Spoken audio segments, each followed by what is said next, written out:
exercise a discretion to manage time. Don't forget that we have a time limit within which we must finish, question time. So we manage it by making those arrangements, but it's not a hard and fact rule that, if it is constituency specific. Because there are some questions that are constituency specific, but they raise issues of national importance, such as the answer that the minister gave regarding technical and vocational education. The minister himself provided room for us to ask a lot of general questions on the financing of technical and vocational education. I really wanted to follow up on those issues, but I restrained myself because of this tradition of constituency-specific questions, because he really put out information there that we could have followed up with some more probing questions and would have had some exciting discussion as a House on that issue. Mr. Speaker, on a day when Ghana has won, a match against Panama, you should be more generous with, question time and allowing supplementary questions, because Ghana is now working. Ghana is working, and the results shows that Ghana is working.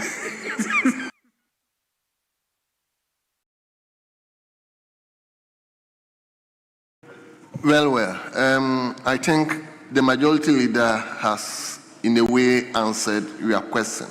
But the whole thing is we are trying to manage time. Ordinarily, we are supposed to use 1 hour for questions.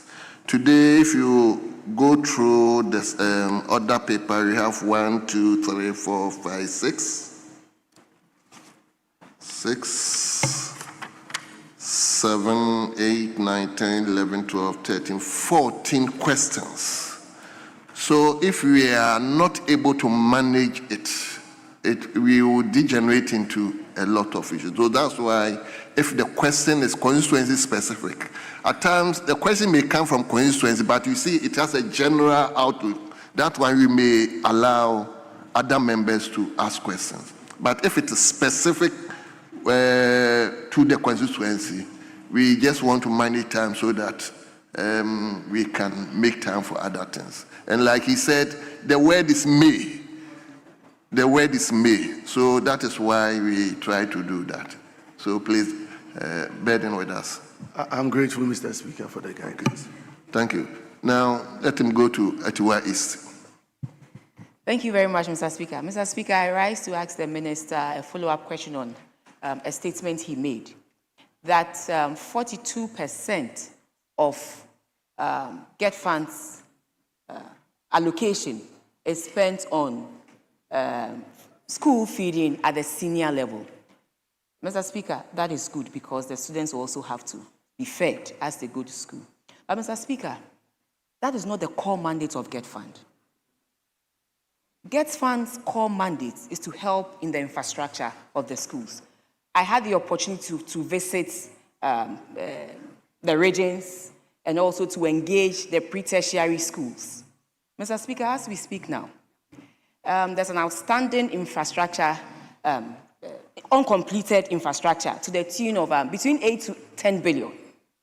And so that if you take 42% of the allocation for this, which is not their core mandate, you ask yourself, how much do you give to them to complete the uncompleted infrastructure? We can use other sources of revenue to fund this equally good program, but not the monies that should go to GET Fund for infrastructure. So we will plead with the majority leader and the finance minister that as he brings not the mid-year, but the 2027 budget in November, they should look at this and make sure they give GET Fund enough allocation. One, to address the existing uncompleted infrastructure, as well as give the Ministry of Education enough funding to enable them do what is expected of them. So respectfully, I understand that the students will have to be fed, but then that is not the core mandate of GET Fund. We can use other sources of revenue for that. Minister, what is your view on that, please? Thank you. Mr. Speaker, let me thank you for the opportunity. As you may recall, somewhere 2017, 2018, the previous government, led then by Nana Addo Dankwa Akufo-Addo, introduced the free senior high school to expand access to secondary education. Integral to that policy was the expansion of free compulsory universal basic education to now include secondary education. So Ghana, as a policy, every Ghanaian child growing up must have access to free compulsory universal basic education, which includes secondary education. Transformative. I would give the previous government the credit for it. But the credit of the present government of President Mahama is one, uncapping GET Fund.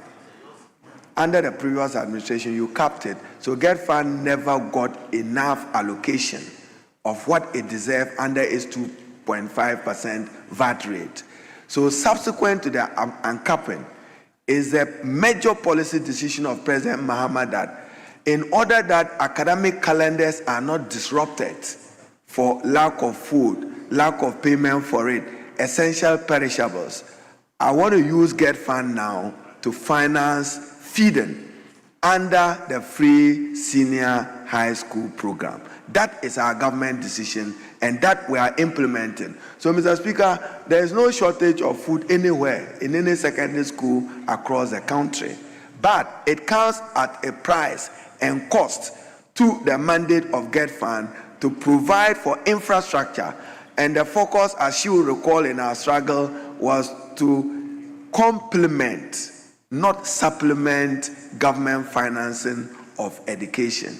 But Mr. Speaker, we want to have free secondary education in Ghana, and therefore we should be able to bear its financial burden. What I have advised again, and best practice everywhere in the world, is for government to invest more in foundational basic education, because when a child gets literacy right, he gets his learning success right into the future.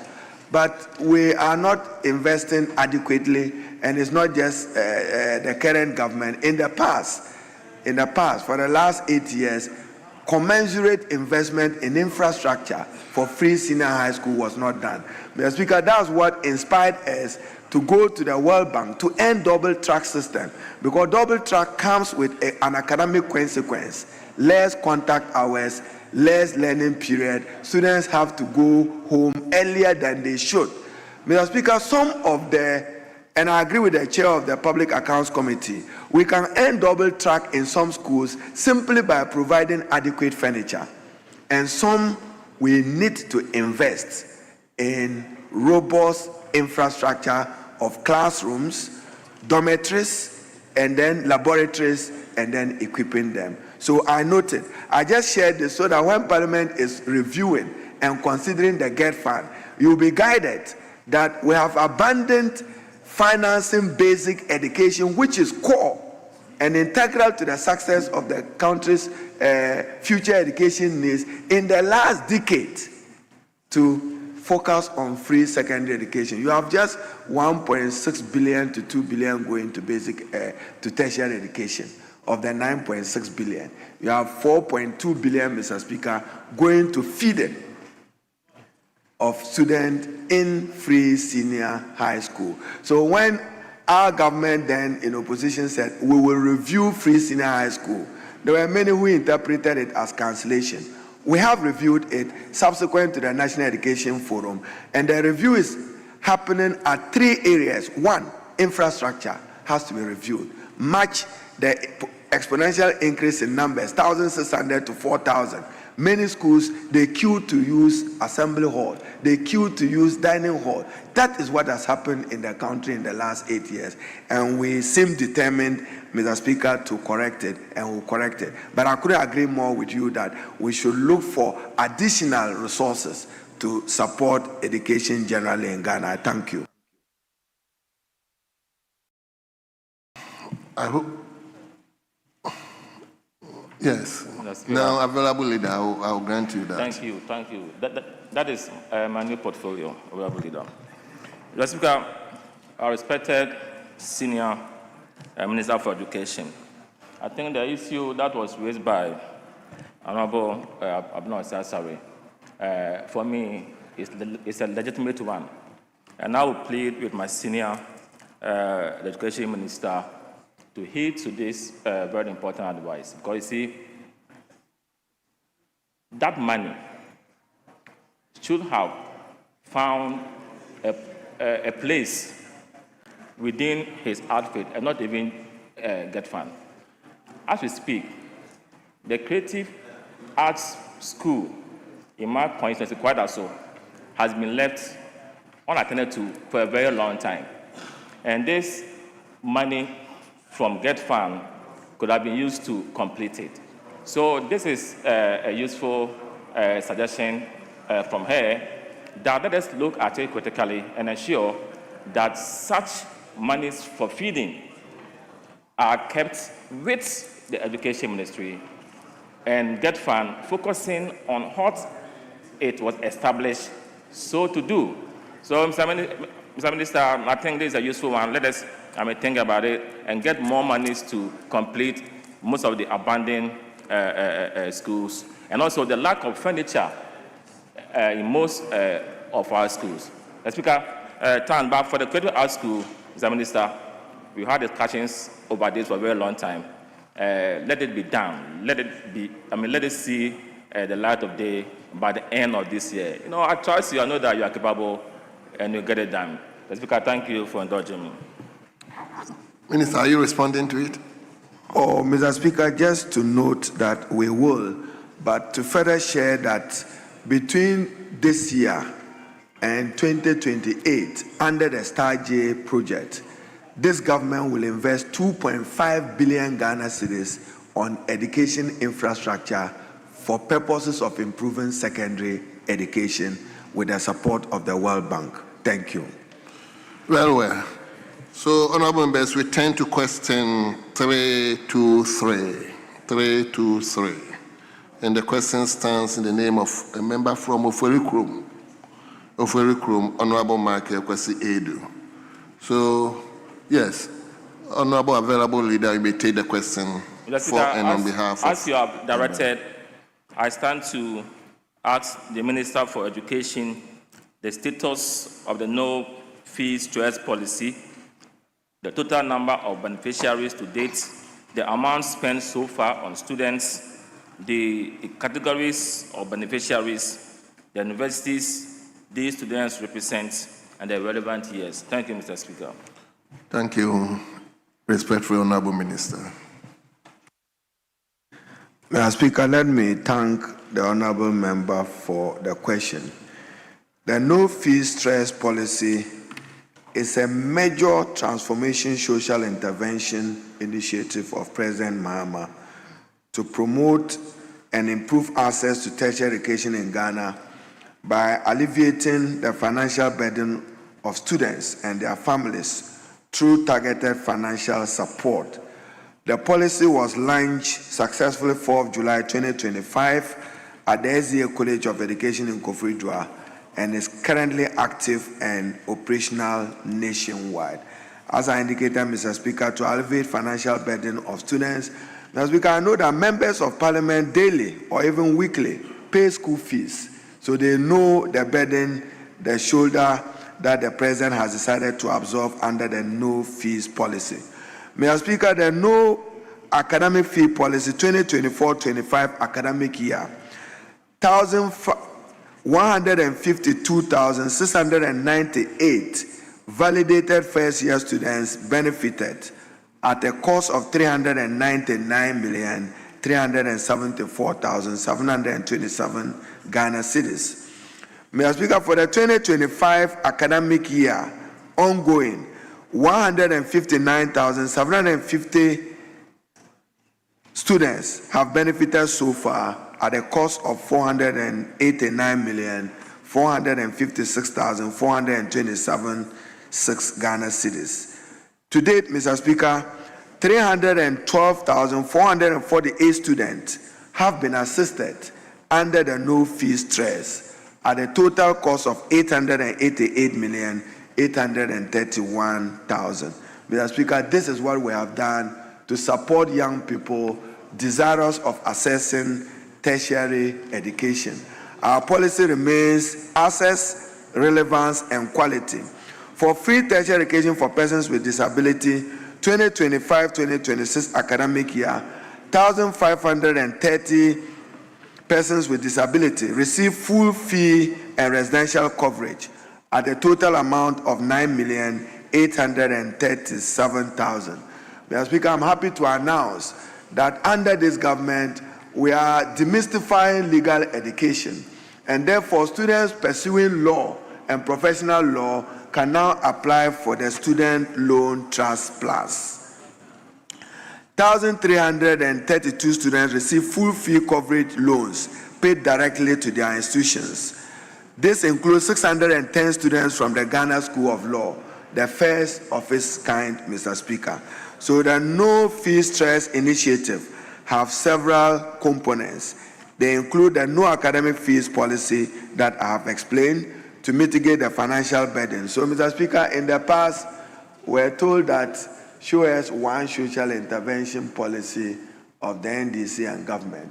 President Mahama has appropriately and eloquently responded to this with a no fee stress as a social intervention policy to support young people to have access to higher education. I should thank members of parliament. Many of you pay school fees at first years, and I'm sure even as you walk into the chamber, you are confronted daily that I haven't been able to pay my fees. Help me out. I thank you, Mr. Speaker. Thank you very much. Yes, Honorable Nyakwe, any supplementary question? I initially didn't have, but per a statement my very good friend Senior made, he has admitted that this is the first time the NDC administration, since it was born, has implemented a social intervention policy. Oh, Mr. Speaker, that's what my very good friend said. And for me, this is a very good policy that I believe will go a long way. No, now he's available leader, so that's why I will give you the opportunity. So let him finish. Come again. Speak to the microphone. Speaker, what he says is absolutely incorrect. So we shouldn't even allow him to finish. So please ask your question. I know what you said. So please, you must withdraw that and ask your question. Honorable Chief for the Whip. records. Speaker. Honorable Chief Whip, Yes. let's be a bit tolerant. No, we are tolerant. This is subjective. So that's the way he is thinking. So let's Mr. Speaker, but these things, they go into the records. They go into the records. let's be a bit You tolerant. must not be encouraged, Mr. Speaker, especially when he's assuming the role as available leadership. Okay. Speaker, Honorable Professor. Mr. Speaker, if I did say anything wrong and he points it out to me, I'll humble myself to, ask you to expunge it. God said that what my senior said. That was why. So if I misunderstood him and you don't attention to it, I'll yield. And so senior, if you could clarify what you said, so that I'll come back to say that, yes. Yes, Minister.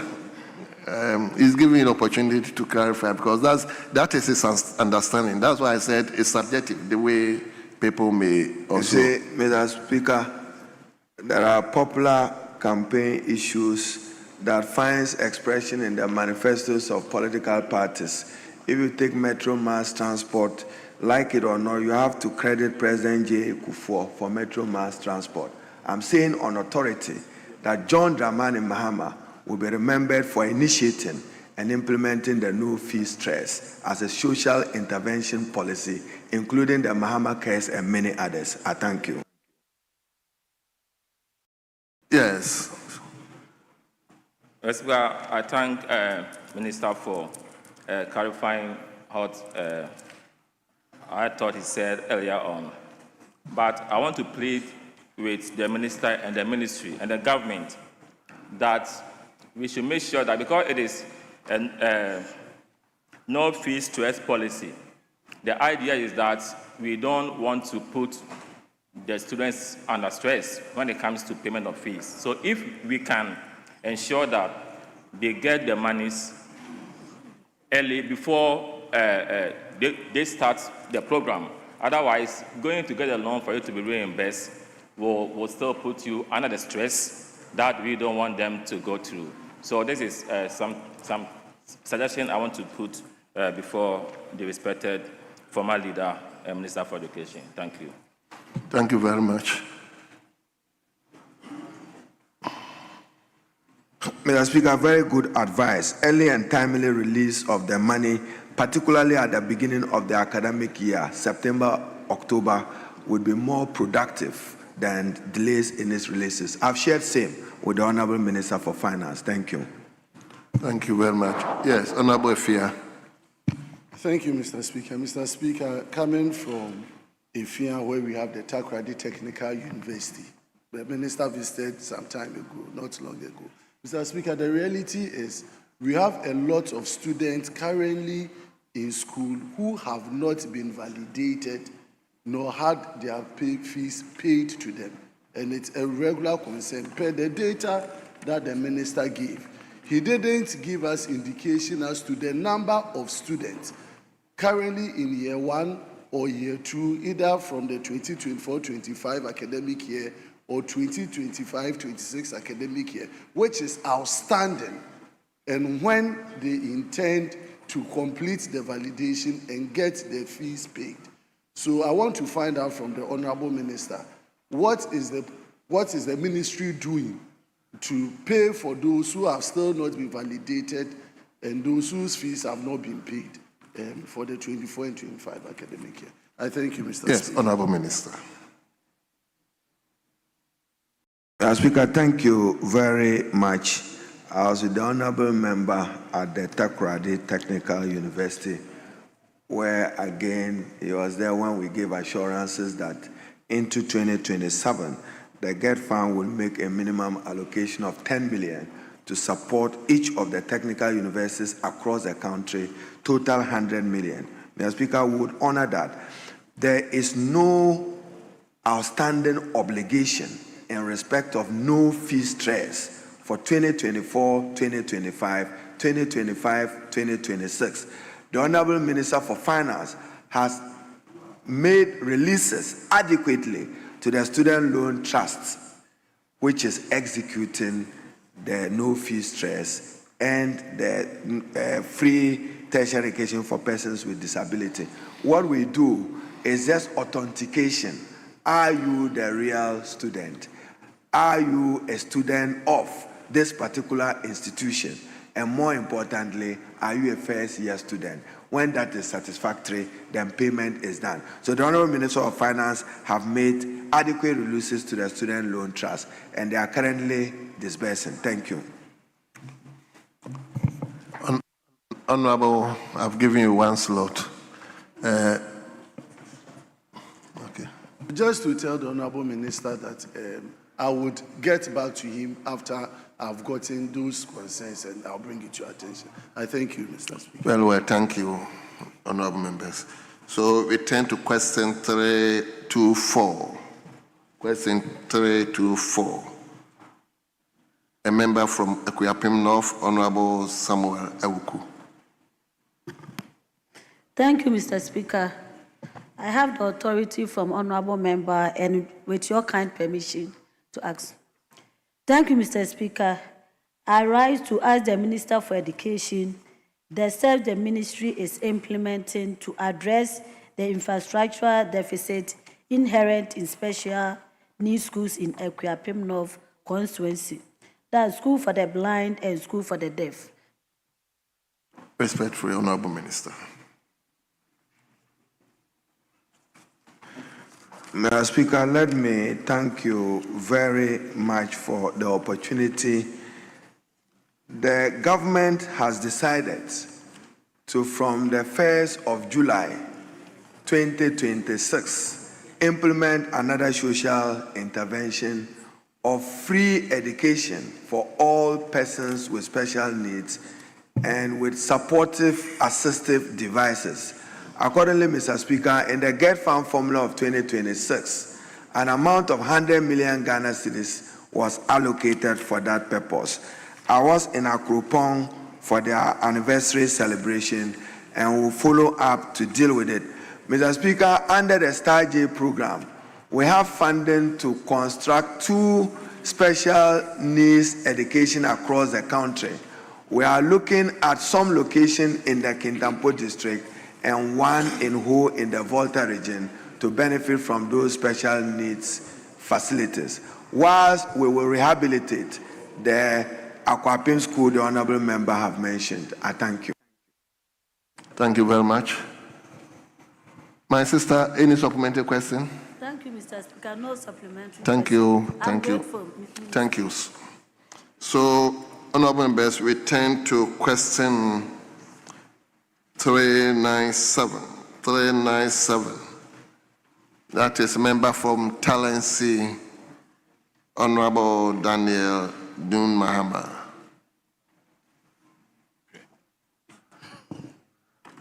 Yes, Daniel. Thank you, Mr. Speaker, for the opportunity. I would like to ask the Minister of Education,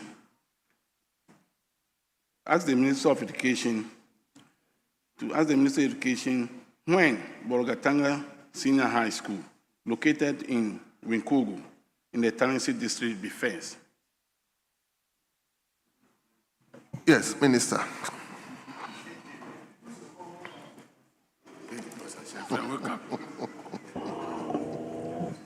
Mike.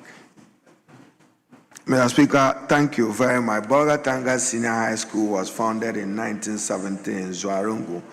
The school started with a student population of 75 and a teaching staff strength of 3 with 8 supporting staff at the time. Due to lack of space for expansion, the school in 1976 was relocated to its current located Winkugu, which is its current location. The school currently has a total student population of 2,528 with a teaching staff strength of 176, 52 non-teaching staff. The school, since moving to its current location, does not have a fence wall. Mr. Speaker, the need to construct a fence wall for the school cannot be overemphasized, as the school is open to Bolga Tamale Highway, and therefore it poses danger to students, teachers, and even workers in the area. The ministry will prioritize the project. Subject to the availability of funds, we'll see what we can do to construct the wall. Mr. Speaker, in that area, the conflict in that area has affected even the presence of teachers and has affected the quality of teaching and learning. Therefore, priority will be given to that area if we have some investment to make to expand infrastructure for education in the enclave. Thank you. Thank you very much. Daniel, any supplementary question? I thank the Minister for this quick response. Thank you. Very well. So, honorable members, from Talensi, let's move to Bekwai. Bekwai. Yes, Bekwai. Honorable Ralph Upokwe-Desai. Thank you, Mr. Speaker. I have the authority of the honorable member of Bekwai to ask this question on his behalf. With your leave. Yes, I've given the general the omnibus permission, so just go ahead. Thank you, Mr. Speaker. I rise to ask the Minister for Education what interventions are in place to expand digital learning tools and reliable internet access to public schools in rural and peri-urban areas. Yes, Honorable Minister.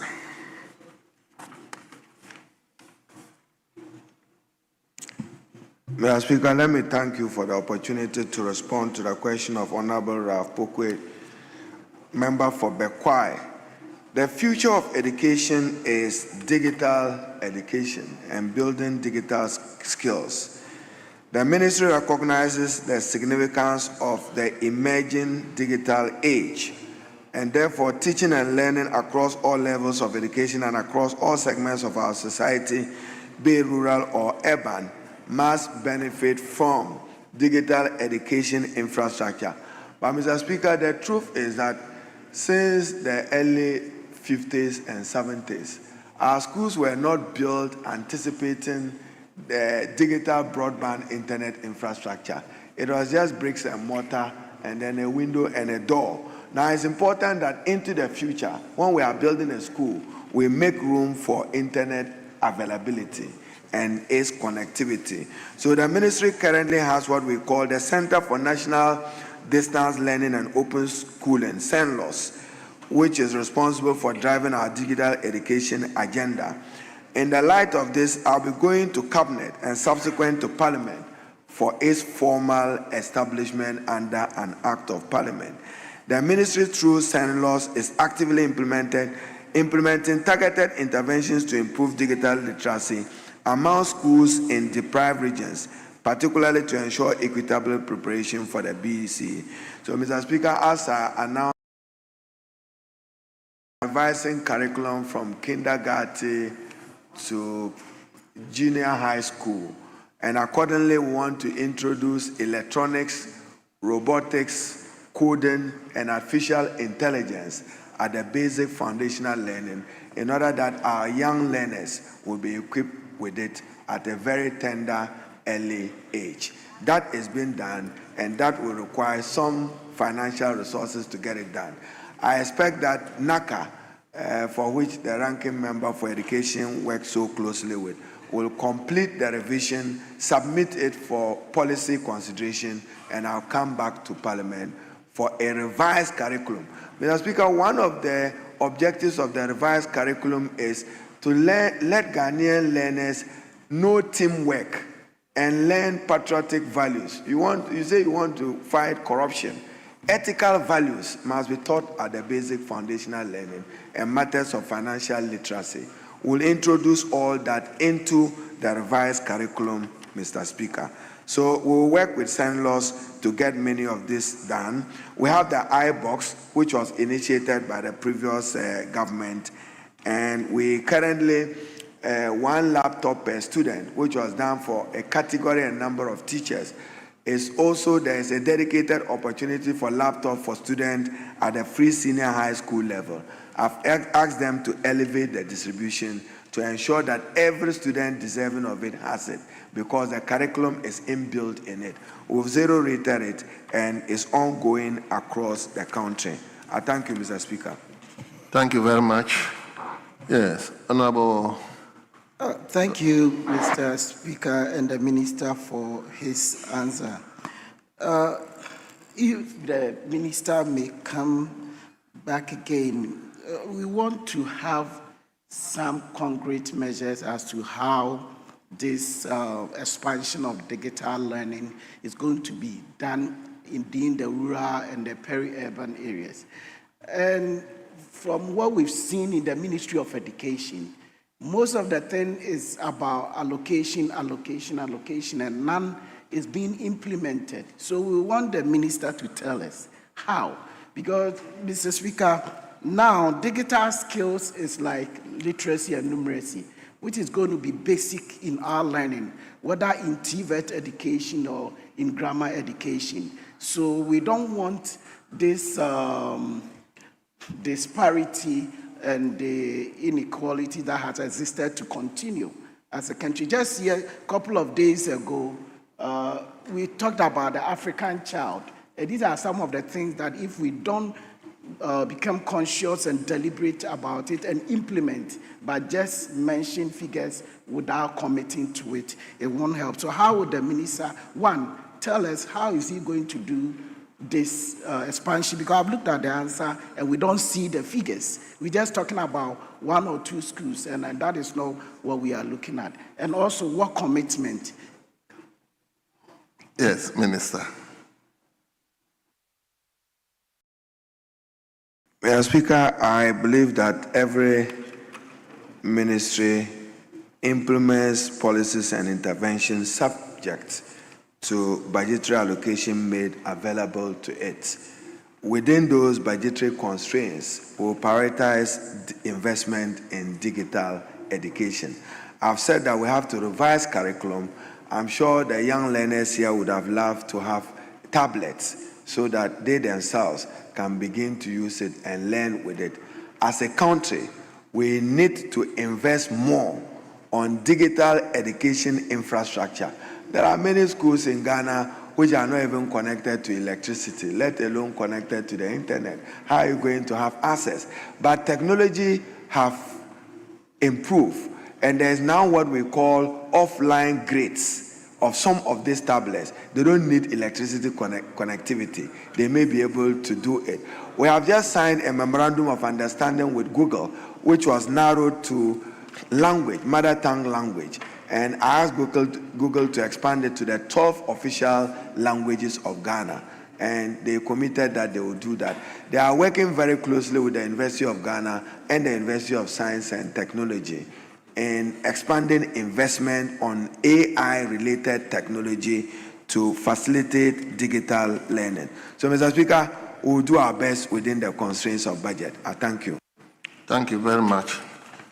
Honorable members, we are now moving to Afenyo-Markin South on question 421 by Honorable Damata Ama Apienima Salam. But before then, kindly indulge me to acknowledge our visitors at the public gallery. We have Mount Olives Baptist School,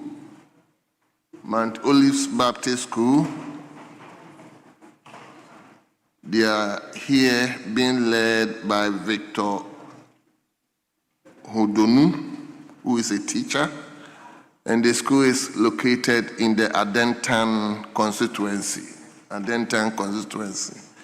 and your number is 50. The second school is Cornerstone Preparatory Vadpo. They are here being led by Stephen Dobre, who is also a teacher, and the school is located in the North Dai constituency, and their number is 63. The third school is in Indalin Montessori School.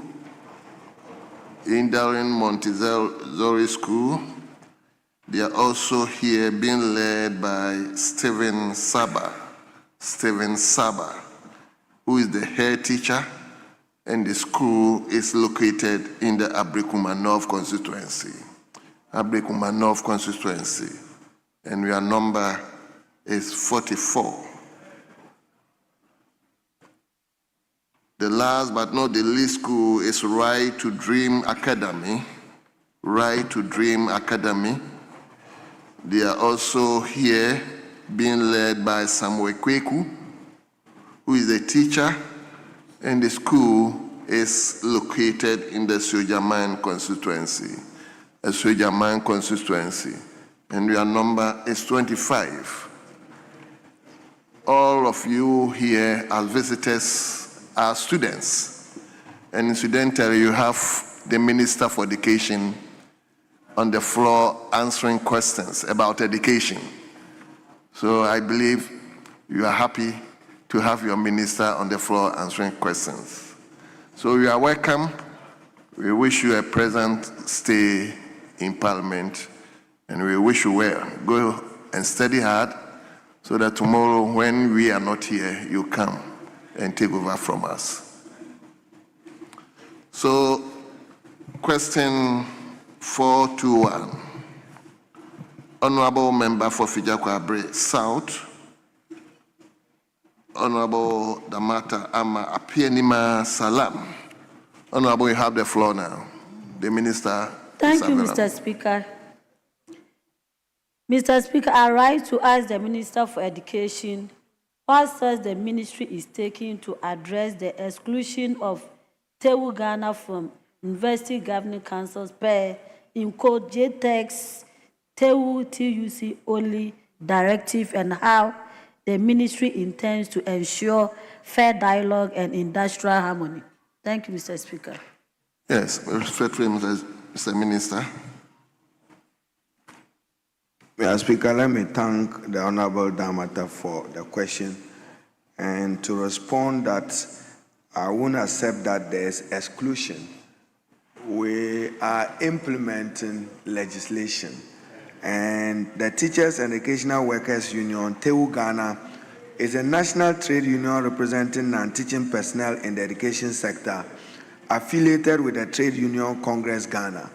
They advocate for fair labor conditions, improve welfare and professional development of education support staff across all institutions of Ghana. Mr. Speaker, what happened was a breakaway of one of the Tewu groups from Tewu TUC, and they now insisting on the right that on the governing council, don't limit it to Tewu TUC, but Tewu Ghana. But once the legislation is not revised, Mr. Speaker, it puts us in a difficulty. What I did as minister was to write to GTEC to give me institutional representation per the law. Then, Mr. Speaker, when I went to the University for Development Studies to inaugurate their council, I was greeted with a major protest by Tewu. And then for Kwame Nkrumah University of Technology, they even embarked on a strike action to protest. Mr. Speaker, I'm advised that the matter is currently before the National Labour Commission for determination, and therefore I would stay further comment on it. In accordance with the directives of the Commission, the Teachers and Educational Workers Union of Ghana have been instructed to engage and work with the National Labour Officer to facilitate the resolution of the matter. We acknowledge the contribution of Tewu to the effective administration and smooth running of our public universities. Their role in non-teaching and technical support remain critical to tertiary education delivery. So, Mr. Speaker, my advice is that when we come next, I'll be here.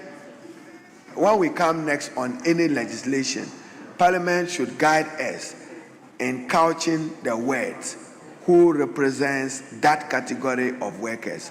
For us, we respect freedom of association and will continue to uphold that right of workers. I thank you. Thank you very much. Honorable, any supplementary question? Thank you, Mr. Speaker. The minister mentioned the ministry's engagement with the key stakeholders. I would like to know from the minister that if there are timelines as far as this problem is concerned, or this engagement is concerned. Yes, Honorable Minister. Mr. Speaker, I don't have the specific legislation here, but Parliament assisted us to pass a new legislation for the Kwame Nkrumah University of Science and Technology. Knowing that this problem existed, Parliament helped us cure it by defining who represents the worker union, both senior staff and junior staff. And into the future, that is the model we would adopt. The difficulty is that once it is in the law, you have to show fidelity and respect to the provisions of the law. They have not been happy with me at all as minister, and they have protested very strongly, and they don't want exclusion. For us, it deepens and betters the government of those universities. For our administration, university councils are significant vehicles for the effective running of those institutions of higher learning. We don't interfere at the ministerial level what happens at the councils of the universities. Save, they are subject to regulatory oversight by the Ghana Tertiary Education Commission. I thank you, Mr. Speaker. Thank you, Mr. Speaker. There's no further supplementary Thank question. you, my sister. I'm grateful to the minister. Thank you, my sister. So let's turn to question 423. Question 423, a member from Himine Lower Dentura, Honorable Lawrence Ajensam. Thank you very much, Mr. Speaker. Mr. Speaker, I rise to ask the Minister for Education when the ministry plans to supply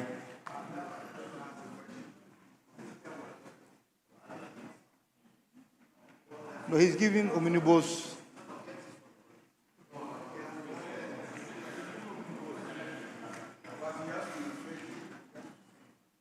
Honorable members, earlier on, when we started, I gave that omnibus bellway, yes. So, Honorable, may go on.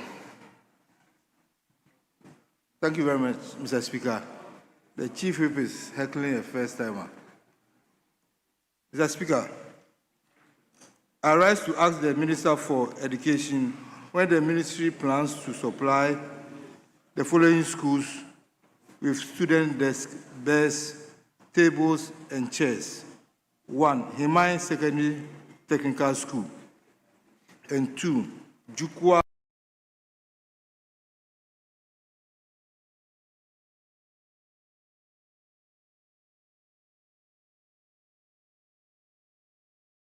Mr. Speaker, the ministry acknowledges the challenge of insufficient furniture in many schools across the country, which is affecting teaching and learning, and then the furniture deficit in our basic secondary schools.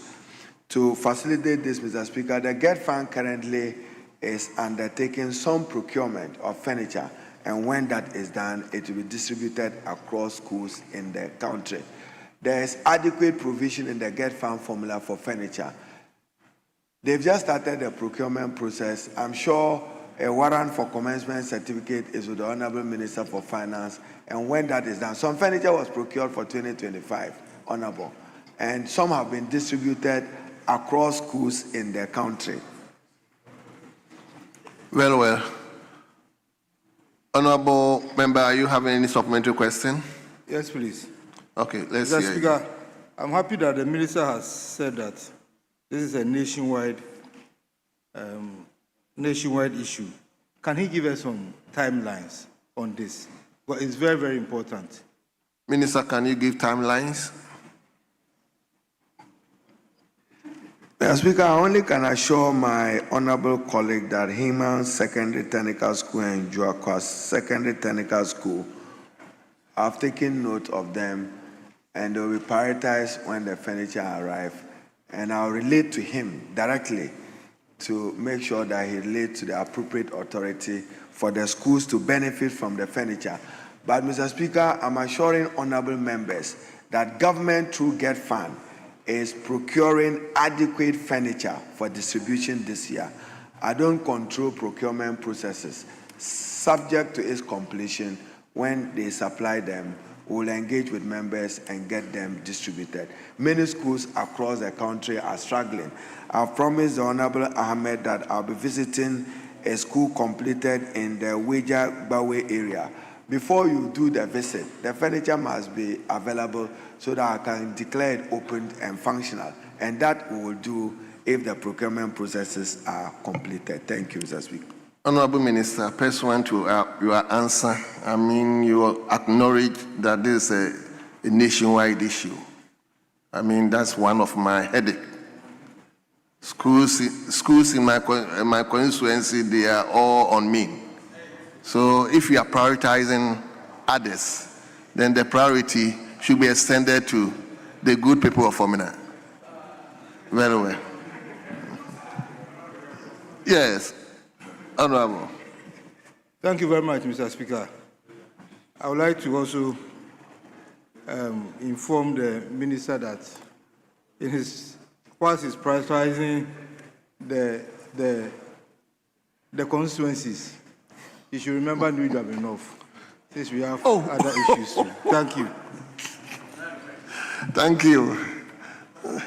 So let's now move to Kwadaso. Professor Kinsenyako, you may now take your own question. On question 486.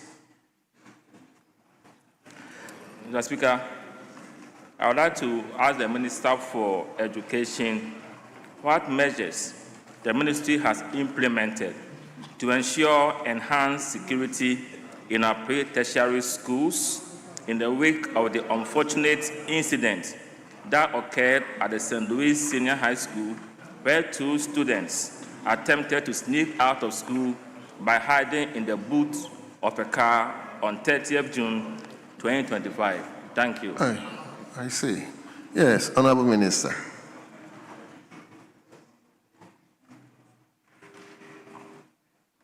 Mr. Speaker, thank you very much. The ministry is ensuring the safety and security of students, teachers, and staff in all pre-tertiary educational institutions across the country.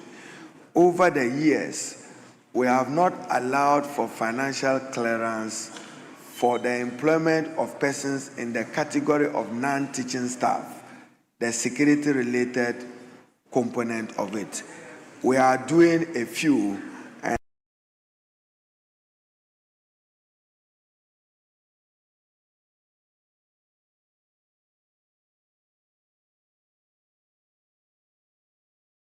where 2 students attempted to leave the school premises by hiding in the boot of a vehicle.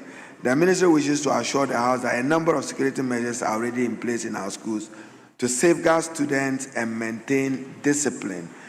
Mr. Speaker, the students who were involved in the indisciplined acts of hiding in a car and smuggling to town were given sanctions based on the Code of Conduct for Learners. We intend to hold a major national conference on stemming out the growing indiscipline in the country. And I'm sure the honorable member, given his standing and stature, will be invited to the conference. We are looking for venue either in Sunyani or Kumasi. We have to engage. If you find a Ghanaian student go to school with a weapon or a knife, Mr. Speaker, that is un-Ghanaian. That is not our training, and that cannot be the training we want these young people to be exposed to. But agreeable that there is growing indiscipline in our school. Mr. Speaker, I share this interesting example.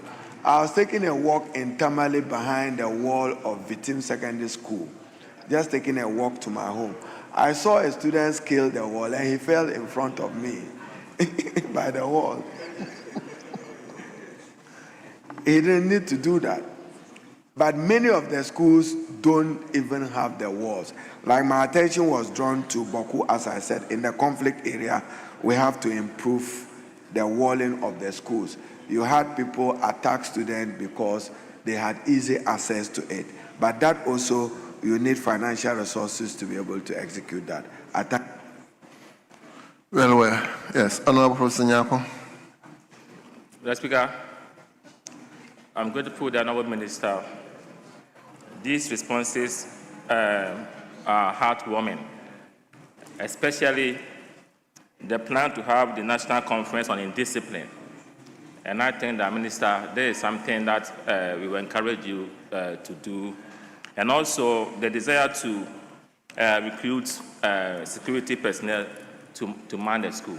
So I don't have any further questions, just to say that these interventions, if we're able to implement them, will help us in promoting discipline in our schools. So, Mr. Speaker, I'm done. Thank you. Thank you very much. From Kwada, so let me now turn to Hohoi. Hohoi, Honorable Thomas Walanyo. Yes, you have the floor now. You may ask your question. Thank you very much, Mr. Speaker. I rise to ask the Honorable Minister for Education the current status of the completion of the permanent campus for the University of Health and Allied Sciences, UHAS, in Hohwe, and what timeline the ministry is working to ensure the completion. Thank you.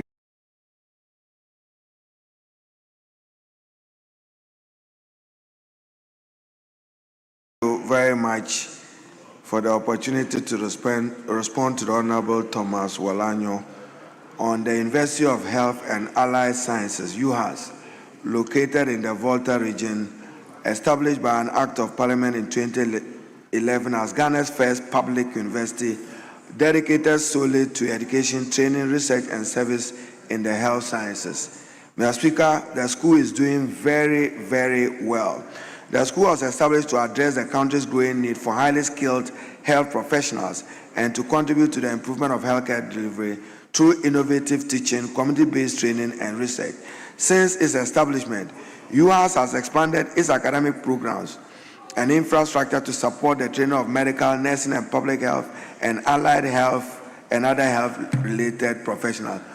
Mr. Speaker, I visited the school, and the road infrastructure to the school is in a very deplorable state.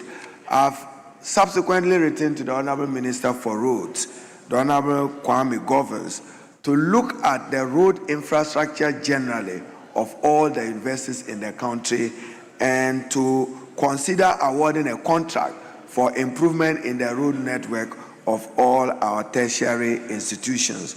I'm sure he's receiving his favorable attention. Mr. Speaker, the attitude of our government, particularly with higher education, is to move away from paper declaration of campuses to investing in infrastructure ahead of the establishment of it. So President Mahama has constituted the Amuakun-Nuama Committee, which is looking at expanding public universities across the country. It will advise the President and the ministry as to where a particular university and for what purpose should be located. We are considering establishing the Faculty of Pharmacology in Keita in the Volta region. So our attitude will be to send infrastructure to Keita so that we can have a Faculty of Pharmacology. You didn't do it, we'll do it for them. Thank you, Mr. Belware, yes. Thomas. Yeah, Mr. Speaker. Any supplementary question? Yes, Mr. Speaker. Okay. I thank the Honorable Minister, but all what he referred to, yeah, is about Ho. That's the campus, the main campus in Ho.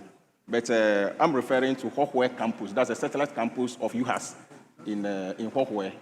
Currently, we have a structure on their new site, and the old site, they are just using, Honorable Minister, just 3 classroom blocks. No, not even 3 classroom blocks, 3 classrooms that the entire university is using with a population of 3,200 students. And we have a new campus that is up to about 70% complete. And that's where the question is being asked, not the whole campus, Mr. Speaker. Very well. Yes, Honorable Minister. Mr. Speaker, the Honorable Member is very right. Let me focus on Hohoi. At my visit to the school, a slide was presented to me. Work was around 54% complete. We'll get fund to prioritize it and ensure its early completion. I thank you. Well. I hope, Thomas, you're okay now. You want, or you still have supplementary questions? Almost. Okay, let's see. Mr. Speaker, I would like to know from the minister if there is a dedicated source of fund for the Hohwe UHAS campus, because anytime I go to Fodome, where the school is located, the question the Paramount Chief, asks is whether there is a dedicated, because Get Fund is struggling to complete the school they started in 2013. So we would like to know from the minister if there is a dedicated fund for completion of the UHAS. Yes, Honorable Minister.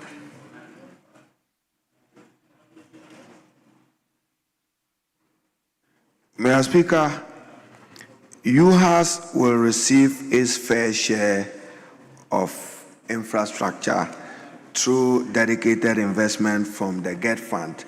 It is receiving favorable response from the GET Fund. I was with the Lady Vice Chancellor at a ceremony day before yesterday, and we've had some conversations how to assist her. Mr. Speaker, because of the IMF program, it was difficult for government to source commercial or non-concessionary financing. Part of this university was developed with some Chinese government support. We are seeking to renew that and see what that can do to help the infrastructure. But honorable colleague, be assured that GET Fund will ensure the completion of the Keita. It's not just Hohoi. I was shown 2 areas where work was 54% and then 69% complete. I instructed the council to liaise with me and we'll get found. So the contractor will be returned to site, be assured. Thank you. Thank you very much. We now move to Takwan Suayim from Hohoi. So, Honorable Issa Salufu Taylor, you have the floor now on question 539. Thank you, the right Honorable Speaker. I rise to ask the Minister of Education how the ministry is addressing the persistent teacher shortages, particularly in rural and mining constituencies such as Takwa and Suayim. Thank you. Yes, Honorable Minister.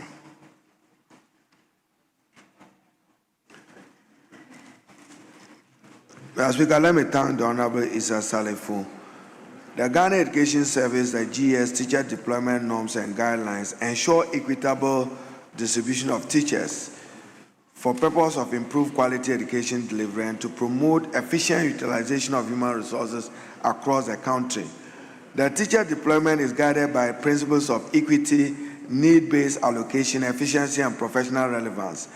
Deployment decisions are based on approved vacancies, staffing gaps, enrollment levels, curriculum demands, and teacher qualification and subject specialization. The norms prioritize schools with critical shortages, especially in rural and deprived communities, and focuses on subject areas such as mathematics, ICT, STEM, French, and special education. Teacher allocation also considers approved pupil-teacher ratios, school structure, workload, and timelines demands to ensure balanced staffing across the country.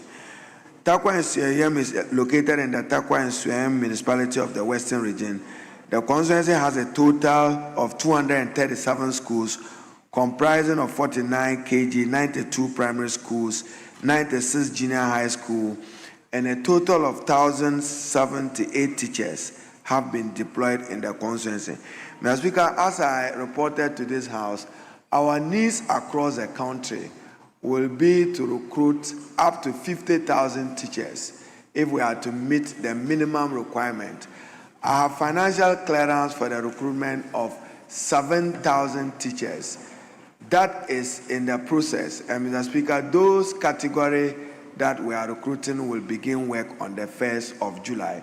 I'll be happy to look at the Takwa and Suayim case, together with Sangule, which is also deprived, Sola in the Savannah area, and then Buaku into the Western North area.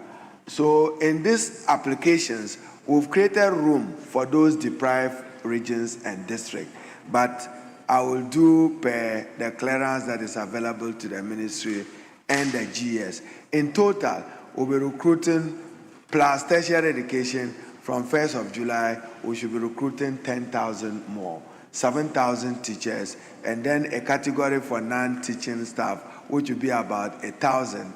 And then we reserve the other one for the faculty of the universities across the country.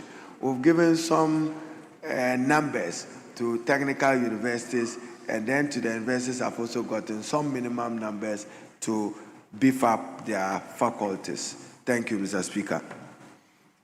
Thank you. Mr. Speaker. Yes. Supplementary question. Mr. Speaker.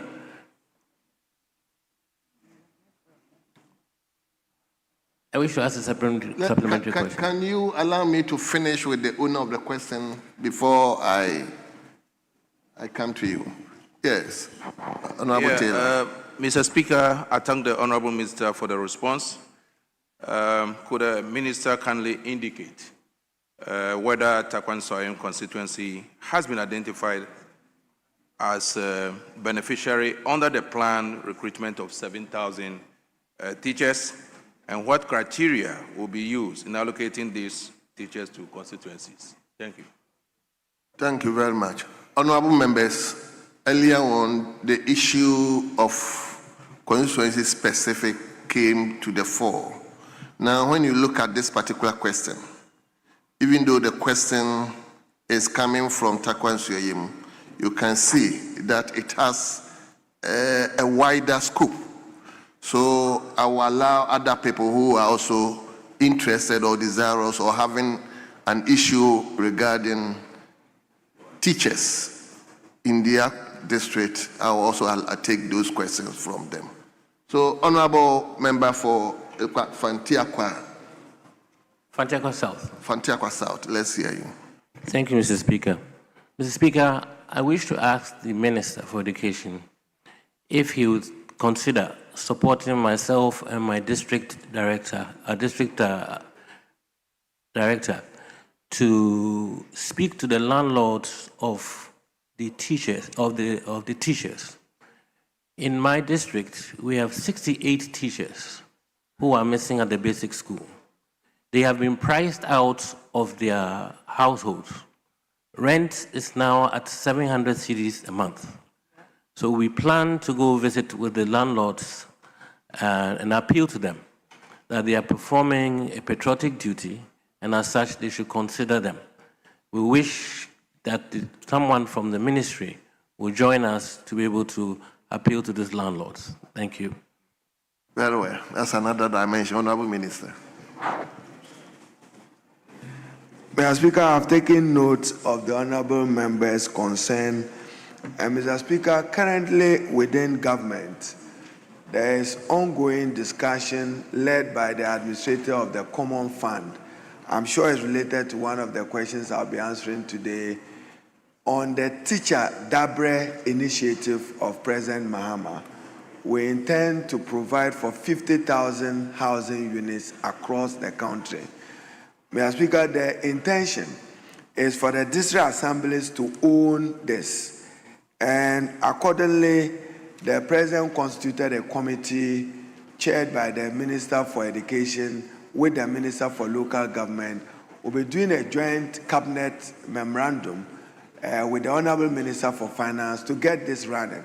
The idea is that GSOP, which is the pension fund of the Ministry of Education, can be used adequately as collateral to provide for these houses. What we are looking at, Mr. Speaker, is that we should build housing units which will cost 25 to 30,000 for ownership of the teacher, but with an understanding that they will agree that you can do monthly deduction to service the ownership of it. But as I said, this is currently at discussion stage. We will be meeting with the administrator of the District Assembly Common Fund. I've assured them that GSOP will support it. The government of Ghana will provide some money, 250 to 500 million Ghana cedis for housing dedicated to the Teacher Dabre initiative. But your particular matter is urgent. So let's have a conversation beyond this parliamentary question and answer session, and I'll see what support we can give you. Mr. Speaker, I've taken note of the request of honorable members across the aisle that you do need teachers in your constituencies. And I'm engaging the Honorable Minister for Finance to have some understanding to increase the number of clearance he's given us for teachers so that we can manage some of these legitimate, genuine demands of members. I thank you. Yes, let me go to Afenyo South. Honorable Frank Afriyu. Thank you, Mr. Speaker. Speaker, let me use the opportunity to commend the Minister for the giant step within a matter of a year and a half for recruiting about 7,000 teachers.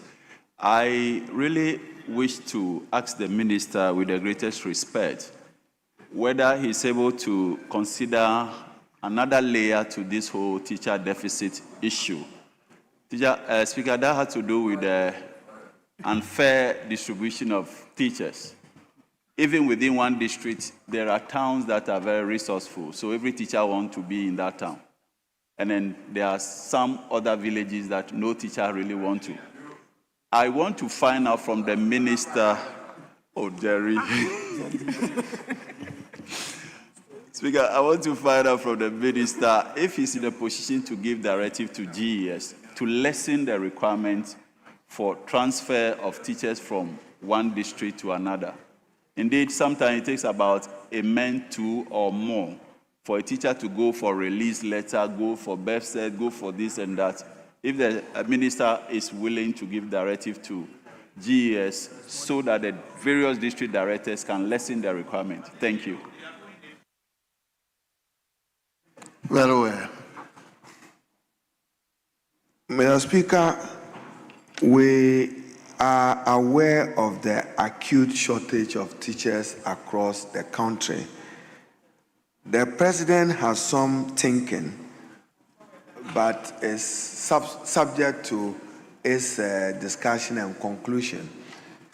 His view is that when the new decentralization policy is adopted, we may consider adjusting the District Assembly Common Fund under Article 252 upwards from 5% to 7.5%. And the present thinking to decentralize recruitment of teachers is that 1% of that 7.5% should be given to the localized education support division of the assemblies, because he thinks that the assemblies should be those even recruiting teachers and not the headquarters at GES and responsible to them. Then the other 1% in his thinking should go to health. But this is, as I've indicated, is in discussion. But he thinks that even discipline, if a teacher goes wrong, why must he come to headquarters to be disciplined by the GES? So we've taken note of your concern. We'll give those directives. But Mr. Speaker, again, some of these problems are created by our own demands. Members will tell you that I want this person transferred, I want this person moved, I want this secondment to be done. So sometimes it is hard to manage it. But we've taken the particular issue and I engage with honorable members on this matter. As I have said, we have limited clearance for recruitment, but there are sufficient vacancies across the country. Subject to the availability of resources and clearance, we can do more. I thank you. Thank you very much. Yes. Let me go to Honorable Yindam. You've spoken, I'll come back, but let me give the to Honorable Yindam first. Thank you, Mr. Speaker, for this opportunity. Minister, I'm riding on the back of my colleague. We are looking at teacher redistribution and the bureaucracy involved. You get a teacher from Accra who wants to go back to Bandai. But the bureaucracy of getting the person transferred now is so difficult. Is there a way the ministry can soften this policy for teachers who are willing to move from urban areas to the rural areas to teach? And there are schools now too, teachers are overstaffed. But some places too, teachers are not there at all. Maybe what deliberate policy will you take so that there can be some kind of even redistribution of teachers to our various schools? Thank you. Yes, Honorable Minister. Mr. Speaker, I'll direct the Director General of GES accordingly to consider the redistribution of teachers. But the truth also remains that many of the deprived areas remain unattractive, and the concentration is in the urban, peri-urban areas. But I'll look at it and see what we can do so that there will be no limitations to those movements, but without compromising their availability. As I said, subject area. For instance, Mr. Speaker, even language. I've had a request from His Royal Highness, the Ghana Chair, about Ghana teachers in Greater Accra region. If you want to encourage the teaching of mother tongue language, then allow them to recruit persons with that background. We are looking at that. So I've taken note of it. I have no hesitation directing the Director General of GES. I'm sure the ministry is taking note. We would go and see if we can revise and adopt a new redistribution policy to address the teacher deficit across the country. Thank you, Mr. Speaker. Thank you very much. Yes. Let him go to Kita. Thank you, Speaker. I would like to find out from the minister, for about 4 years ago, the portal for some municipality and district were not open for teachers to be recruited, and we were disadvantaged, especially Keta. Now that the minister is going to do some recruitment, I would like to find from him whether there is a plan to actually amend that so that at the end of the day, equity prevails.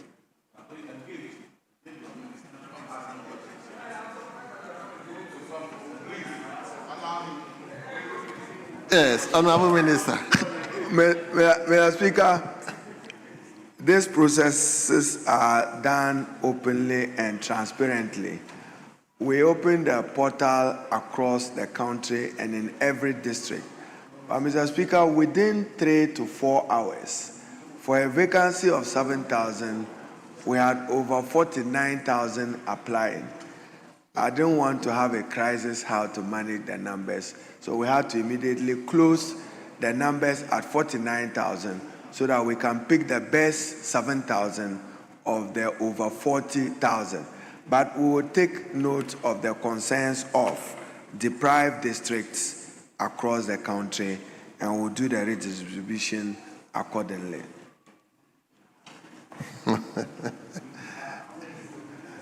Yes. Let me give it to my teacher, my senior. So you sit down. Thank you, Mr. Speaker. Mr. Speaker, I've heard the answers from the minister. At some point, I had an impression that we don't have adequate teachers, that we are in short of teachers.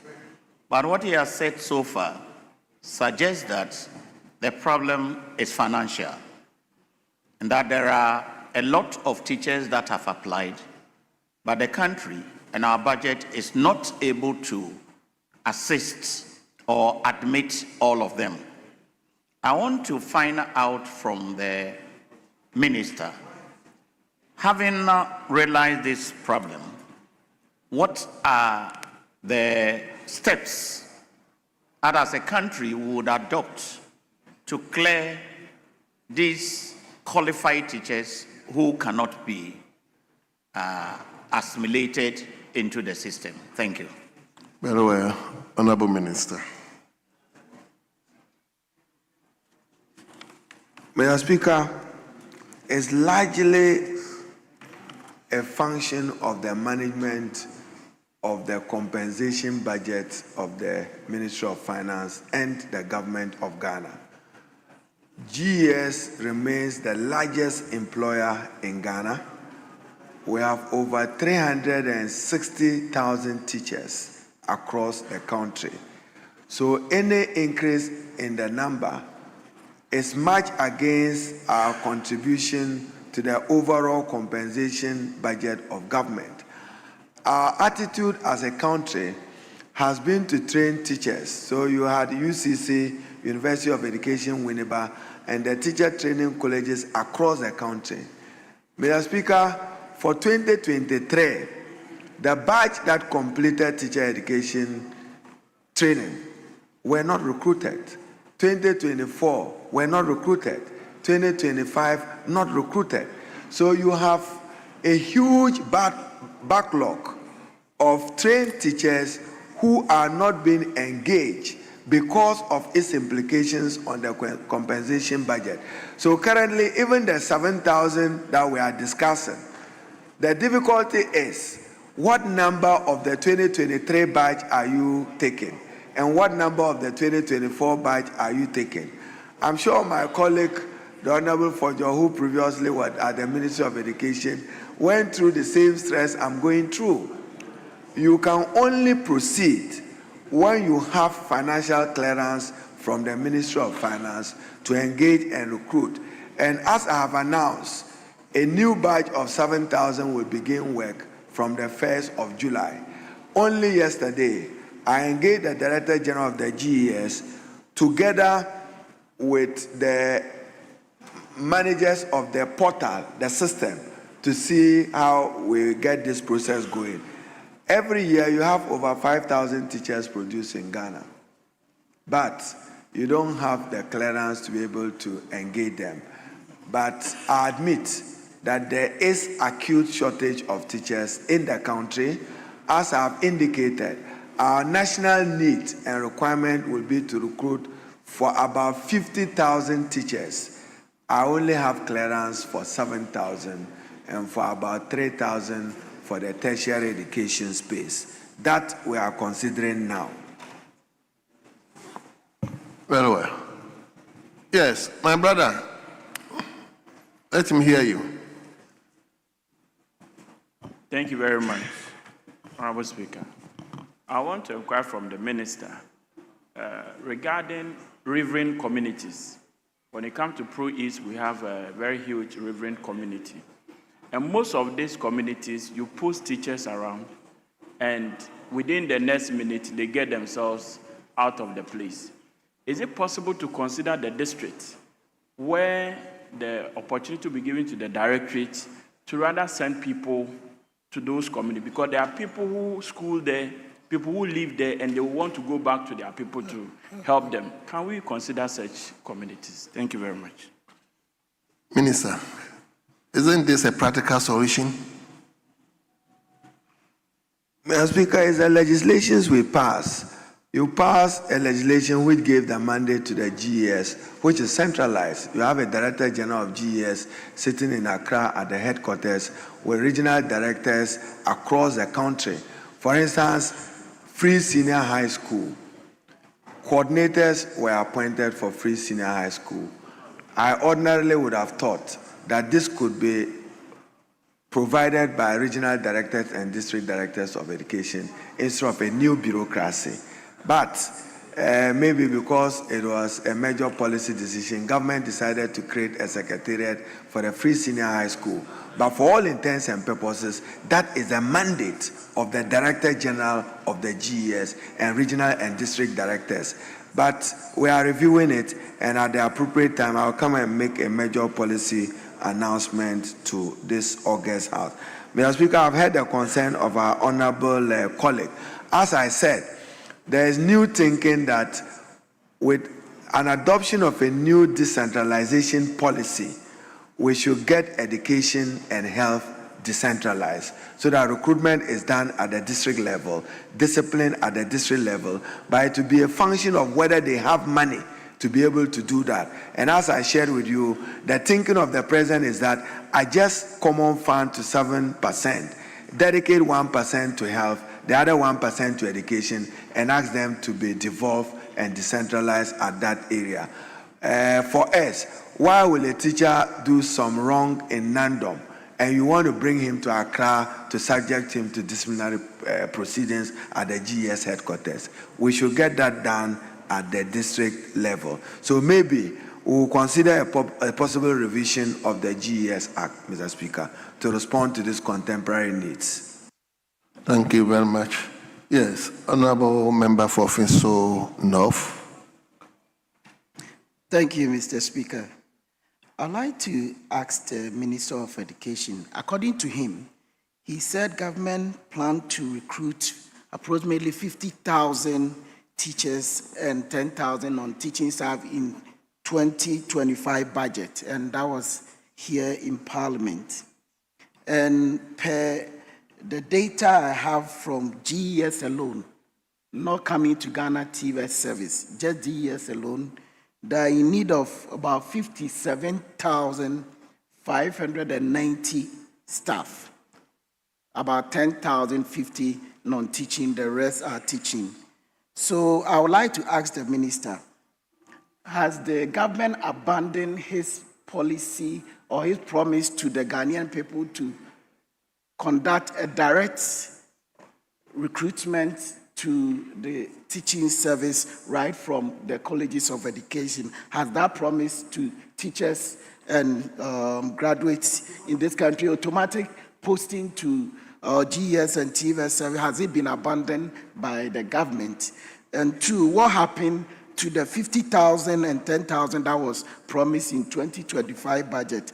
And lastly, since January 2025, how many teachers have been employed?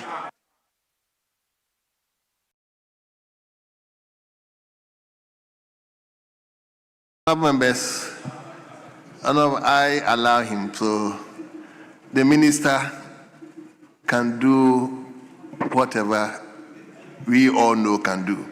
So those ones he cannot answer, he will be frank with us. So, Minister, please, let's hear you. Mr. Speaker, the country has evolved and the country has undertaken some far-reaching reforms that will benefit education in the foreseeable future. Mr. Speaker, for instance, what my colleague Chair has said, you now have the Commission for Technical and Vocational Education, you now have the GES, and therefore when we are recruiting, we allocate both for TVET and for GES. But there is a difference between NEET and what I have budgetary approval for. My NEET is between 50 to 90,000 teachers, but I have clearance for 7,000, and that's what I'm making do with. Thank you. Honourable members, we spent so much time on this particular question. The minister himself has signaled that I should allow Honourable Intim Fojo to ask questions. So, Honourable Member for Asin South. Thank you very much, Right Honourable Speaker. I appreciate the concerns of the minister and the sincerity that as a Minister for Education, you can have your plans, but execution of the employment is subject to financial clearance. Based on that, I want to find out from the minister, has the government now departed from its policy of automatic placement of teachers, as was popularly announced in the manifesto? That is a question. And to also agree with the minister, that particularly when it comes to teachers. You asked a fantastic question. Allow somebody else to also ask this question. Yes. And particularly when the minister makes the point about the challenges, peculiar challenges in the mining areas. It is one area we need to have a conversation on. And I want to support what the minister said regarding the challenges in the mining areas. These are areas where the minimum wage for a week is about 4,000 cedis. And then you're sending teachers there whose salaries across the country is not even able to meet a week's earning, the average earning in such areas. So we need to have a more comprehensive, it's not a political discussion, we need to have a more comprehensive discussion on that. But my question on the policy departure, thank you. Yes, Honourable Minister. Mr. Speaker, there is no policy departure. What I do know is that in 2023, there was no automatic placement. 2024, there was no automatic placement. I thank you. So, honourable members, please. Mr. Speaker. Honourable members, Mr. Speaker. Education issues are broad, and if we restrict ourselves to this is just one question, I have counted 14 separate supplementary questions. I think we will move on. Asafojo, you just came in, please. Let's move on. So we will turn to question 604. Question 604. A member for Saraga North. Honorable Alaji Alasa Mumuni. Please, you have the floor now. Thank you, Mr. Chairman. Mr. Speaker. Mr. Speaker, I have the authority of the honourable member to ask the Minister for Education to the steps the ministry is taking to complete the abandoned E-block at Kwalbi for the establishment of the first ever senior high school for the Salga North constituency of the Northeast Gonja district in the Savannah region. Thank you. Yes, Honourable Minister.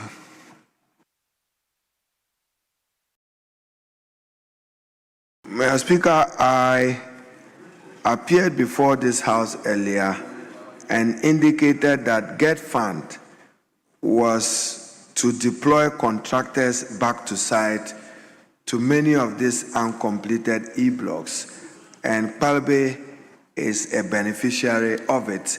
There are about 27 of it that we are looking at the revised figures, and I'm sure my colleague, the Honorable Mumuni, is aware.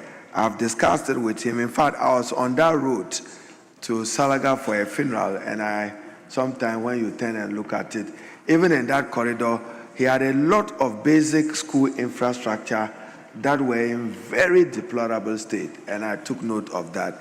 We'll see what we do to support him in that area.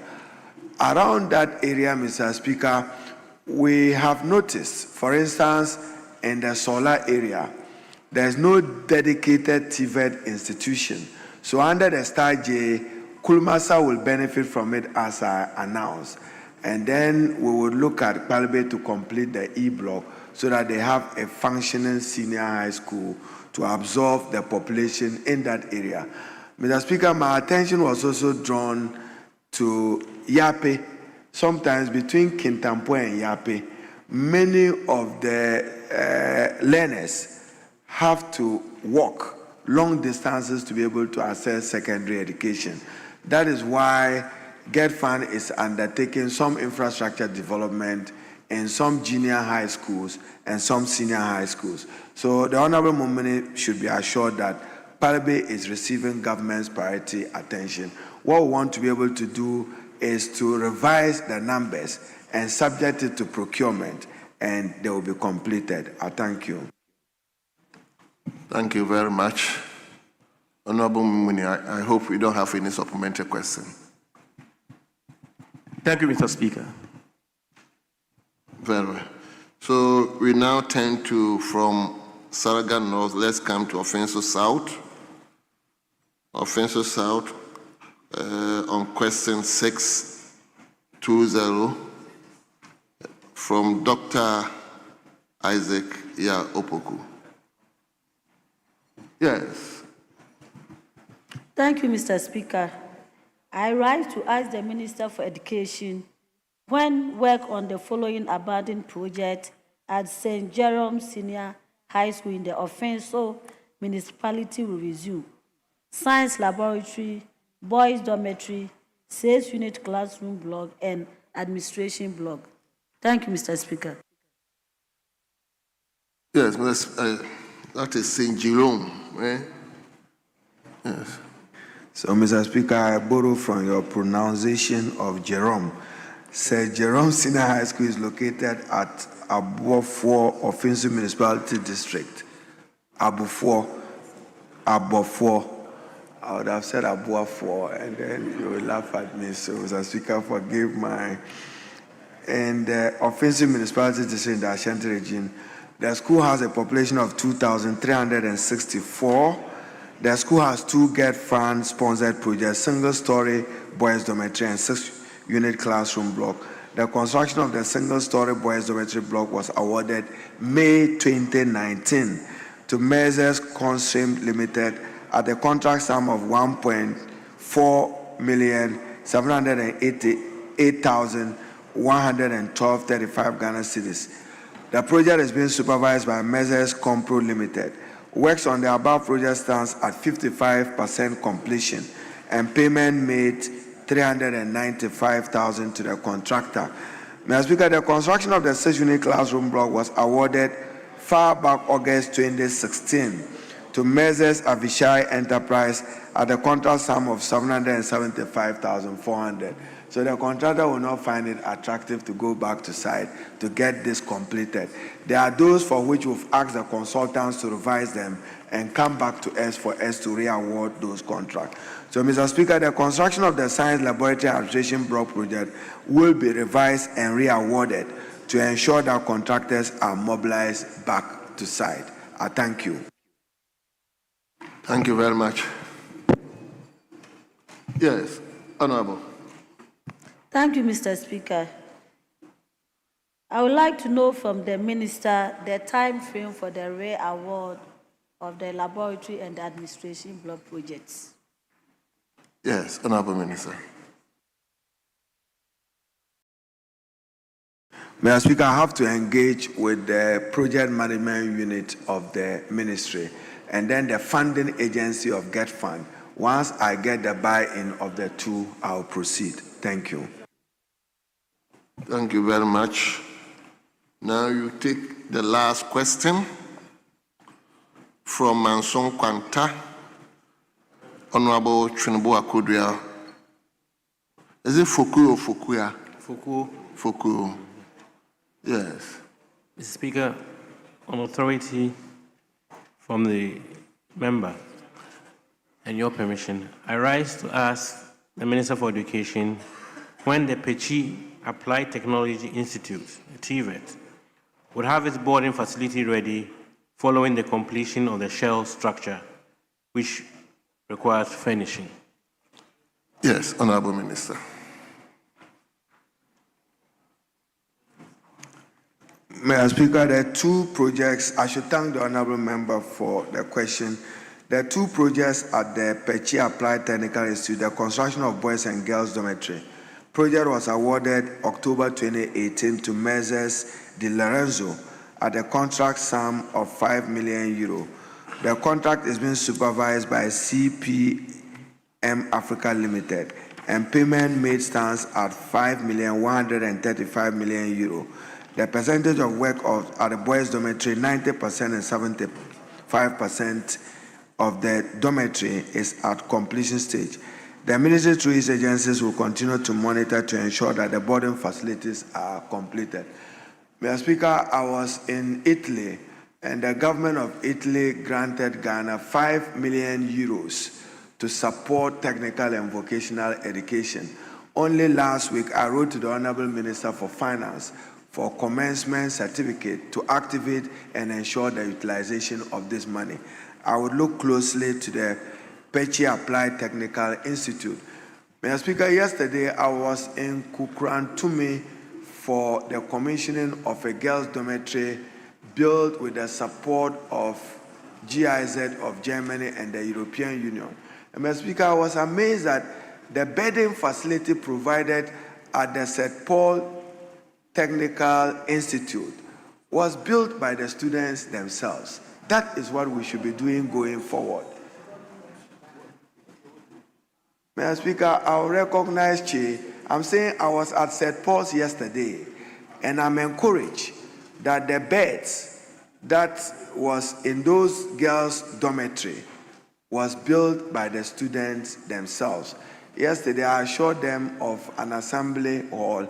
And as I have said, Mr. Speaker, if Ghana is to succeed in addressing growing unemployment and underemployment, we need to upskill steady, sustainable resources for the TVET space. So I'm considering coming back here with the TVET fund. We need to dedicate more resources into skills training. Many of the young people are not looking for jobs. What they want is give me a skill. And if you look at many of the workshops and facilities, they are poorly equipped. I was at Burma camp to look at the Armed Forces School, and not in the best of shape. In fact, I entered there with the World Bank, one of the deputy managing directors. The laboratory was an empty shell of a table and chair. How do you expect the student to do well with that facility? So, Honorable Member, the Di Lorenzo group of Italy, they got support for it. They are currently doing some work in Salaga under our TVET initiative. So I'll engage with them and then come back to you on it. But we have €5 million, depending upon what flexibility I have. If you need something to get this completed, we should be able to make additional allocations for that. This is why it's not Get Fund. I say, you wrote to the Italian government, but we've come to benefit from it as a government. Thank you. Thank you very much. Honorable members, I think we will all be in agreement that the minister came here early, right away at 12 o'clock, and he has answered 14 different questions. So, Honorable Minister, on behalf of the House, we thank you for attending upon the House to answer questions from your own colleagues. Minister, you didn't listen to me. You've not been discharged and you are leaving. Minister, you are hereby discharged. Minister, you are discharged. Yes, leader. Mr. Speaker, as indicated earlier, Honorable Jerry is ready to make a statement on the performance of the Black Stars yesterday. He said he had finished the last paragraph of his statement. It's an urgent statement on a matter of urgent public importance. So notice need not be given. Notice need not be given. Mr. Speaker, I already briefed you. Honorable Leader, can you do in this way? We have a prepared statement from a member. Then afterwards, we'll give the floor to Honorable Jelly to contribute. Mr. Speaker, Jerry's voice in this matter is the most important. His voice in this matter is the most important. Because yesterday in this chamber, Jerry told us that the performance of the Black Stars yesterday will give an indication whether this country is working again. He said it in this chamber. He said in this chamber. He said in this chamber that we are going to use the match yesterday as a litmus test of whether this country is now working, whether things are working well. So since we won the match, we got 3 points. We won the match. Many great soccer nations drew, but we won. Some lost. We won. So I want the statement of Honorable Jerry.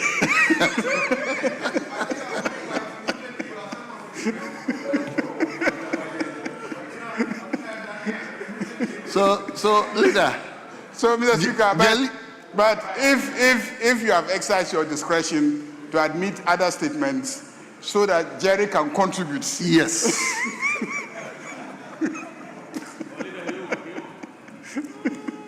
Jelly will definitely contribute. Yes. So now that I've secured your commitment that he will contribute, yes, I can take my seat and look forward to his contribution. I think this announcement was given earlier, so he has prepared enough for the contribution. But let me invite Honorable Dixon Chiledria, a member for Brekum West, to make a statement on Ghana's victory over Panama in our opening match yesterday at the FIFA World Cup. So, Honorable Dixon Chiledria, you may now read your statement.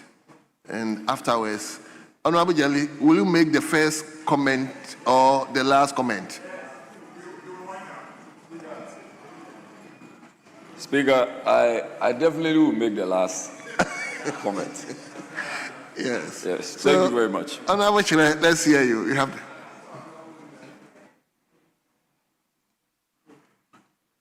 Speaker, just by way of a small guide, because we are seeking to abridge time so that we can take the bill, we want to pray that we take the two statements, then we take two contributions, and then we conclude it. Because there's one advertised in the name of the Great Jam, and he's ready. No, on the different one. My renewed friend. Yes. Well.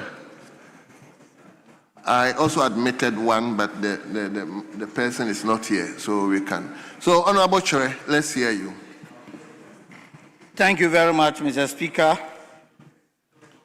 I rise with profound honor and pride as a Ghanaian first and foremost, and as the representative of the football-loving people of Brikun West constituency, to make a statement on the significance of the Black Stars' victory over Panama in our opening match of the 2026 FIFA World Cup played yesterday in Toronto, Canada. Mr. Speaker, football remains the most powerful unifying force in our nation, regardless of our political affiliations, ethnic background, religious beliefs, social status. Football uniquely brings Ghanaians together under one flag, one anthem, and under one national identity.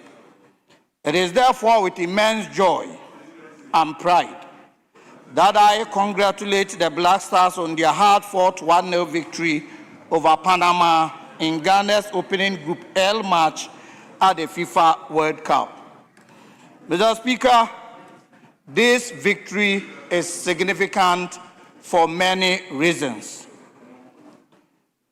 It has given Ghana a strong start in what many football pundits have described as one of the toughest groups, featuring the football giants England, the experienced Croatian side, and a determined Panama team.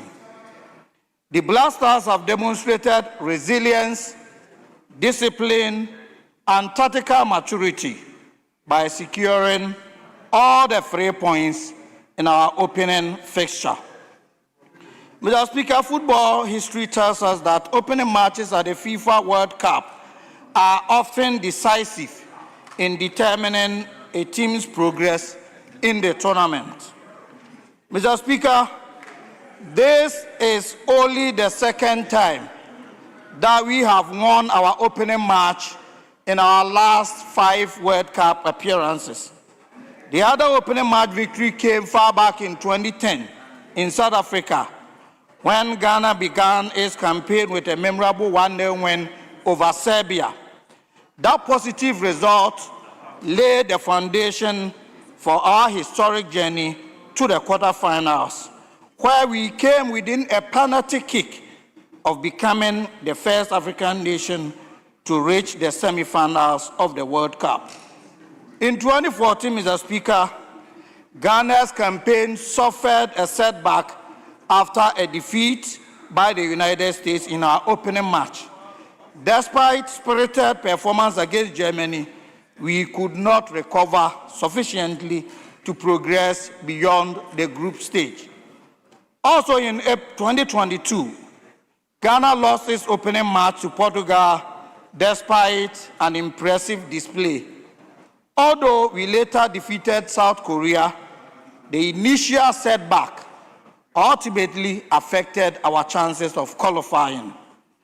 Mr. Speaker, the lesson from the history is clear.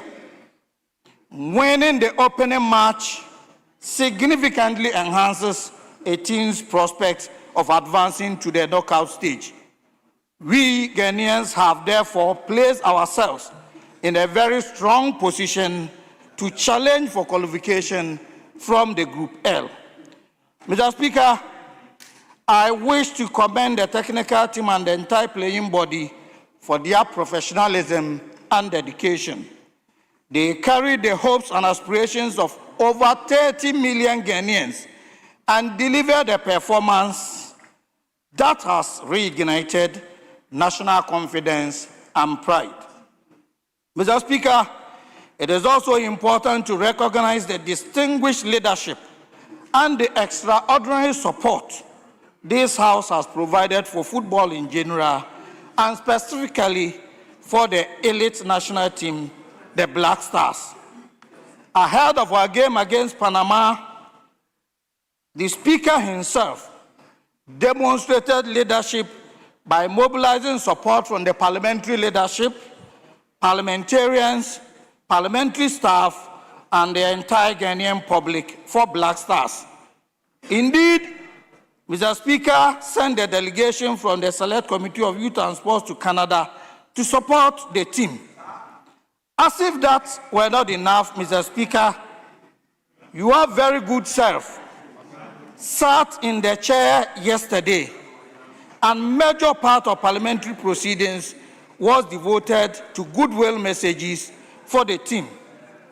Additionally, Mr. Speaker, kindly allow me to commend our own television channel, the Ghana GH Parliament TV, for the excellent job it did in promoting and building support for the Black Stars before this game. I would like to encourage them to do more in our subsequent games against England and Croatia. Mr. Speaker, this victory does not belong to the players and the technical team alone, but also to the millions of Ghanaians at home and abroad who continue to support the Black Stars through difficult and successful times. I commend the government of Ghana, the Minister of Sports and Recreation, the Ghana Football Association, our corporate sponsors, and all stakeholders who contributed to the team's preparation and participation at the tournament. On his part, Mr. Speaker, the Clerk to Parliament, Mr. Ebenezer Huma Jitro, was a delight indeed to watch as he led a morale-boosting Jama in Parliament yesterday. As we celebrate this important victory, we must build on yesterday's performance to reach the next stage. Indeed, the first 15 minutes yesterday, Mr. Speaker, gave many Ghanaians palpitations. The first half was nothing to write home about. However, the team improved markedly in the second half, particularly after tactical substitutions.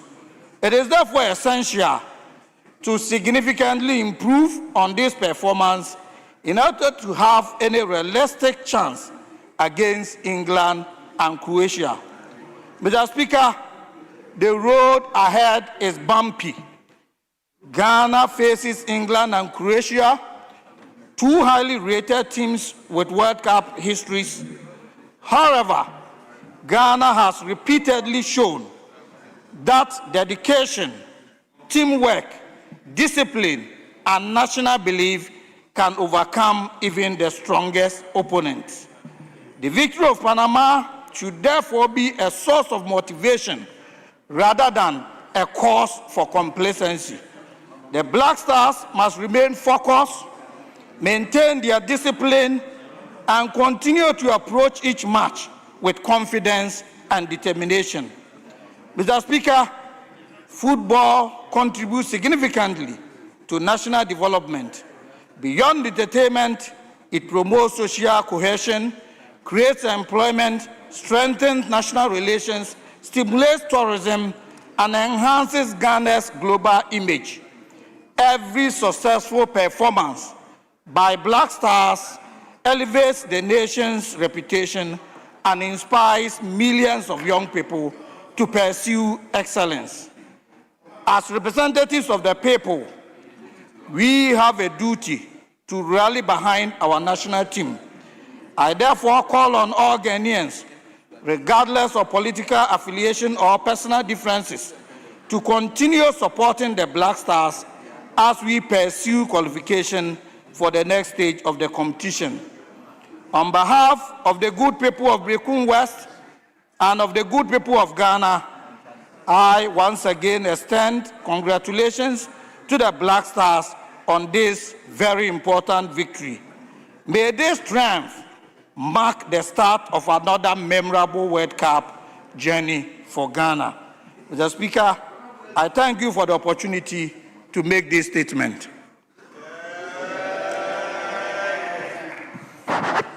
Thank you very much.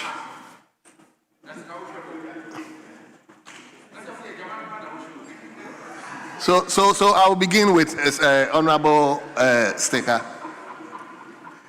Mr. Speaker, Thank you very much for this opportunity. I would like to support the statement just made by my honorable brother, MP from the other side, that by the grace of God, by 2029, they will be sitting here. Mr. Speaker, I would like to say first, I echo to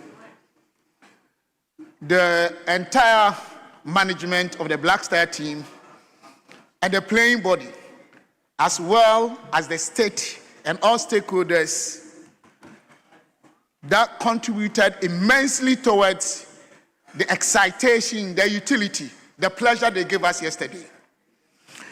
Mr. Speaker, I'm sure you might have witnessed the running story or the trending story that yesterday prevailed. And that actually stemmed from this very person here. That there were a lot of doubting Thomases.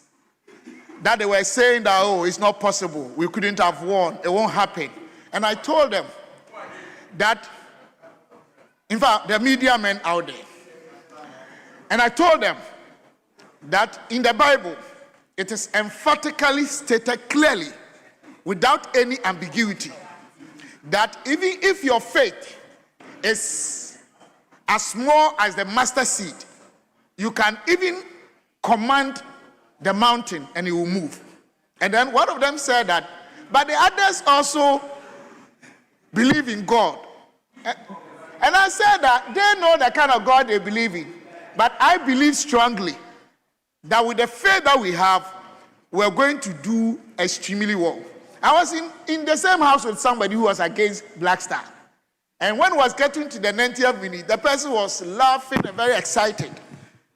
And before God, I said that, God, what is trending? Don't disgrace me.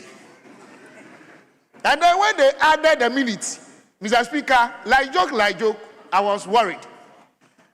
But I saw something, that the second half, I'm sure the angels had descended. We outplayed them. We did so much well. I saw the commitment. I saw the energies of our people. And I saw Ghana. You see Ghana flag, check all the flags in the world. If you have eyes, you see something different. We are peculiar. God loves us. And I was so excited when the goal came. I knelt down and prayed to God that, God, you did not disgrace me. Mr. Speaker, what I would like to say, Mr. Speaker, what I would like to say, even though the task is very Herculean, cumbersome, laborious, involving, tedious, such an appointed time such as this, our God is with us.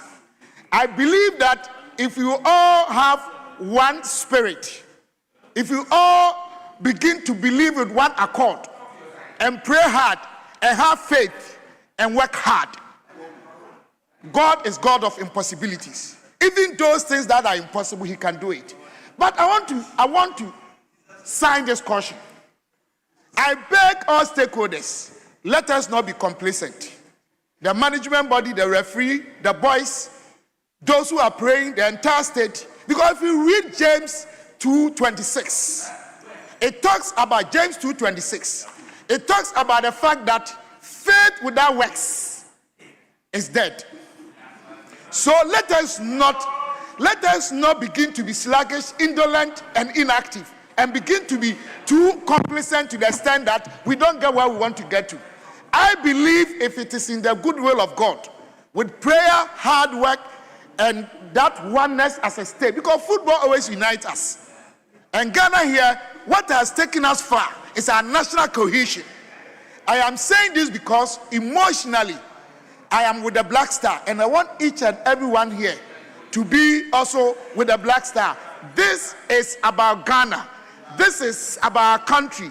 This is about one people with one nation and one destiny. Inshallah, we'll get to where we are supposed to get to. Thank you so much, Mr. Speaker. Thank you so much. Thank you very much. Let me come to Bolgatanga Sankra. I think it's taking some time that I've given the floor to... Thank you very much, Mr. Speaker. Mr. Speaker, I would like to commend the maker of the statement for successfully dealing with the issue of our participation in the World Cup. But, Mr. Speaker, if there's anything at all that brings Ghanaians together, it is always football.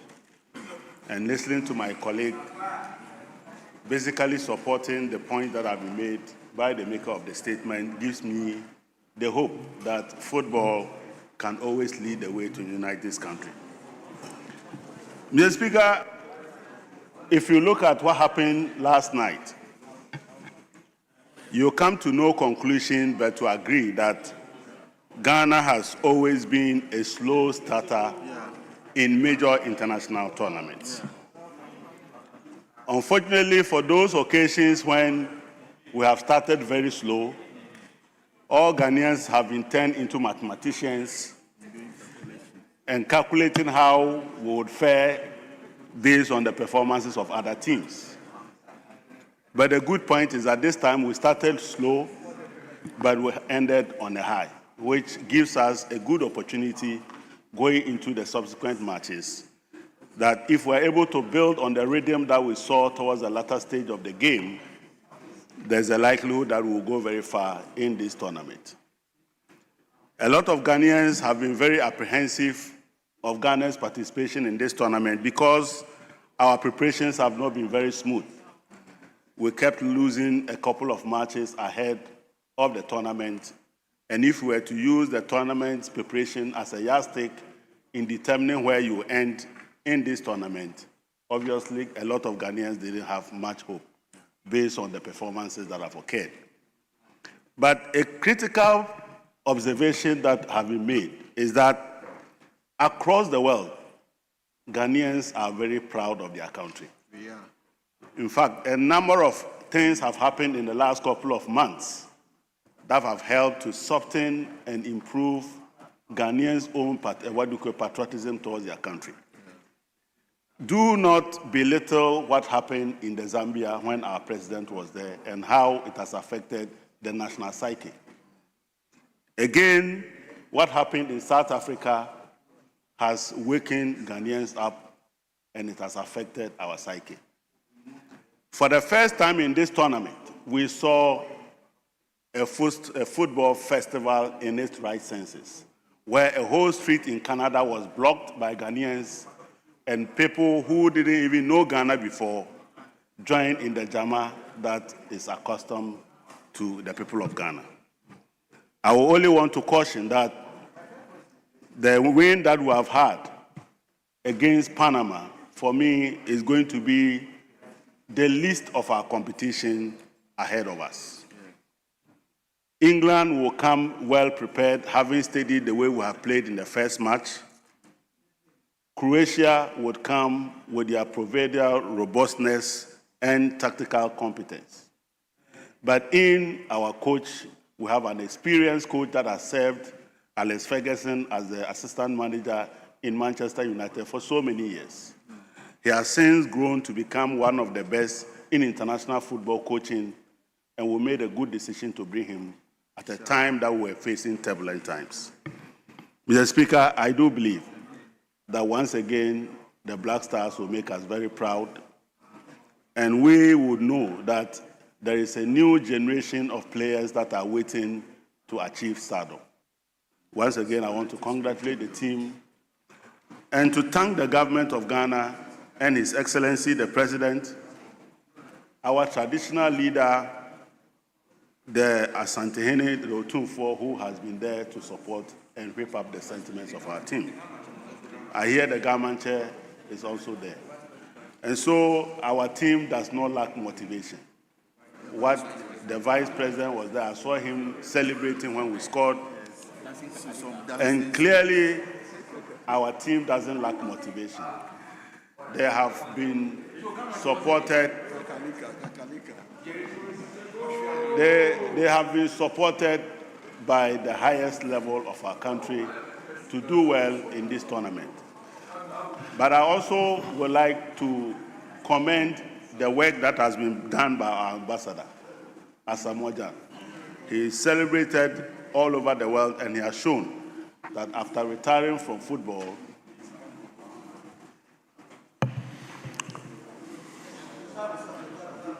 Thank you very much. Yes, let me give it to the lady. Thank you, Mr. Speaker, for the opportunity. I want to add my voice to the statements.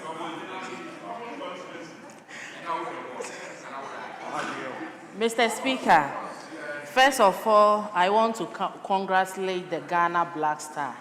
And Mr. Speaker, yesterday was the first day I saw our Vice President dancing kakalika on the stage.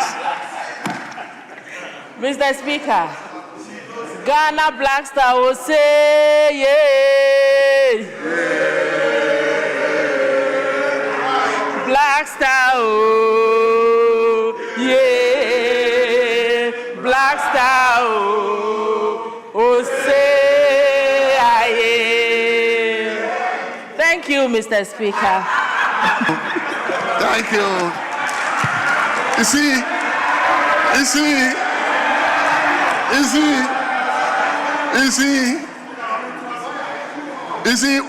what he did for just 1 minute is more than speaking for 1 hour. So let me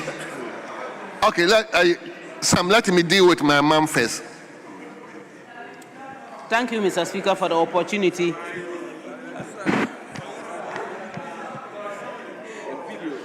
Thank you, Mr. Speaker, for the opportunity to comment on the statement. Mr. Speaker, first of all, let us give thanks and glory to the Almighty Allah for what He has done for us. Mr. Speaker, yesterday, before I even left Parliament, I overheard Honorable Bejira going to the extent of praying for the Black Stars, and everybody was involved and very, very enthusiastic about the winning of the Black Stars. You could see the atmosphere was so charged to the extent that, Mr. Speaker, every single Ghanaian, although we are quite aware that in human society, you cannot have all of us being in the same boat.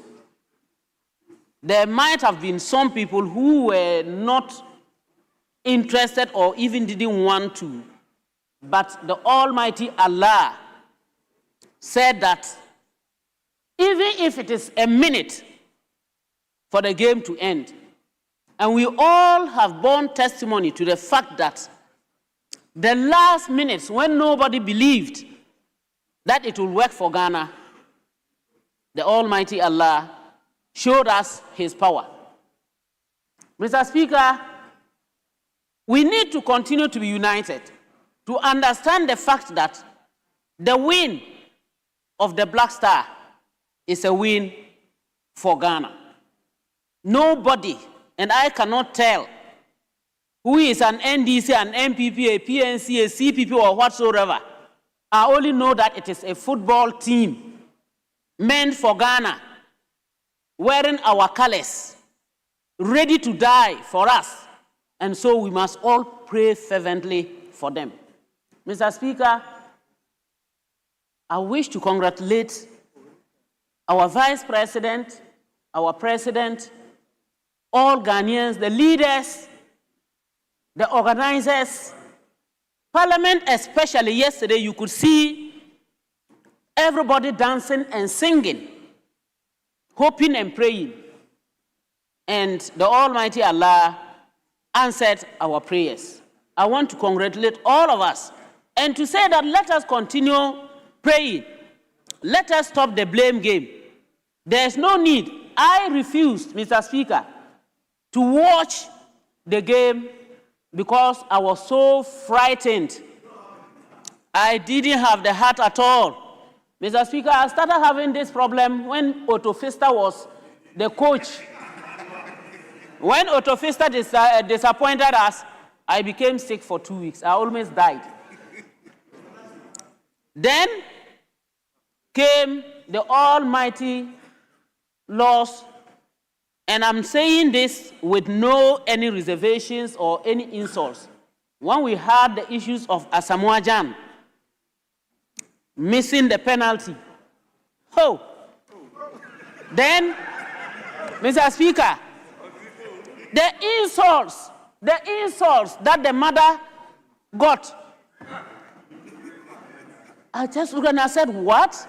I give birth to a child, the child helps and works for the nation for all this while, just one mistake and you have to insult this woman. Mr. Speaker, no matter how serious it was. Mr. Speaker, since then, I have never had the heart to watch any football match.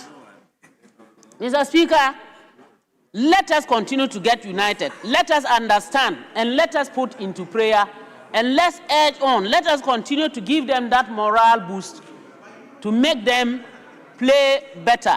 Congratulations once more to all the Black Stars and Ghanaians all together. Thank you, Mr. Speaker.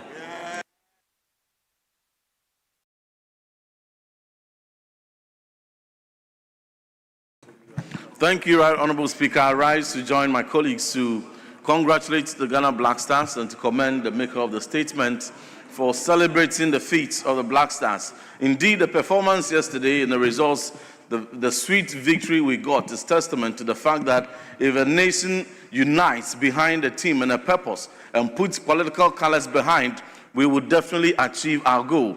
Yesterday was a clear demonstration that not by might, not by power, and not he that willeth or he that runneth, but the Lord that showeth mercy. For anyone that had doubts in the inspiration of the team from the beginning, until the last minute and until the last whistle was blown, you would not be able to predict right. But we thank the team, we thank the technical team, we thank the government, we thank Parliament, the bipartisan support that we rallied behind the team yesterday. All across the country, and even in the diaspora, Ghanaians across the world were cladded and were flaunting the colors, the proud colors of our country. A lot of people that you see in the streets, in their cars, various walks of life, all were cladded in the national team's jersey, including the Parliament of this august house. That goes to show the new spirit, the spirit of patriotism that has been awakened by football. Football unites all of us. Football has a unique power of bringing the country together, bringing us, uniting us, and letting us forget some of our woes, our differences. But I want to point out that getting to the 90th minute, when a new wave of inspiration was sparked, and the young man, Caleb Yonchi, started the onslaught, initiated the attack, and passed it on to Antoine Semenyo, and Antoine Semenyo brilliantly passed it to Thomas Asante. Then the whole country started rising.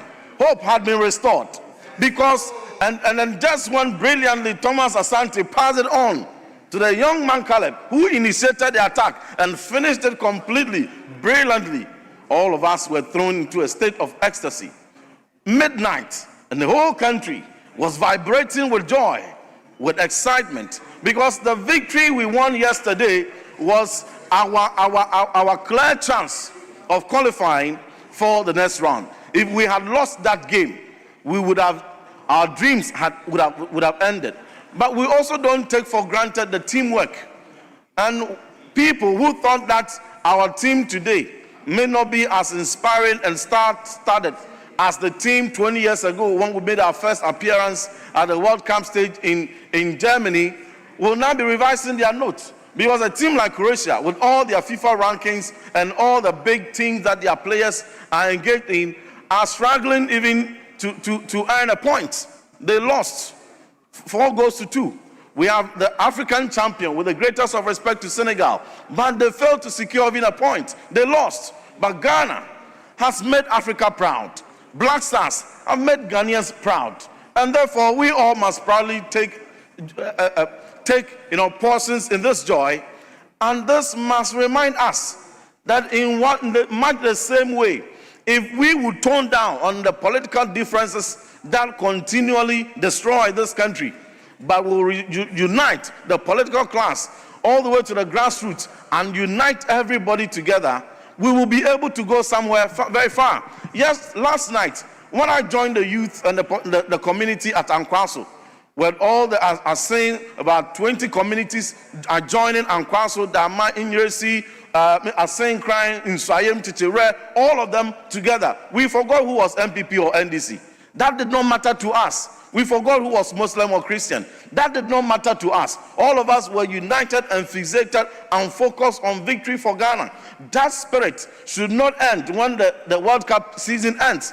It must always resonate with us so that we all will do something to make Ghanaians proud. In conclusion, I want to commend Caleb Renchi.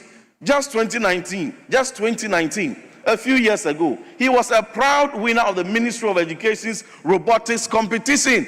And now the pictures are coming out. And we have a strong policy on STEM, on robotics, which prepared some of these stars, which at the time were very young, but now are rising as global giants. And so let us continue in everything this nation begins, whether it was started by MPP or NDC. And let's provide opportunity to the African child to continue to make us proud. Once again, go Black Stars. This is just the beginning.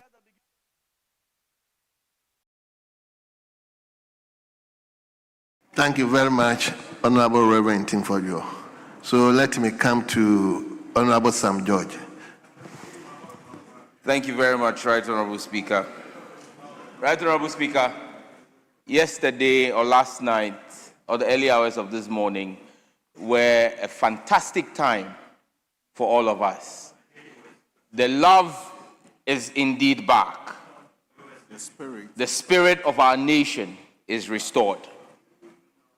And because I come after the presentation made by a Reverend Minister, and because this Sunday is Father's Day, you know, they celebrate Mother's Day more than Father's Day. But Proverbs 23:24 says that the father of a righteous child, the father of a righteous child has great joy. A man who fathers a wise son rejoices in him. And this is because the nation has a righteous man as father.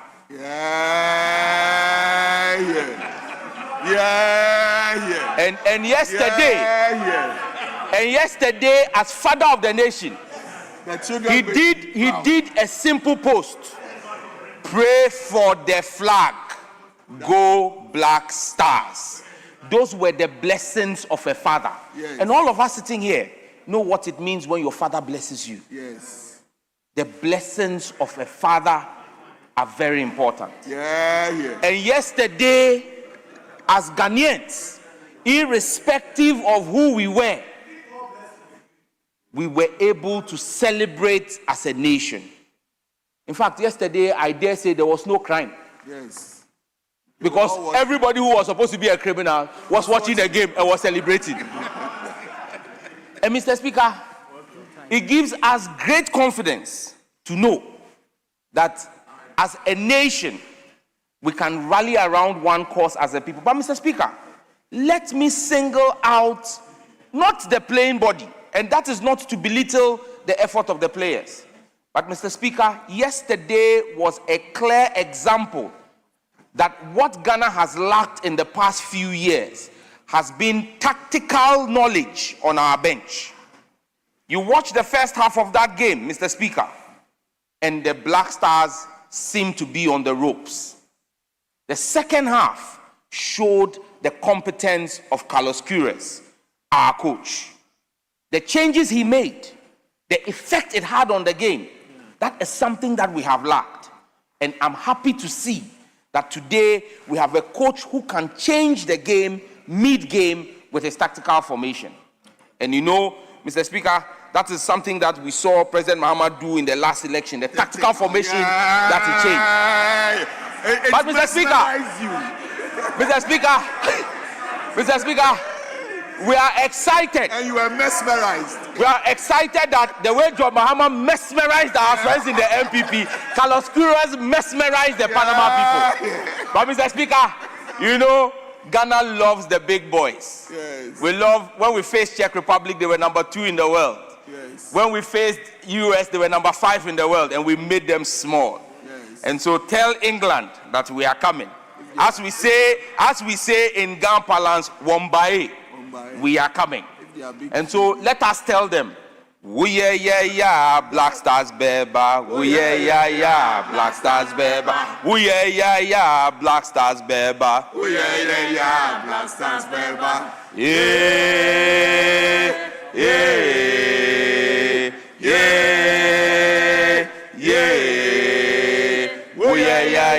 Black Stars beba. And to the 3 lions of England, ye din kunim, ye diko, ye besane di biom. Ye din kunim, ye diko, ye besane di biom. And so, Mr. Speaker, we want to say thank you and urge the boys on as we go to face England and Czech Republic. But the blessings of the Father go before England and Croatia. The blessings of the Father is ahead of them, and it will take them. Thank you very much. Thank you, Honorable.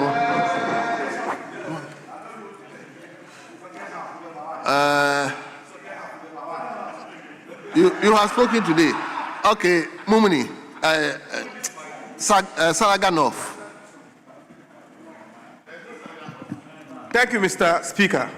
It's Miam. What's your constituency? Miam constituency. Miam. Okay. Yes. Thank you, Mr. Speaker. Thank you for this opportunity. I also like to thank the maker of the statement for such a timely and relevant statement. Mr. Speaker, I'd like to join honorable members to thank the Black Stars, congratulate them for such a beautiful victory yesterday. Indeed, yesterday's game was a tough one, but the Black Stars held on. They were resilient and finally secured, a sweet victory at the dying minute of the game. It was good. It was good for the country.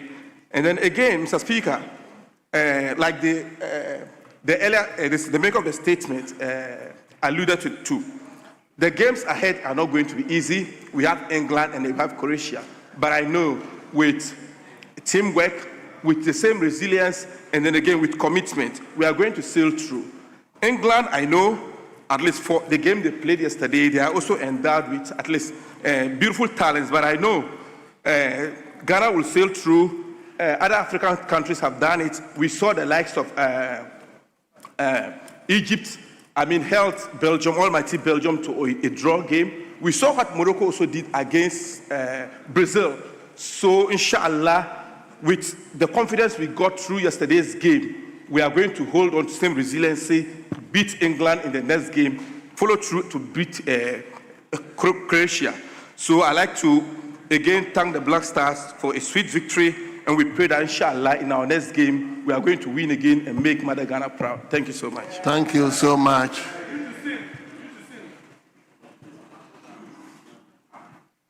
Okay, I'm taking 1-1 and I come to leadership. Yes. Thank you very much, Mr. Speaker. Because I have a statement coming, I thought I should just use about 2 minutes to also add my voice to my colleagues in congratulating the Black Stars. Mr. Speaker, honestly, yesterday when the T-shirts were being given, I almost gave mine out because I didn't have confidence knowing that most of our star players were not going to make it.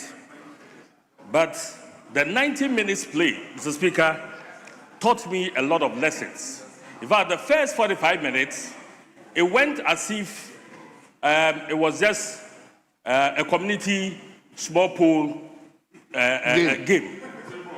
Because I didn't see top, like somebody would say. But after the 45 minutes, after the break, I decided to take to social media. And I had some consolation from people who gave me hope that it was going to work. Like my honorable senior Samjot said, there are some lessons that this 90-minute play have taught us. One, Had not been the changes that the coach made, I'm sure we're not going to have this goal. And so, in every sphere of life, if you want to maintain the same status quo, a lot of times it creates problems. If there's a need for a change, let's change for people to come in with some new energy. This, obviously, that's what we are talking about, reshuffle.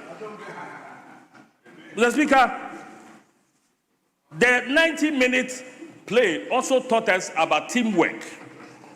I call him Semenshia Semenyo. If you have decided to be greedy, we're not going to have the goal. And so we need to teach ourselves, we need to learn teamwork.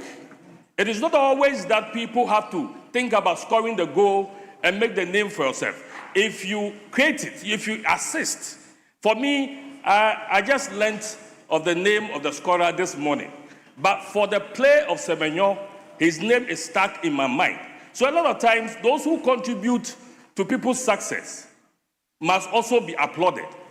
And I take this opportunity to congratulate Semenyo for creating this goal and making Ghana happy. Now we are praying for the next matches. And that is why I will want to implore on my colleagues not to be too quick in taking credits. Immediately you start taking credit, there are people who will start putting their toes on the ground. So you see, at this point, let's be nationalistic. Let's be nationalistic. Let's all take the credit.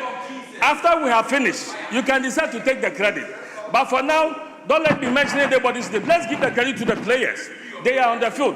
Because you see, if it had not happened, if the goal had not come, and we had started mentioning the names of the minister and others, somebody will ask, was the minister playing? But now people are taking credit. We shouldn't be quick enough to take credit now. Let's take our time. Thank you. After everything, we can give credit to those that deserve it. Thank you very much, Mr. Speaker. Thank you. Walanyo, I also give you 2 minutes. Yeah, thank you, Mr. Speaker.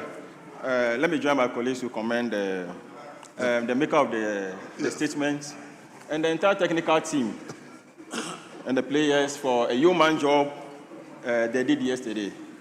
Mr. Speaker, they defended the flag of Ghana. I know yesterday all of us were tense for the 90 minutes until the goal came from our own Caleb. Mr. Speaker, I'm happy the players did not forget the slogan of the great Accra House of Oak, never say die until the bones are rotting.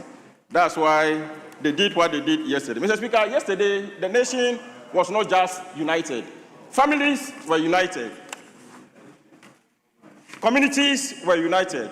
In my constituency, one of the viewing centers, Mr. Speaker, it will be interesting to know, started in Afenyo, because of the problem between Afenyo and Nkonya, years, the families did not see each other. But yesterday, around 11 o'clock, we have families moving from Nkonya to Afenyo to watch the match.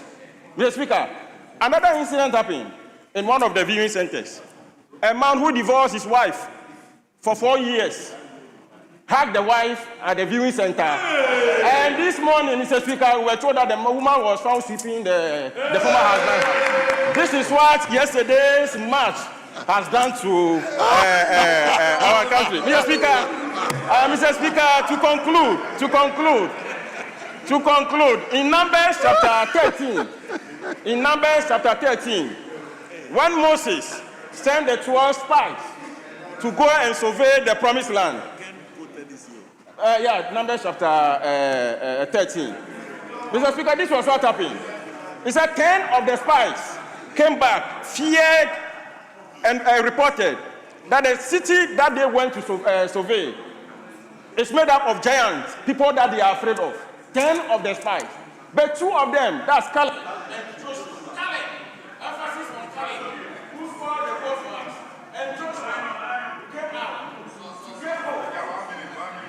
Came out to give hope to the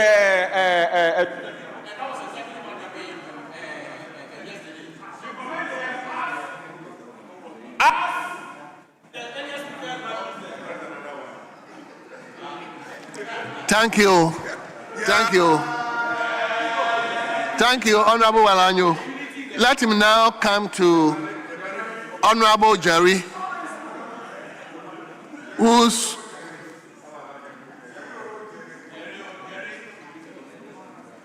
so Honorable Jerry. Yesterday, you remember that when we were making the motion to adjourn the House, Honorable Majority Leader and the Chief, we wanted to continue with the bill, but my part said the game we are going to have is spiritual, so we shouldn't just dilute the spiritual exercise we've undertaken yesterday, and I believe that's what we are coming to continue.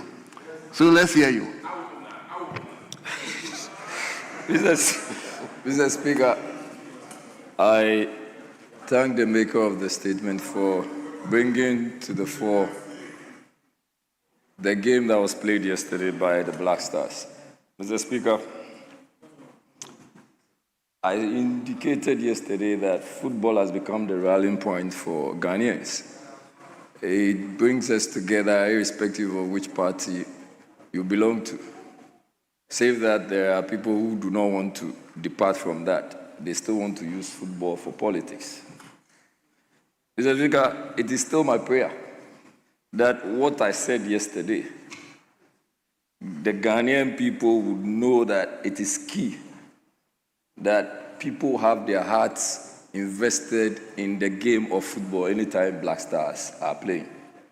Mr. Speaker, and I want to quote once again what President John Dramani Mahama said, and I quote, Mr. Speaker, "Nothing is working in this country.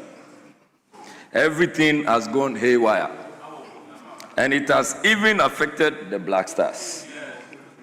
The Black Stars have always been the Black Stars. I mean, we have all been proud of the Black Stars, and you can count on them to score when it matters. Today, look at the Black Stars. So sad. Yes, yesterday the Black Stars scored, Mr. Speaker, and they scored at the 94th minute. Mr. Speaker, you and I know that the goal that was scored yesterday was not a reflection of the efforts of the team. It was not. We played poorly, and our toughest games are ahead of us. Mr. Speaker, we celebrate mediocrity in this country.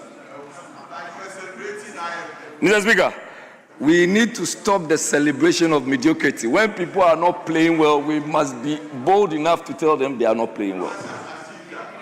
Speaker, 68% of ball possession was with the Panama team.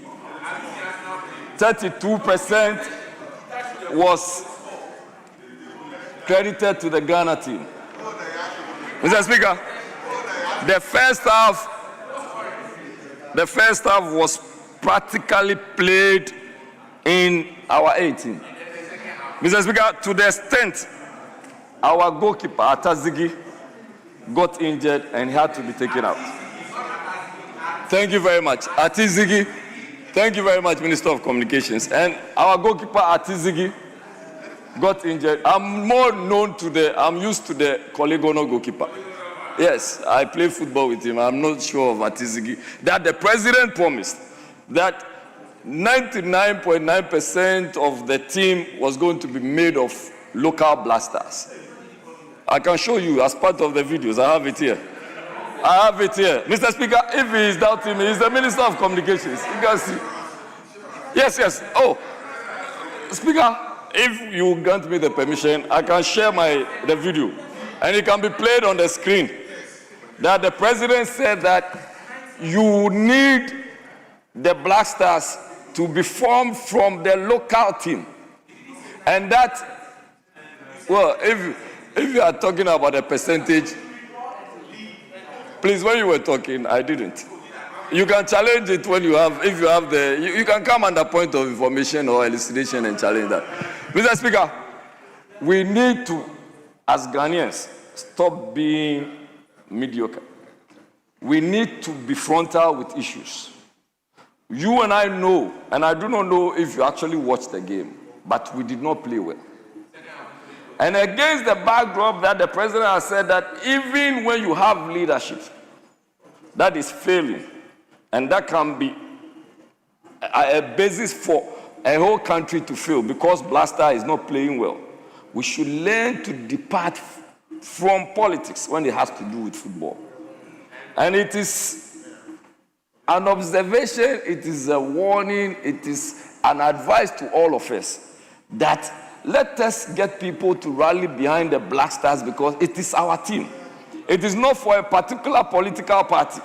So when the Black Stars are doing well, we should all be excited that they are doing well. When they are not doing well, we should be praying as to how to get the right technical men and women to support them to do better. If you play and at the 94th minute you scored a goal and you played badly, you should know that there are 2 major matches ahead of you.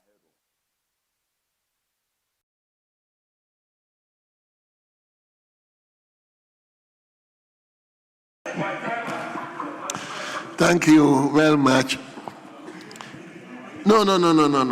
We've gone past that. Leader. Yes, Honorable. Thank you, Mr. Speaker, for the opportunity to add my voice to the statement made by our honorable colleague.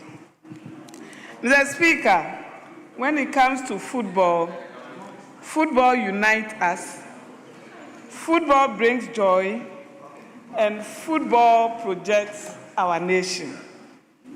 Especially when you listen to some of the foreign journalists, when they speak about Ghana, what they say is they remember maybe Asamoah Gyan, they remember some of our good players, Abedi Pele and co. So you can see that the football projects our nation. The Speaker, yesterday, we have shown that we are Ghanaians, and we are Ghanaians before politics, because the whole nation rallied behind the Black Stars and we united to support them. Mr. Speaker, the players should see themselves above every team that they will meet at the World Cup. They should see England as our colonial masters who have trained us. And anybody you train the person should perform better than you. So they should perform better than them as we are getting ready to meet them. They should just make them small on Tuesday. Mr. Speaker, they should work as a team. Nobody should be claiming, I want to take this credit. Work as a team and deliver. We don't want to hear they are skillful and you play 90 minutes without goal. If you are not skillful, all we need is goal. Just put the ball in the net for us to jubilate. 35 million Ghanaians are relying on them to jubilate and to be happy. They should bring back the love for football again. We should see them at the quarterfinals. And we'll still pray for them to bring the cup back to Ghana. Mr. Speaker, they shouldn't take what we are saying for granted. They should just make Ghana proud. That's all we want to hear from them. And all we want to see is goal, but not skillful, not who pass the ball here and pass the ball. No. We want to see them scoring so that we all jubilate and be happy once again as Ghanaians. Thank you, Mr. Speaker. Thank you very much. Honorable members, we are left with 2 statements. But before we do that, let me acknowledge the second batch of our students at the public gallery. We have Sedriase KKMA Primary,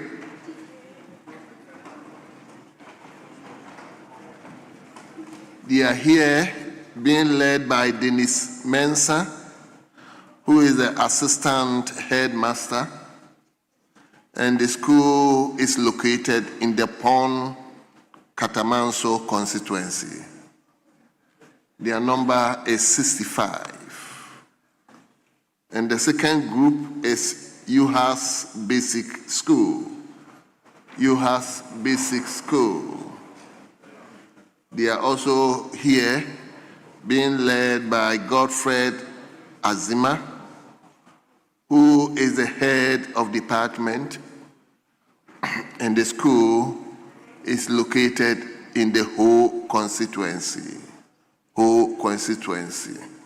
And their number is also 65. You are welcome. We wish you a pleasant stay, and we pray that whatever you are monitoring here will urge you to study hard, so that tomorrow you can also come and take our place when we are not around. You are welcome once again. So we take the second statement.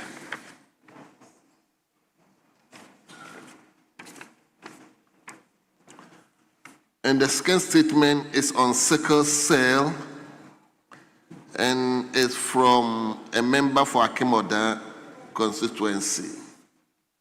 So this one, we will read this one as well as Honorable Member. Your statement, I don't have it here, so that is why I couldn't. We will read them together. Then Speaker, you don't know my name. You're supposed to know my name by now. Mr. Honorable Lifeman. Yes. So, Sharp, we will read your statement as well as Honorable Aqua together. Then we will take the commentary together. Then we'll move on to do some few clauses on the bill. So, Honorable Kwasi-Akwa, let's Thank you very much, Mr. Speaker, for this opportunity to make a statement that commemorates the World Sickle Cell Day, which is tomorrow, under the theme, Closing the Survival Gap, Equity in Sickle Cell Disease. Honorable Speaker, on behalf of the many warriors, their families, and caregivers battling this catastrophic blood disorder, I thank you for the opportunity to make this urgent call to action. Honorable Speaker, I rise to share familiar stories we may have experienced throughout our lifetime at our homes, schools, villages, communities, places of worship, health facilities, and here in our offices and within our constituencies. I speak of accounts of babies, infants, and children succumbing to devastating illness that brings upon them very severe anemia, painfully swollen hands and feet, eyes that glow with a yellow tint, dark, cola-colored urine, and even stroke that maims and kills.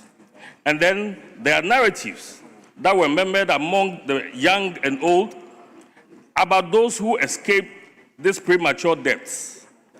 I'm sure we all remember statements like, Nkrabia, he won't live beyond 18 years, 25 if he is lucky.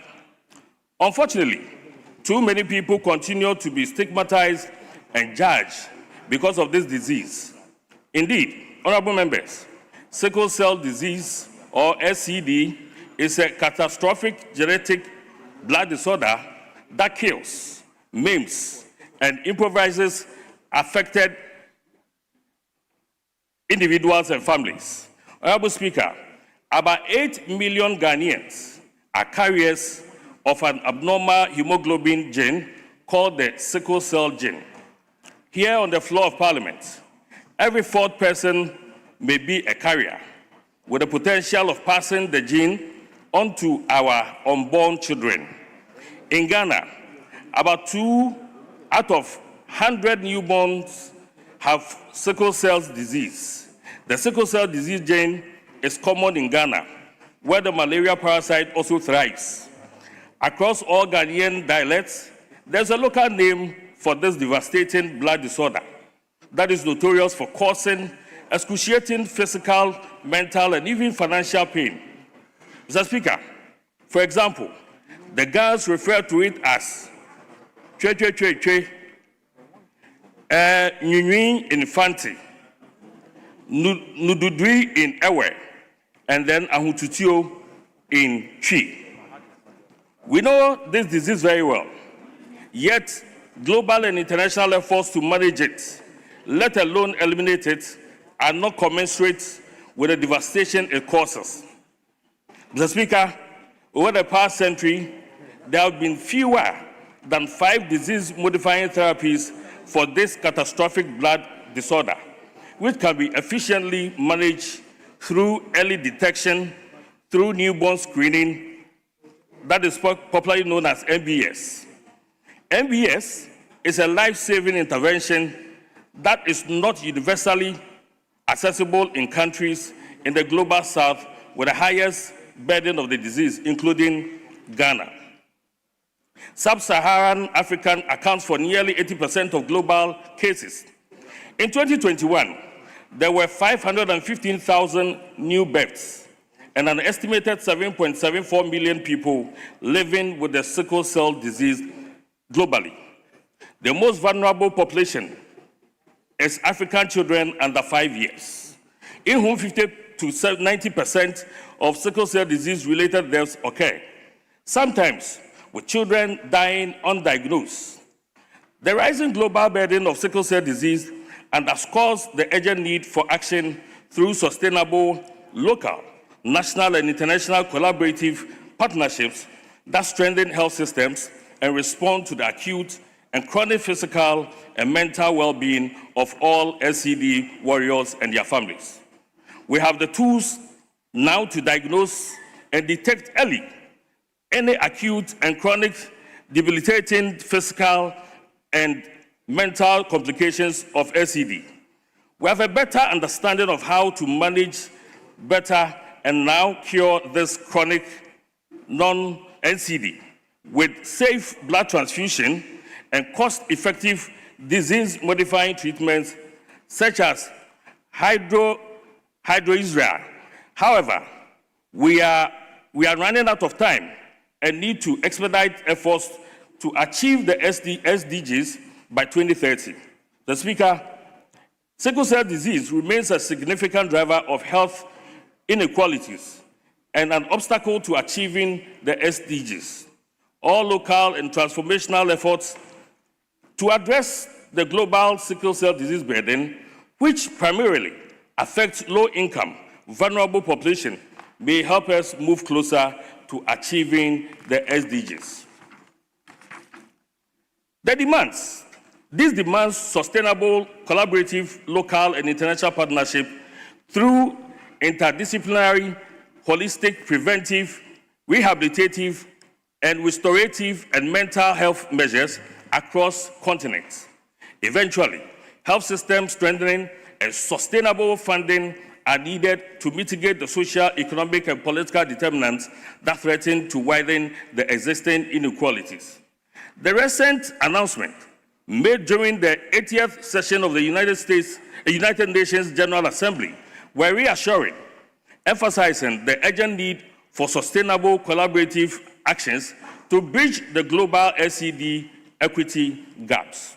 Honorable Speaker, it is undeniable that sickle cell disease causes life-threatening complications affecting every organ in the body, from the head to the feet.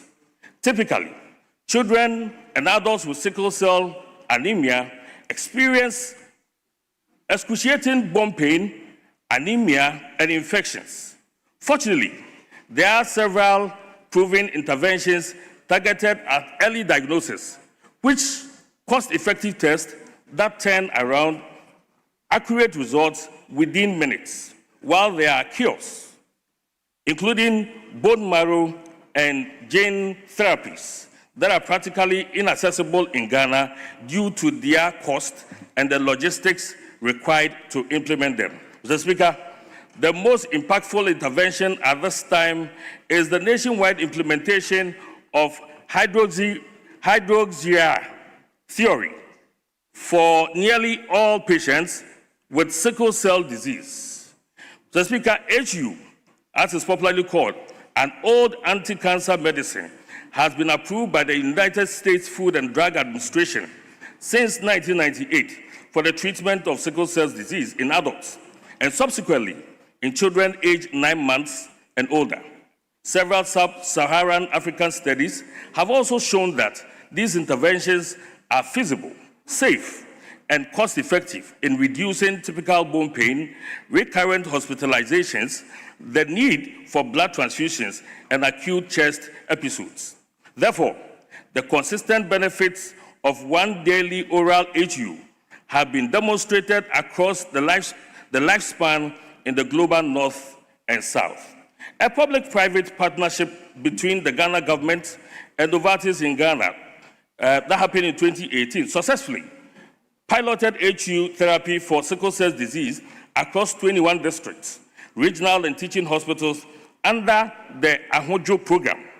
Subsequently, HU was included in the National Health Insurance Scheme in 2022. HU access under the NHIS is currently restricted to about 20 NHI credentialed hospitals in 8 regions, including only 6 of the 21 Ahojo affiliated facilities with specialist prescribers. This urban centralization creates a significant barrier for rural patients with sickle cell disease. The resulting travel burden forces a difficult trade-off, leading to lost income for adult caregivers and diminished school attendance for children. The underserved hospitals incur avoidable healthcare costs for recurrent hospitalizations, treatment of recurrent sickle cell disease crisis, and blood transfusions, which HU effectively prevents. Mr. Speaker, like Uganda, which has decentralized the safe utilization of HU for sickle cell warriors in their country, we need to urgently put in place measures to reap the full benefits. Therefore, to achieve true universal coverage of HU utilization for sickle cell disease, it is clear what we must do. As 2030 beckons for the achievement of the SDGs, let us facilitate measures to 1, declassify HU as a specialist medicine and integrate it into the standard NHIS benefits list. Decentralize the prescriptions of HU and non-specialist prescribers in tertiary, regional, and district hospitals. Improve HU forecasting and procurement by including the global platform for access to childhood cancer medicines. 4, simplify the guidelines into national one-page as posters and reminders. 5, develop a network of specialists for consultation and supportive supervision. Finally, Honorable Speaker, I appeal to the public to show deeper compassion and sympathy toward those living with sickle cell disease and their families. We must eliminate derogatory and stigmatization language from our vocabulary. These individuals possess unique identities, strength, and talents. They are warriors, not sickless. To our dedicated healthcare providers, I urge you to treat our warriors with utmost urgency and empathy. This is especially critical during the rainy season when emergency departments saw a rise of painful sickle cell crisis. Please ensure every patient is offered and assisted in assessing HU. Furthermore, I call upon hospital administrators to strictly implement government policy recommendations, ensuring that HU is fully accessible under the NHIS benefit list for all sickle cell warriors. We can now improve the survival, quality of life, and economic productivity of Nkrabia today while preparing the tomorrow's Nkrabia. We have tools, expertise, systems, and knowledge to achieve equity in sickle cell disease care across the country. Thank you very much, Mr. Speaker, for this opportunity. Well, let me as well listen to Lifeman, Honorable Joseph Apia-Boateng. You may read your statement as well, so that. Thank you, Mr. Speaker. My statement is supposed to be on Friday. I'm supposed to take it on Friday, but it was delayed. So it's better late than never. So I'll do it. Honorable Speaker, my statement is on the World's Day Against Child Labor. The theme is Red Card to Child Labor, Fair Play for Children, Decent Work for Adults. Mr. Speaker, economic hardship places immense pressure on families across the world, with children often pay the highest price through the loss of their safety, education, dignity, and childhood. It's also against this backdrop that I rise to commemorate this year's Child Day Against Child Labor, observing on the 12th of June 2026 under the theme Red Card to Child Labor, Fair Play for Children, Decent Work for Adults. This year's theme called for collective action to end the exploitation of children and safeguard their rights, education, and future. Child labor, which involves work that is harmful to a child's physical, mental, moral, or social development, remains one of the gravest violations of children's rights and a major challenge to national development. Mr. Speaker, according to the 2024 global estimate on child labor by the International Labour Organization, 138 million children worldwide, representing 7.8% of all children, are engaged in child labor, including nearly 54 million, that's 3.1% in hazardous work.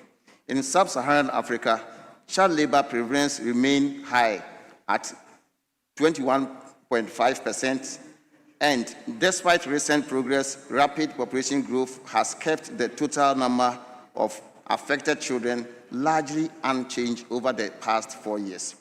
In Ghana, despite notable progress through legislative reforms, policy interventions, and social protection programs, child labor remains prevalent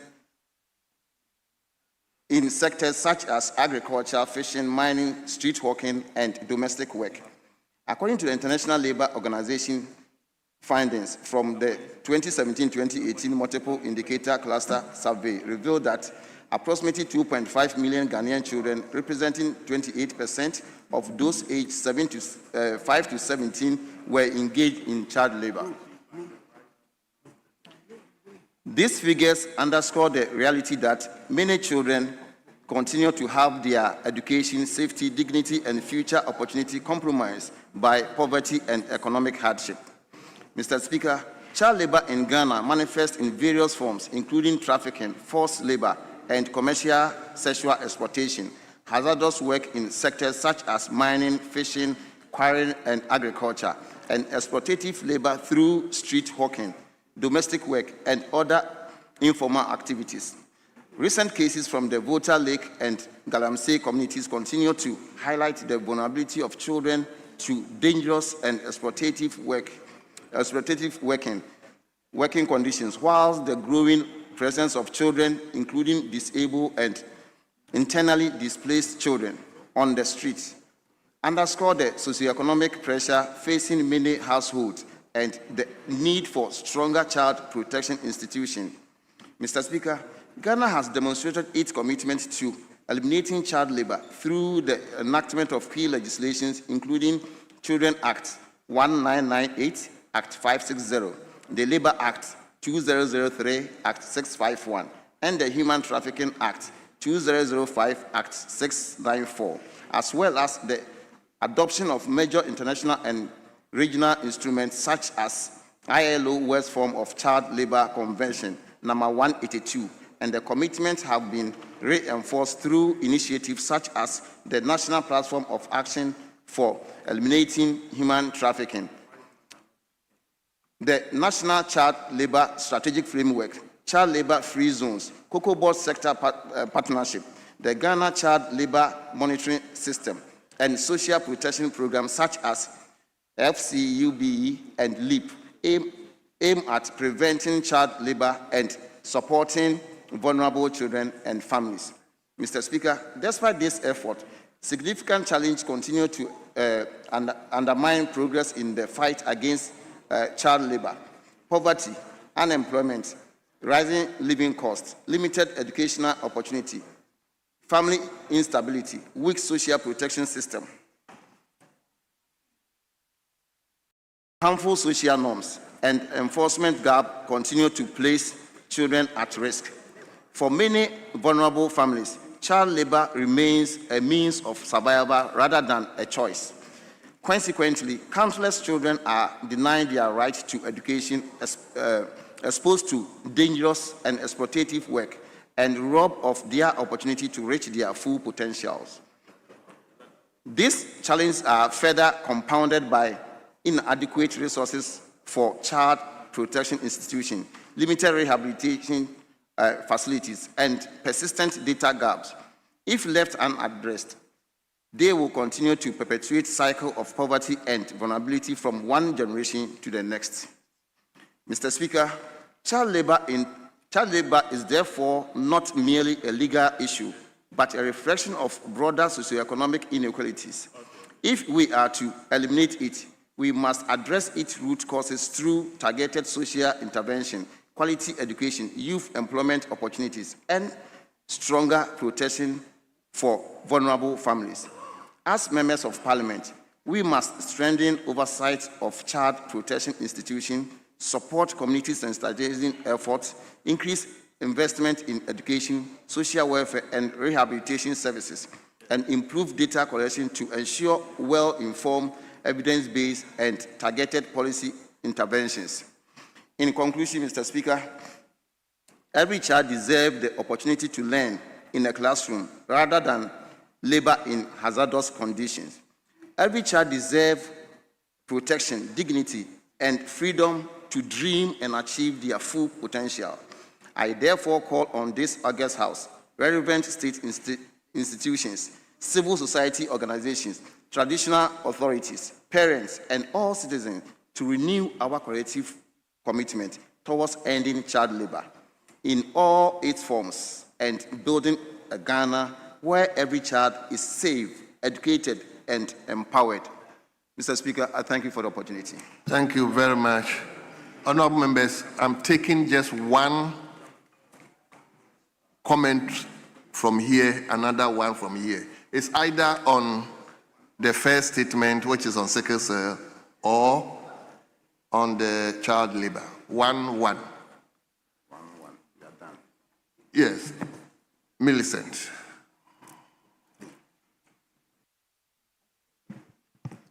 Thank you, Mr. Speaker, for the opportunity given to me to comment on the statement ably made by my chairman of the Labour Committee on the child labor issue rising.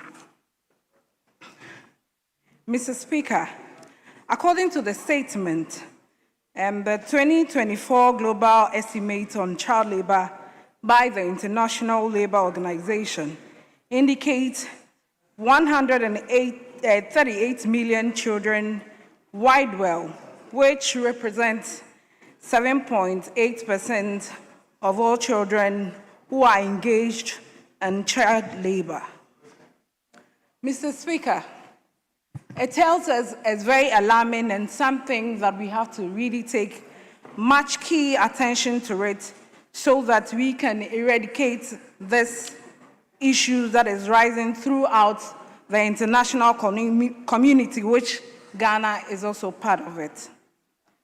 Mr. Speaker, in his statement, he clearly stated that despite the notable progress through the legislative reform, policy interventions, social protection programs, we are still facing this high rate of child labor through some sectors such as agriculture, farming, mining, and some domestic work as well.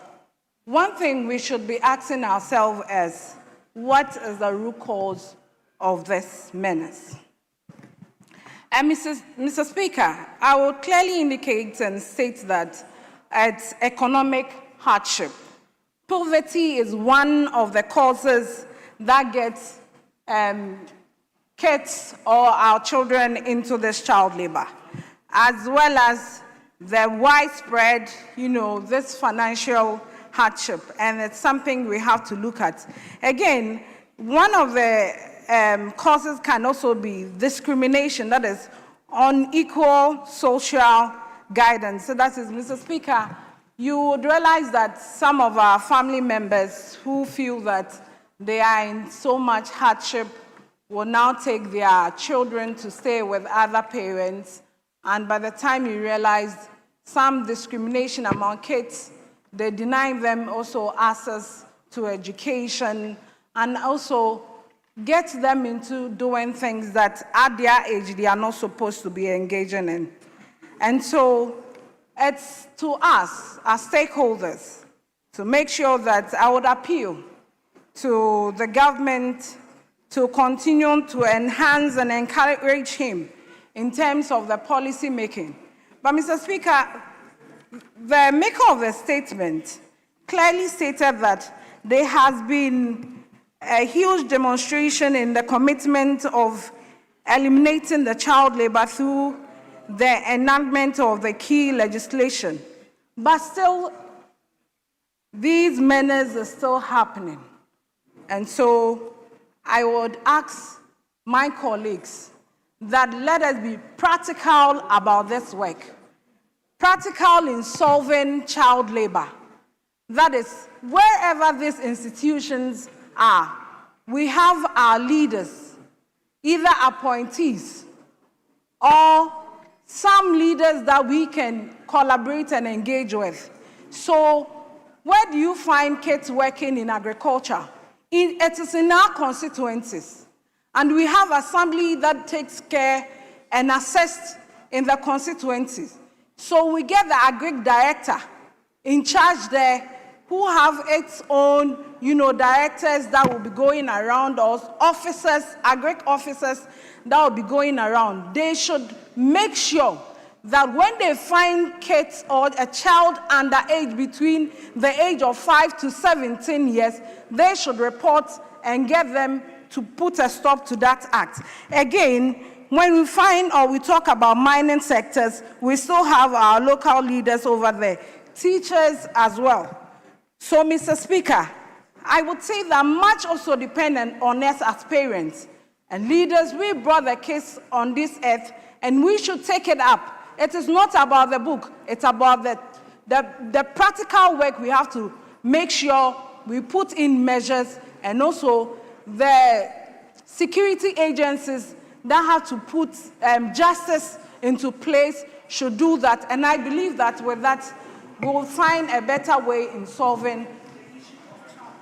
Thank you, Mr. Speaker. Thank you. I'll take the last one. If there's nobody here, then I'll take Kintampo. Thank you, Mr. Speaker. I'm grateful, and to the maker of the statement for this laudable decision.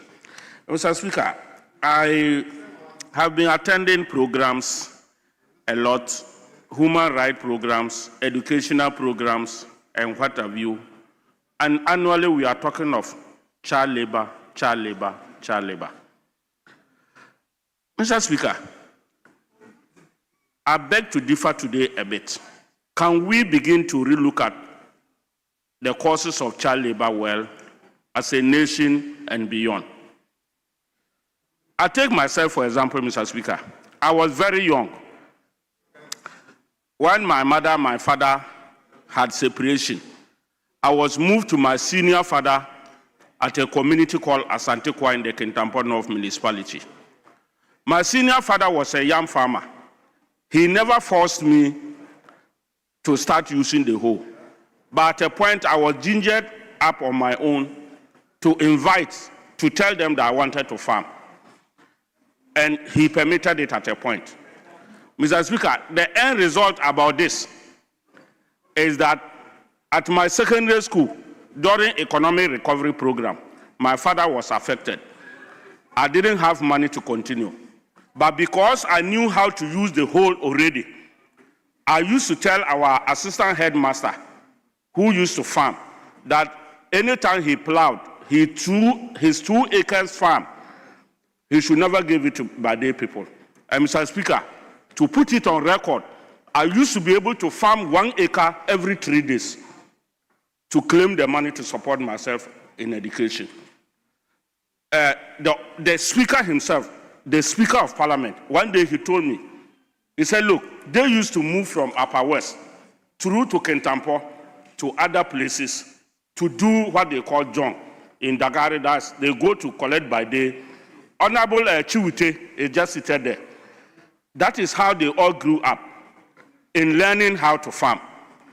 We should begin to look at some of these figures. If not, the international community will continue to throw figures at us and will leave our culture away, follow their figures just for following sake.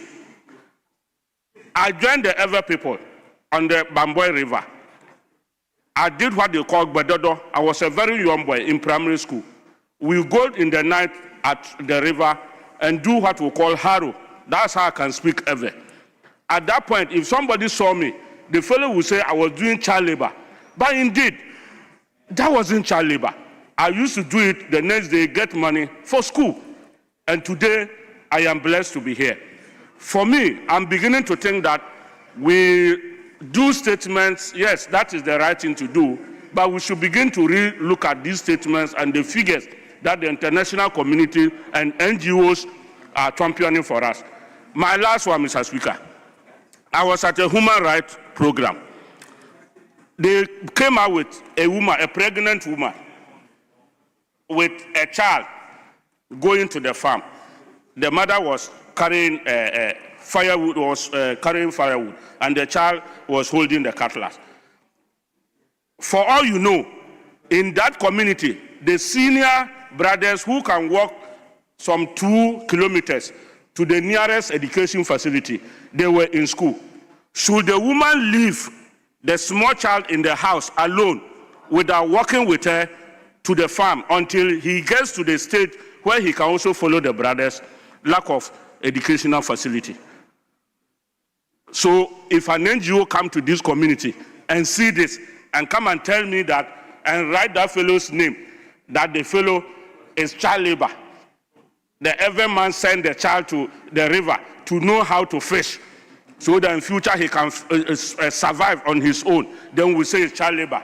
Mr. Speaker, I'm sure we need to begin to look at some of these figures again. And culturally, let them know this is how we'll bring up our children. Yensan Kofa to wait. Let's go back to our root. In Accra, if you go to Circle, it is flooded with people under the bridge, the overhead. Once in a while, they come to some of us to beg, and I tell them, where are you from? Uko Kuruma, Abe, Koshas, San Kofi. Don't sit in Accra to wait. Don't be here begging. Very able-bodied guys are using this to wipe cars. They wipe the moment you are parking, Tema Road or wherever, they bring this ash foam and things and try to wipe your.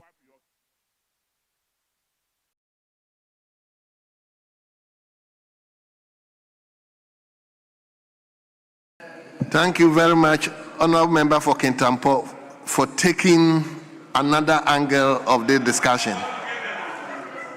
Of course, all of us went through some of these things, so I'm inclined to also go with him. So, honourable members, we bring statement to a close. We will now move to the bill. So I will invite the first Deputy Speaker to take the chair. Whilst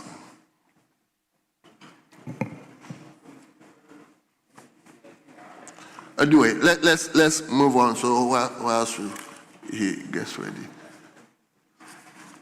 So Community Service Bill 2026 at a consideration stage.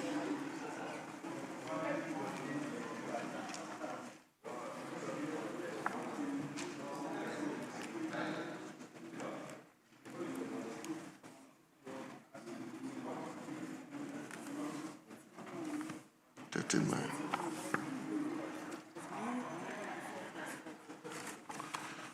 So, honorable members, I think the last time we were considering, we did up to 39. 39. So we'll be moving to clause 40.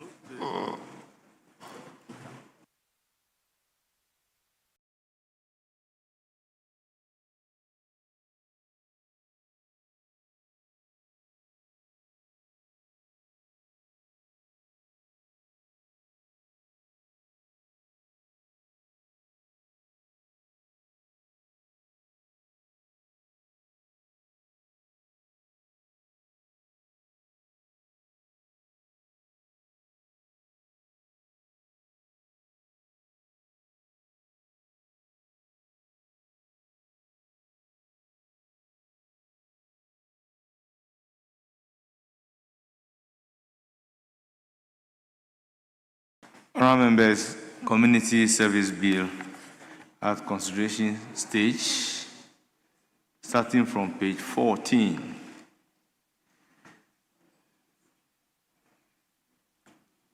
Proposed new clause standing in the name of Osei-Mensah Alexander Komina Afenyo-Markin.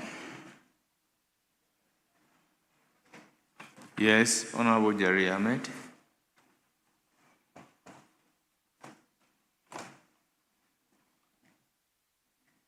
Speaker, which of the proposals are you looking at, please? At page 14. Yes. Yes. Speaker,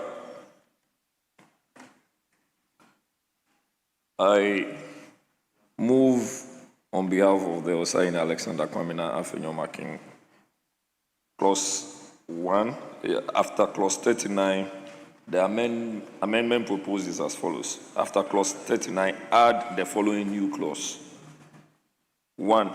In exercising its discretion under section 39, a court shall be guided by a presumption in favor of a community service order where a convicted person is a first-time offender, a person with primary caregiving responsibilities for a minor child or a dependent adult, a young person between the ages of 18 and 25 years, or a person with a certified medical or mental health condition that makes custodial sentencing disproportionate.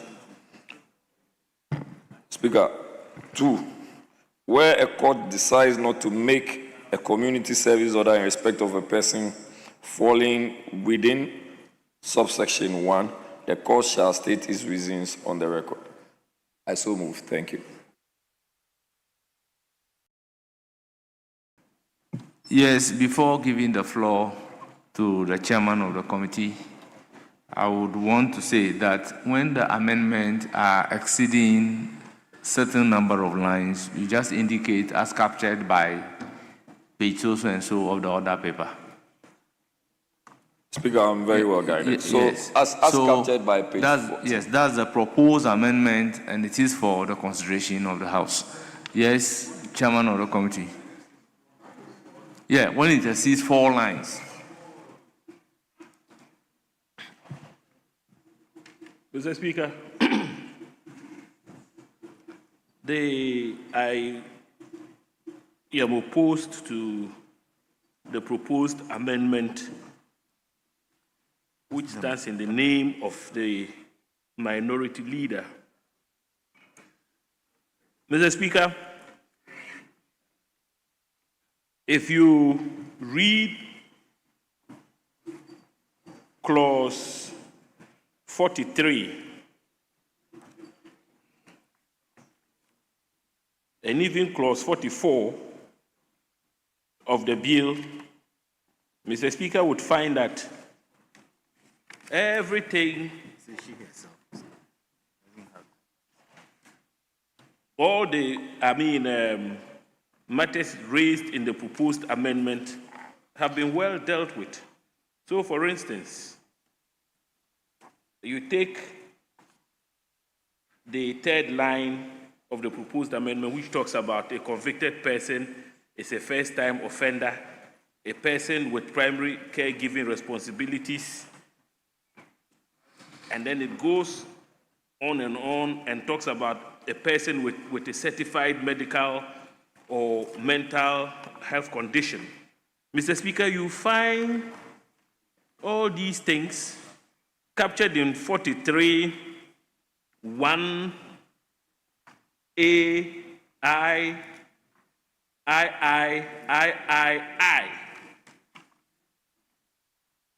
And 43, simply, Mr. Speaker, the heading is Social Inquiry Report.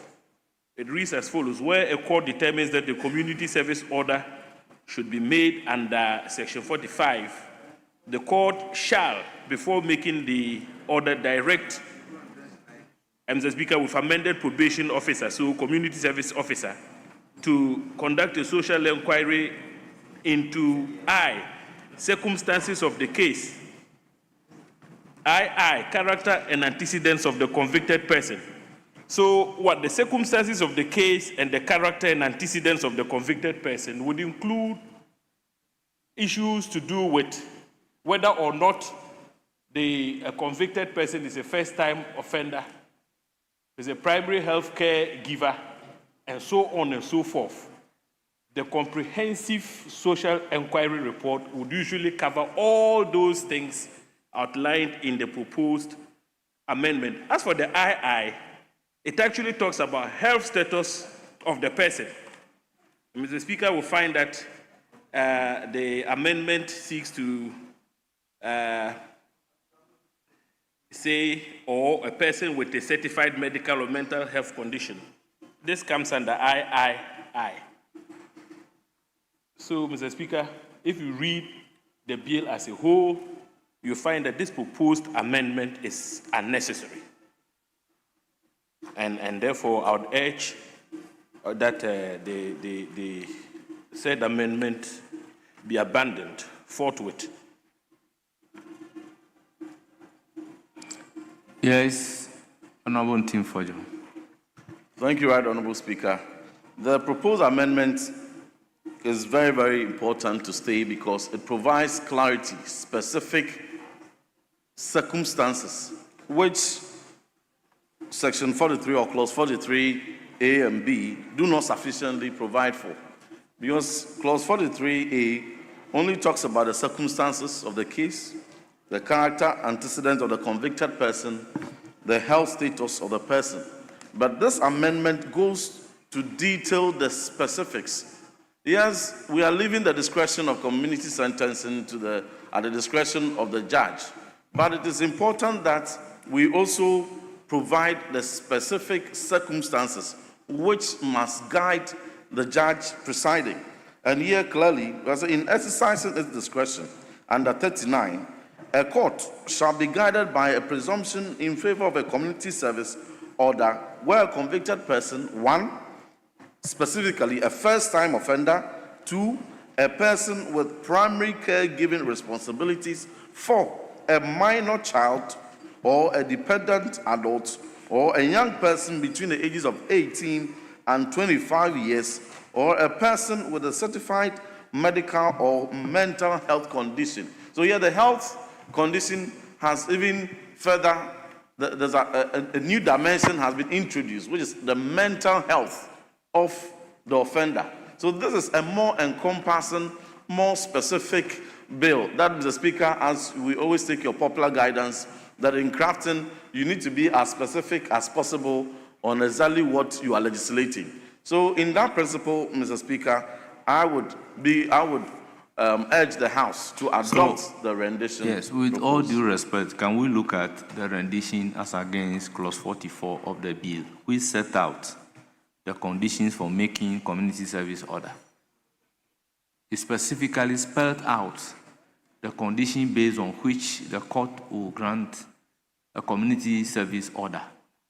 And we want to do away with this to accept a presumption. Thank you, Mr. Speaker. So the additional conditions that are provided for under 44 do not overlap the amendment proposed. they will be very tenable additions to the provisions made under 44, even combined with 43. So you want it to be a new clause, or it should be a Very much proposed so. amendment to 44?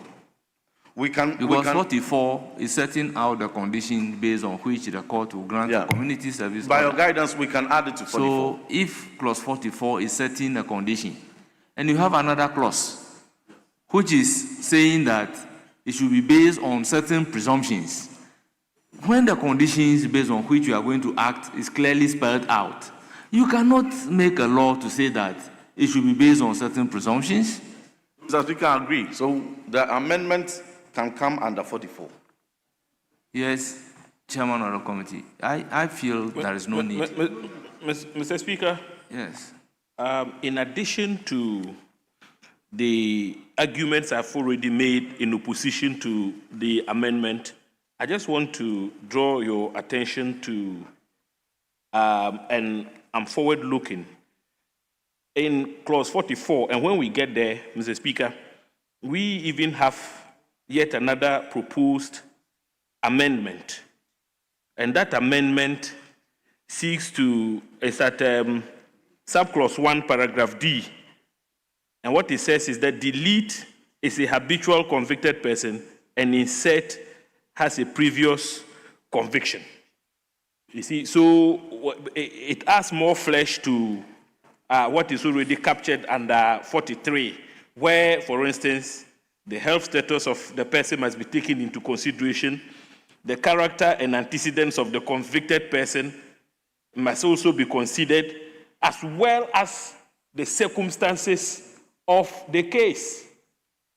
So you don't want to unnecessarily restrict what the social inquiry report would contain. There should be flexibility. But so normally, when you are seeking to get officers to conduct social inquiry reports, you allow for flexibility because there are issues that may come to the attention of the social worker or whoever is responsible for churning out that report, which cannot be legislated. Or we've given a broad framework, which can be found in 43, with specific guidance provided for in some of the specific issues mentioned. So, Mr. Speaker, I think we should. I agree with your earlier guidance that the 44 sets out the various conditions. And so any amendment that seeks to introduce new factors for consideration should come under the 44. So that guidance, I agree. And that is why I propose that the 44 conditions that is set out, plus the 43 conditions that my respected chairman sets out, are still not exhaustive of the specific factors raised in this amendment. So I propose that we lift those amendments. Please again drawing your attention to a proposed amendment that has taken care of this. So, Mr. Speaker, I propose that we carry those amendments under 44, where we enact that the convicted person, the presumption in favor of the community service order, whether the convicted person is a first-time offender or a person with a primary caregiving responsibilities for a minor child or a dependent adult or a young person between the ages. My question remains unanswered. If a law stipulates a condition based on which something is supposed to be done, do you need to have another provision apart from those conditions basing it on presumption? Because in the absence of specific conditions based on which you should act, there can be a presumption. But when the law is telling you A, B, C, D should be a condition for you to make a community service order, you can have a provision that will subject the same condition to a presumption. Mr. Speaker, the suggestion from the member is that the 44, clause 44 is not exhaustive. So there are some conditions that... So then the mover of the motion should do the needful. That's when what we he's get saying. to 44 So and you are still not he's saying that satisfied, it's not exhaustive. then... So he thinks that some of the amendments that they are making under 39, which falls under condition, should be moved to 34. That's what he's 44. That's what he's saying. So that it's very exhaustive, especially caregivers and a few other people. That's what he's trying to say, Mr. Speaker. Yes, Majority Leader. Well, Mr. Speaker, what the amendment proposed by Honorable Afenyo-Markin seeks to do is not to add to the requirements of Clause 44. It is to create a right to be vested in the case of a first-time offender, okay? First-time offender, a person with primary caregiving responsibilities for a minor or a dependent adult, a young person between the ages of 18 and 25 years, or a person with a certified medical or mental health condition. So these four categories of persons, what the amendment seeks to do is to create a right for them that when they commit the offenses specified in Clause 40, for which community service is an alternative, in their case, there should be a presumption that they are entitled to community service.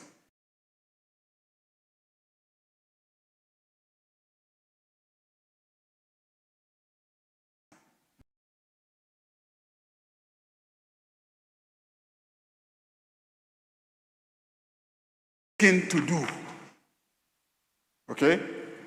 And the chairman is saying that indeed we have considered some of those categories.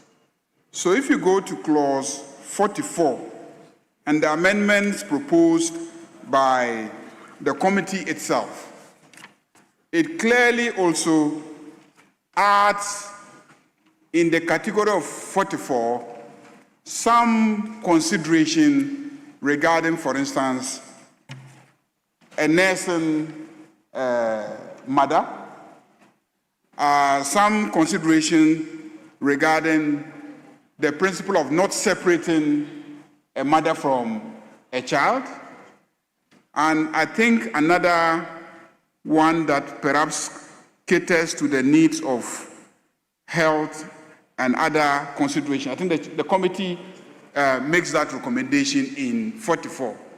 So the idea then is that drop 44, which in effect creates a right. And if the judge is not doing, the judge must explain. To add in some of those to 44 so that the judge can consider them, but not as a right. Because if you say a presumption in favor of those categories, in effect, it creates a kind of right that I'm entitled for you to give me community service. If you don't give me community service, it's your duty as a judge to explain. But in 44, the judge is being told that in taking your decision, you may consider A, B, C, D, E, F, G, H, including the condition of the person in terms of health, the condition of the person in terms of age, the conduct of the person in terms of previous conduct when bail was given to the person, how the person behaved, and all that. So I think that that is what Speaker is saying. Let's drop, 39 amendment, and then when we go to 44, we will take all those four categories and see if we can just capture them as part of the considerations that the court should have in mind, but not to present it as a right, because that's what a presumption does. A favorable presumption kind of confers a kind of right. And if you don't let me enjoy the right, you have to explain on the record. Yeah. Yes. Mr. Speaker, thank you. Mr. Speaker, I believe that the first part of the argument is accepted, that we should move it to 44.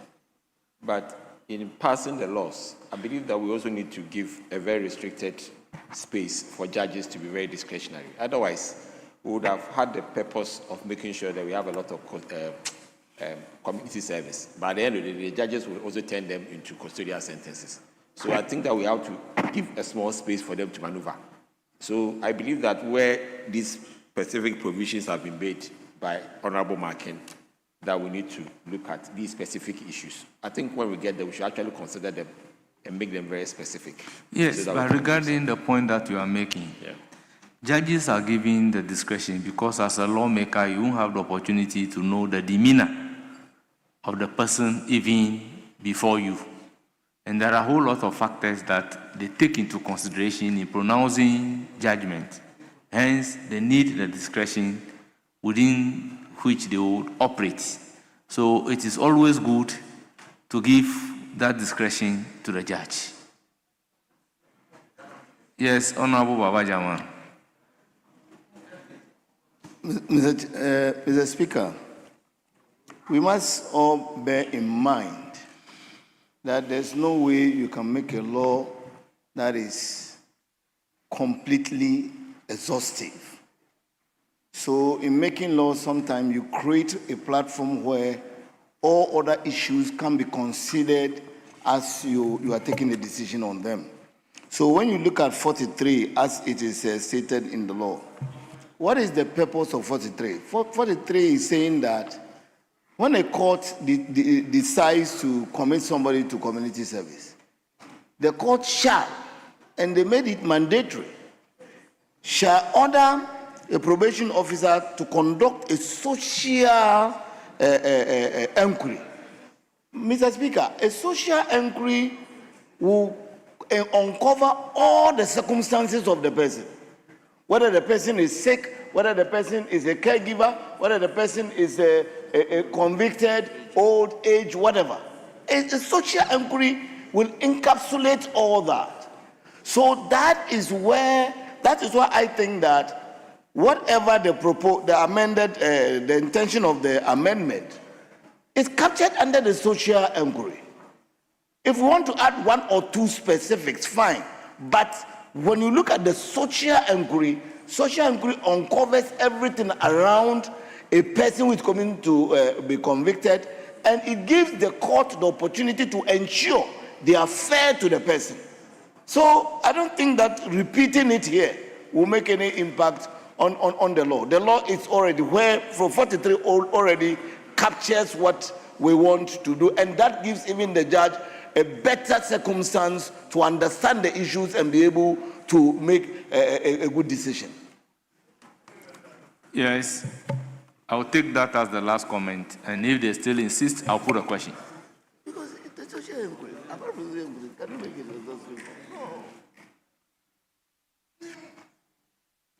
No. Mr. Speaker, because of what you have said, I think we need to really look at, in combination with what the majority leader has said, we need to really look at this particular clause and ask whether we should allow it to stay or we should move it to 44 as a condition.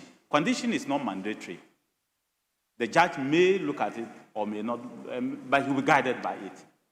But Mr. Speaker... No, here yes. The law is saying shall. Shall, okay, that's fine. It's saying shall. So it's a mandatory conditions. Look at it. But the Mr. Speaker, proposed amendment is talking about some presumptions. But Mr. Speaker, like he said, under 39, we are giving the judge some discretionary powers. And he's saying that there are some three conditions, four situations where he thinks that in looking at the discretionary powers, you want to take away the discretion of the judge. He can do it, but he must explain. Because the presumption is that this particular four categories of people should presume to enjoy community service first. That's why he's trying to say that. Look, when it comes to these four groups or categories of people, they should enjoy community service first. First-time offenders, this, that. Enjoy community service first. If the judge decides in his discretion not to give them community service, then the judge must explain why. he's not giving the community service. The suggestion is, we are making a suggestion that we should move it to the conditions. Those that don't fall under, like the first-time offenders is already under the condition. But the other three, we should move them to the conditions. Is it the same? That is why I'm saying that if we get to 44, then you can look at the relevant conditions under 44 and see which one is not captured and will have to be captured. I believe we've all listened to Honorable Baba Jamal when he was explaining one of the provisions, what it entails. So the question therefore is, do I put a question on the proposed amendment, or the mover will do the needful?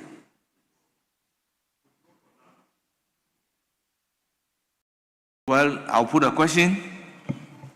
As many as are in favor of the proposed amendment say aye. Those against say no.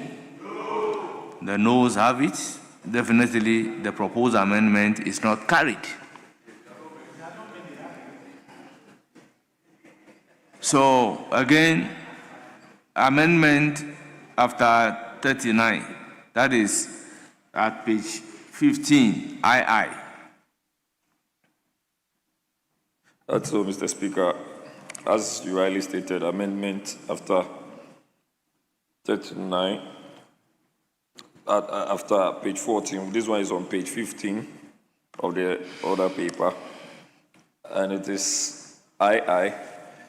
An amendment proposed is as follows. After clause 39, add the following new clause. Into parentheses, and I quote, Community Service Inspectorate. 1.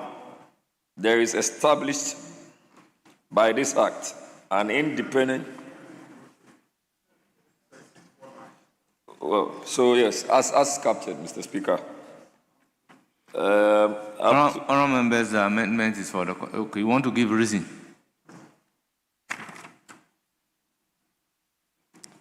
Yes, you are done.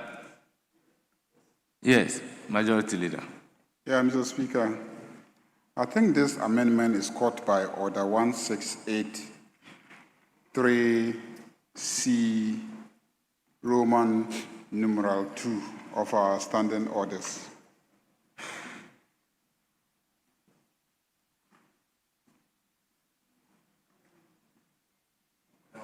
So the 169.3C, where it says that at the consideration stage, the House may effect such amendments as the House considers necessary, except that the amendments, including new clauses and new schedules, shall comply with the following. A, the amendment must be relevant to the subject matter of the clause to which the amendment relates. And here I'm relying on Roman numeral 2, which says, no, sorry, not Roman numeral, CII, which says the amendment must not be inconsistent with any clause already agreed to or any decision already taken by the House.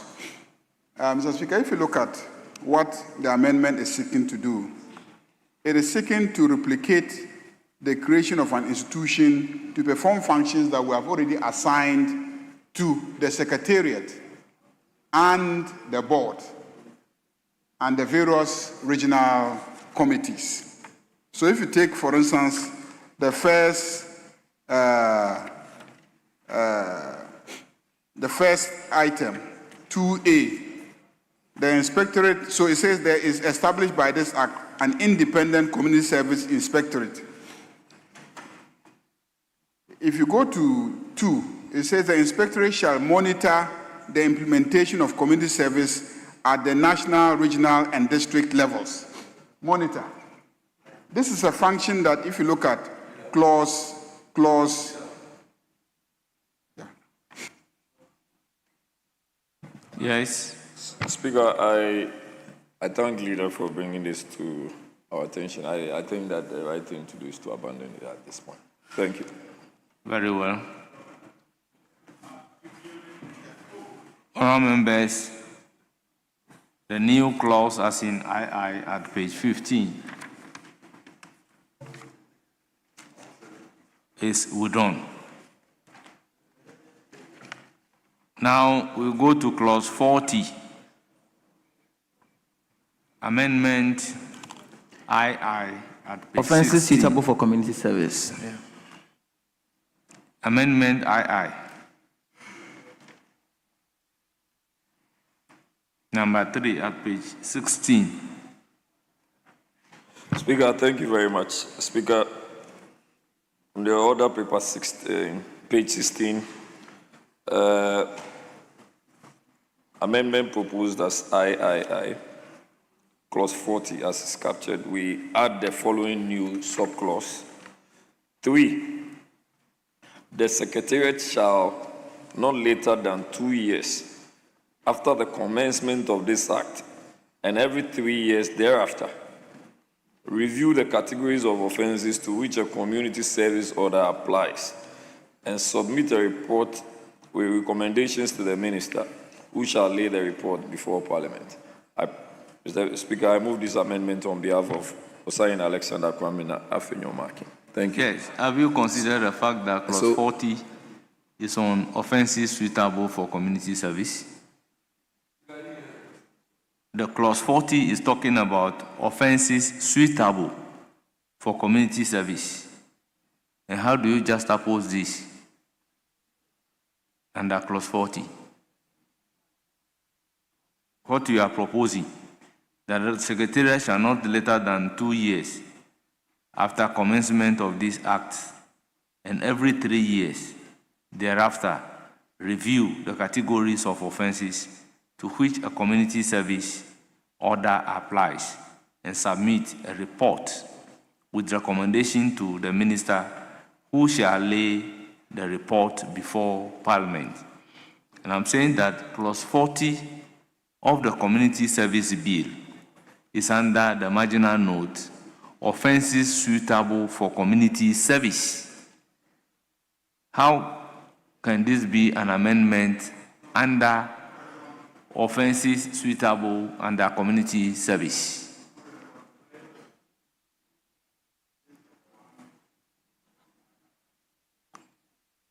Look at the main bill and the proposed amendment. Speaker, I think that is just to the effect that when you look at the main bill, it talks about offenses, and therefore, if there is any review of an offense with reference to the category, maybe that is why the proposer put it. I think this provision is dealing with the Secretariat.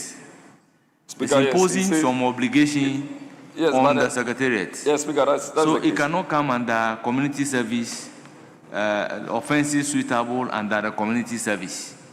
This relates to the Secretariat. Speaker, but is the offenses and dealing with the review of the offenses, would it not come under the Secretariat? Because, yes, because, see, it's saying that offenses suitable for community service. Yes. That a community service order made under section 45 applies to an offense punishable by a term of imprisonment of not more than 3 years with or without the option of a fine. Despite subsection 1, a court may make a community service order in respect of an accused person who has been convicted of an offense under the enactment which provides as punishment for the offenses a fine only, a fine with an option of a term of imprisonment, or a fine and term of imprisonment. This is what the section is dealing with. You understand? Now, under that section, you want us to place that the Secretariat shall not later than 2 years offer community 2 years after the commencement of these acts, and every 3 years thereafter review the category of offenses to which a community service order applies and submit a report with recommendation to the minister, who shall lay the report before Parliament. Even if there is going to be such a thing under the offenses, can that be a way of doing it? The law must come to Parliament for amendment? Speaker. Yes. I think that if you read this present amendment being proposed, which may have to be subjected to further amendments to clarify the language, I think this is like an additional function. And so we may have to push it to the secretariat's function. Exactly. Which will be contained, but it has to be the secretariat shall within 2 years. After the commencement of this It act, is only when we get there then we that can tidy do it up. So you may have to abandon it here and take it to another. Speaker, I wanted to say, I take a cue. We can have it deferred, and then when we get to the functions of the secretary. Yes, but let's consider the feasibility of it. The law But is Speaker, stating... you are the same person who is saying that we are not dealing with it now. If Yes, we are but deferring. let's... So let's get the... No, I'm just saying whether this can be feasible. Very well.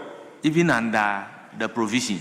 Yes. In the sense that this law passed by Parliament is indicating the category of punishment that can be subjected to community service. Then Parliament will again make this particular law, giving power to review without the law coming to Parliament for amendment. That is problematic. Yes? I agree with you entirely. The point is that clause 40 of the bill is very clear, and it talks about, let me read, a community service order made under section 45 applies to an offense punishable by a term of imprisonment of not more than 3 years, with or without the option of a fine. Now, these offenses, the category of offenses envisaged under clause 40 have already been provided for under the Criminal and Other Offences Act, Act 29. So if you now have an amendment which says periodically you would come back for a review, how are you possibly going to review those category of offenses which will now be made subject to community service orders if you don't bring substantive amendments to the Criminal and Other Offences Act, Act 29? So such a review is impossible without an amendment to the existing law, which is the Criminal and Other Offences Act. Even above all, this law in itself is categorizing those offenses. And Parliament cannot make law to say A, B, C, D, and subject that to a review of the minister without the substantive law being amended. The minister doesn't have the authority to make law under Article 93. So we can subject it to the review by a minister. Speaker, the amendment is fatal. I mean, it should be abandoned.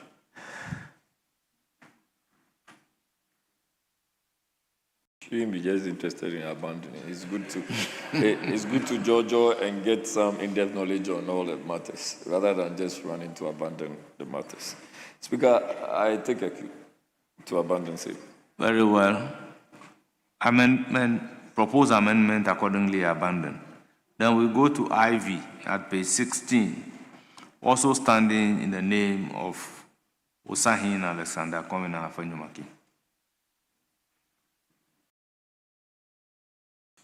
Speaker, I take the amendment proposed by Osei-Mensah Alexander Afenyo-Markin, and that is captured on page 16 of the other paper, today's other paper. Speaker, I read amendment proposed after subclause 1 insert the following new subclauses. 2. Notwithstanding subsection 1, a court trying a person on indictment for a non-violent offense may, if the court is satisfied with the interest of justice and the objects of this act so require, make a community service order in addition to or in lieu of any other non-custodial sentence, subject to A, the consent of the convicted person, B, a social inquiry report under section 43, and C, the specific authorization of the High Court or a Superior Court. 3, subsection 2 does not apply to offenses involving violence against persons, sexual offenses, or offenses carrying a mandatory minimum sentence imprisonment. Mr. Speaker, I so move. That's the proposed amendment. It is for the consideration of the House. Yes, Chairman of the committee. Mr. Speaker, I am opposed to this amendment on grounds that, 1, 41 is very clear. It says, and with your permission, I read, despite any provision in an enactment, a court shall not make a community service order in respect of an offense that is unsuitable for summary determination in accordance with Section 179 of the Criminal and Other Offences Procedure Act 1960. So anything that is not subject to summary determination cannot be entertained so far as 41 is concerned. Now, what does the amendment seek to do? The amendment seeks to add a subclause 2, which seeks to introduce indictable offenses. And this is what it says: notwithstanding subsection 1, a court trying a person of indictment on indictment for a non-violent offense may, if the court is satisfied that the interests of justice and the objects of this act so require, make a community service order.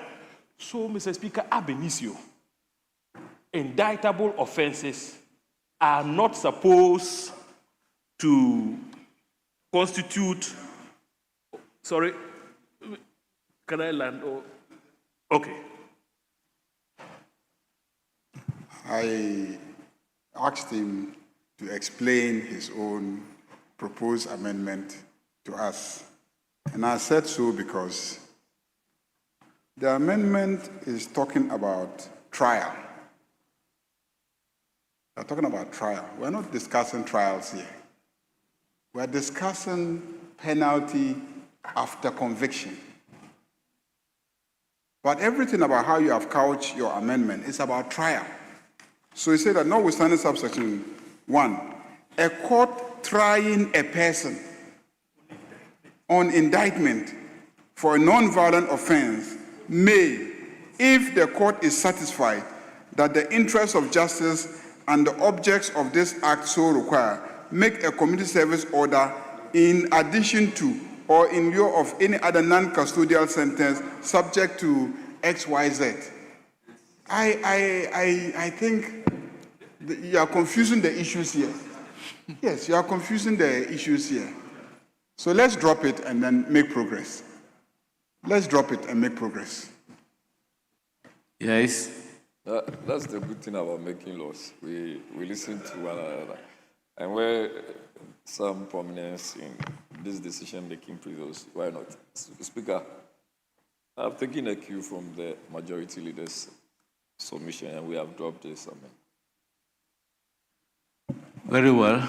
Amendment accordingly withdrawn. I'll put a question on entire clause 40. As many as are in favor of clause 40 standing part of the bill, say aye. Those against, say no. The ayes have it. I didn't put a question on 40.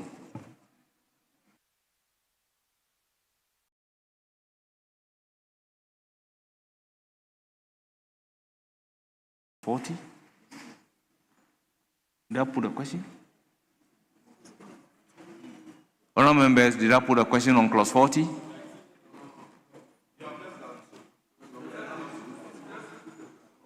Yes, those in favor say aye. Those against say no. The ayes have it. Clause 40 is ordered to stand part of the bill. Now we are in clause 41 and the amendment is abandoned. So I'll put a question on 41. As many as are in favor say aye. Those against say no. The ayes have it. Clause 41 is ordered to stand part of the bill. Clause 42. Minister to notify Chief Justice of arrangements for community service. Amendment number V, standing in the name of Osei-Alexander, Kwamina, Afenyo-Markin.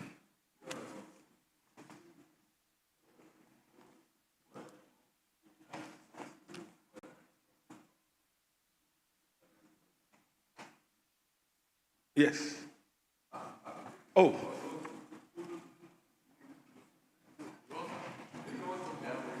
Allow it. Please, Speaker, you have the floor. Move the amendment. Speaker, thank you very much. It starts from page 16, in fact, page 17, which says that Minister to notify Chief Justice of arrangements for community service. And Speaker, I move this amendment proposed by Osei-Alexander Kwamina Afenyo-Markin. And Speaker, it starts with 1. The Minister shall, on the advice of the Secretariat, notify the Chief Justice in writing of the district or communities in the country where arrangements have been made and structures have been put in place for the enforcement of community service orders. 2, the Minister shall ensure the community service programs are available in all districts of Ghana within 5 years of the commencement of this Act.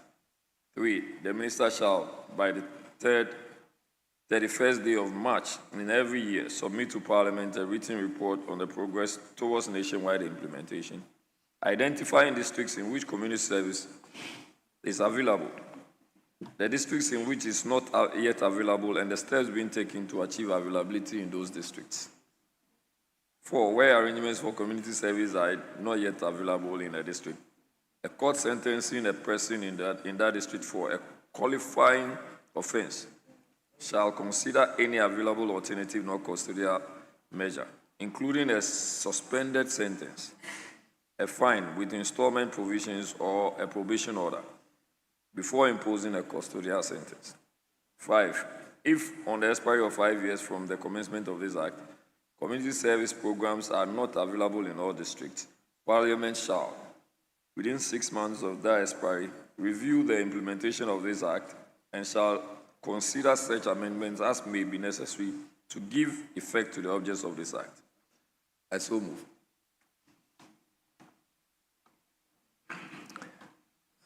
Honourable members, that's the proposed amendment. It is for the consideration of the House. Yes, Chairman of the Committee. Mr. Speaker, the amendment itself, if you look at the clause 1, it merely repeats what is captured under clause 42. The only difference is that the proposed amendment merely seeks to collapse the numbering and put the sentences together. That's all. So if you look at 1 and just oppose that with what we have, the original rendition, Mr. Speaker, is the same. But if you look at the second, that is the subclause 2 of the proposed amendment, which reads as follows: the Minister shall ensure that community service programs are available in all districts of Ghana within 5 years of the commencement of this Act. Sorry, I should think that that is worth considering. I mean, it's worth considering because it sets certain timelines within which, Mr. Speaker, structures should have been put in place for implementation within 5 years. The only problem is that this is a policy issue. But, Mr. Speaker, like I said, that is something that is worth considering. Then we come down to 3 talks about reporting.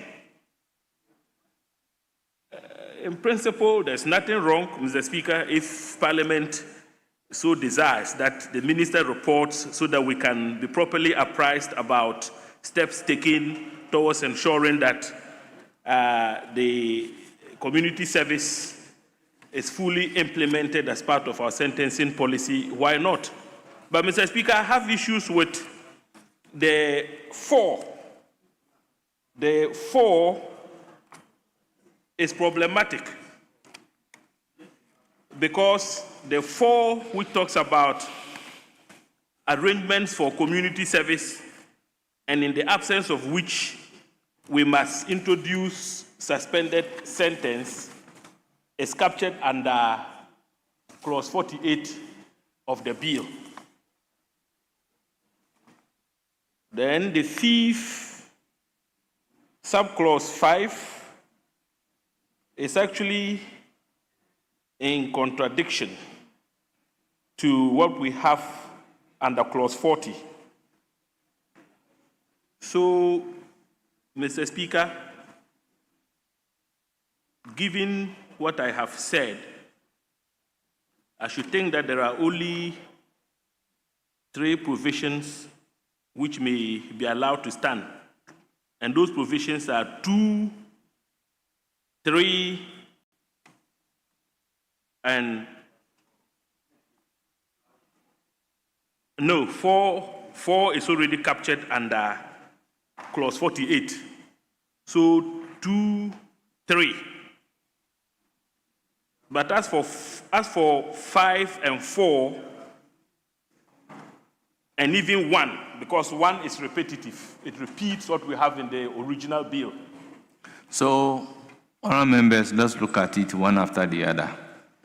It's been agreed that the proposed clause 1 is in the original bill, clause 43. Is that also clause 42? The original bill as in clause 42.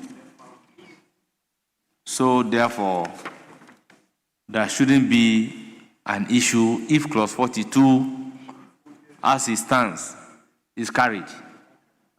Is that not so? Okay. That is so. So the rest of the amendment will come as in 42.2, 42.3, 42.4 in that order. Let's pick it one after the other so that it can be clear for everybody. So I'll put a question on the existing clause 42.1. Those in favor say aye. Those against say no. Now we come to the proposed amendment to 42. That will be 42.2 when it is carried. Now this is for the consideration of the House.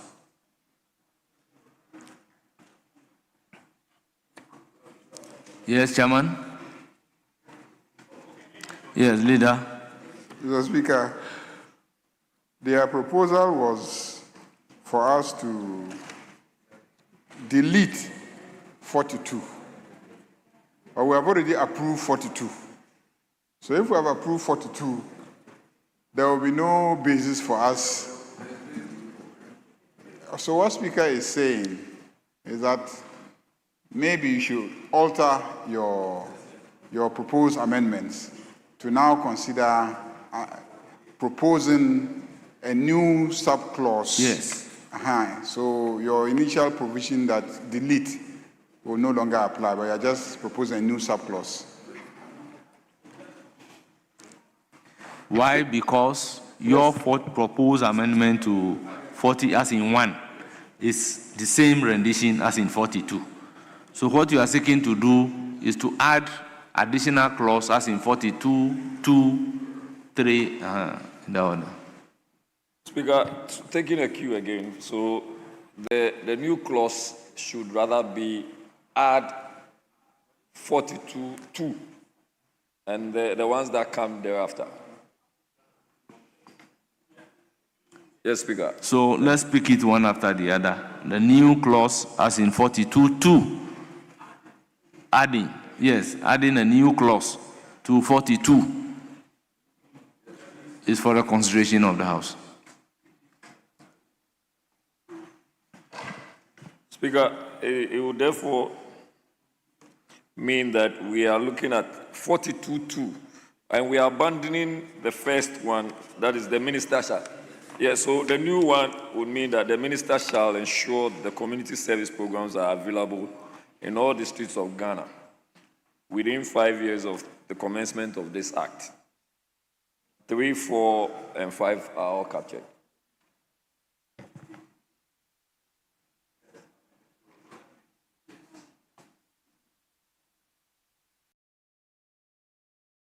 It is for the consideration of the House. Yes, majority, Chief Whip. Speaker, we, as part of drafting style, we avoid the language of ensure, because to ensure, how are you going to gauge it? So you are giving the minister a timeline within which every district, all the 261 districts, should have this law implemented. So I think you are talking about implementation. Because if you are asking him to ensure, how are you going to hold him to it? So what you are saying is that within 5 years upon the coming to force of this act, community service as designed by this framework should be implemented in all the districts. I think that's the tenor of this provision. So we must take away ensure and say that the minister shall implement community service programs in all districts of Ghana within 5 years upon the commencement of this act. Even then, the community service programs, we must indicate that as enshrined in this act. Yes, the community service enshrined in this act in all districts within 5 years. We may not have to add Ghana because the law is for Ghana. So we'll say that in all districts within 5 years upon the commencement of this act. And then that one, the implementation will come with mechanisms, will come with administrative mechanism, offices created and all that. So that one, you are able to gauge it. But if you say you should ensure, yeah, so Speaker, my humble view is that subject to these further amendments, I support the present amendments being proposed. Very well. So the new rendition will be the minister shall implement the community service program in all districts of Ghana within 5 years of the commencement of this act. Okay. In all districts. Within 5 years upon the commencement of this law. So, Mr. Speaker, I so submit. In all districts of which country? Oh, Mr. Speaker, we are enacting the law for Ghana. You have taught me that. Yes. Yeah, but there are circumstances where we use in the country. Speaker, that day we debated. Because even in this law, yes, I've seen in the country. Yes, in the country is different from in Ghana. Yes, so if you are not saying in the Ghana, in all districts. In the country. Yes. I agree with you. Yes. I agree with you. I rise to agree to the first part of the proposed amendment, except to disagree on the period within which the implementation should take effect. 5 years is too long. The intent of this bill is to ensure community service sentencing. Yes, but let me ask you a operationalized question. in all districts. This house, with alacrity. This house makes law that legal aid should be in all districts in the country. How many years this? Do we have legal aid in all districts in the country? So it's better to give a commensurate period measurable than to compress it and they will not be able to deliver. Speaker, I'm guided. And so by the guidance, I propose 1 year. when I'm saying that we passed this law in 2016 or so, that legal aid is supposed to be in all districts in Ghana or in the country, but yet till today we don't have them in all districts. And it's in excess of 5 years. And you are saying we should do this within 1 year. Meanwhile, the law is just coming into being. They are now going to start implementation altogether. Oh. That there have been some lot of consultations with all the stakeholders, and they've tested all the parameters. That may be the reason why this 5 years. If you reduce it to 1 year, 2 years, 3 years, it won't help us.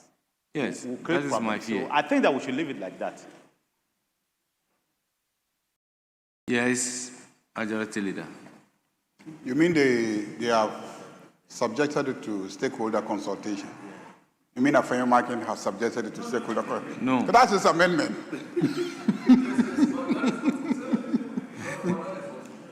He has consulted stakeholders. Which stakeholders did Afenyo-Markin consult?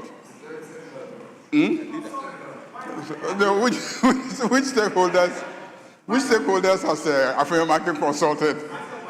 Very widely. Yes, I don't remember. Mr. Speaker, Mr. Baba, I'll come to you. Let me take the other member and I'll come to you. Yes, you have the floor. Oh, Mr. Speaker, I have not finished. Okay, after him, you in the Fugu. Mr. Speaker, we have already passed Clause 40. Clause 40 talks about offenses suitable for community service and offenses excluded from community service, 41. What this means is that upon the coming into force of this act, people become entitled to benefit from 40 immediately, because we did not put in Clause 40 an additional requirement that if there is infrastructure in your district for the implementation of community service. Once we did not make that provision, ab initio, immediately the law comes into force. If I'm a lawyer representing, a client in a court in Bolgatanga, I'm going to ask the court to consider my client, and apply for community service as an alternative sentencing provision. The court dare not tell me that, but we don't have the infrastructure in which case it would be a violation of the rights of my client. So I don't think that we should indulge the state so that they will have the laxity to say, oh, it is not ready in this district, it's not ready in that district. We may go to the transitional provisions and then give them a timeline. 1 year, 5 months, not regulations, to just make sure that the setup is there. And the setup involves the establishment of these committees at the regional level, at the district level, and the court identifying the community service officer. Those are the main items required. Constituting the regional committees, constituting the district committees, and appointing a community service officer for every district. Once you do that, you can proceed to implement the community service provisions. So I don't want us to give them that space to come and tell us that, oh, we haven't started it yet, so in this district it's not yet ready, and that we don't have money. I mean, that should not be entertained. Mr. Speaker, I believe that once the law comes into force, everybody who is responsible for taking a step to make sure that the infrastructure is there takes it. Let's give them a blanket time. 6 months. Within 6 months, the committee should be in place, the community service officer should be appointed, and lawyers can start applying for their clients to enjoy under this particular law. Yes, Kobe, let me take, yes. Okay, Mr. Speaker. Honorable Baba Jamal, I'll come to you. Let me take Honorable Baba Jamal, I'll come to you. Yes, Mr. Speaker, I think that part of my comments had been captured by the majority leader. I would just want to caution that as a country, we should learn how to crawl before we start running. Because too many laws have been passed in this country. We have given various timelines and it never works. But this particular law is a very important law that, considering the nature and circumstances of our country, we need to hasten slowly on it. That's why I agree with the majority leader that we should be careful assigning timelines and forcing the state to do A, B, C. The law itself is structured in a way that certain things must happen before we can go ahead with it. We should allow the system to work itself out instead of putting strict timelines. When we go to the transitions, I think that place we can give some advices. But in the law, tying the state down, I don't think will help this country. Thank you, Mr. Speaker. Yes.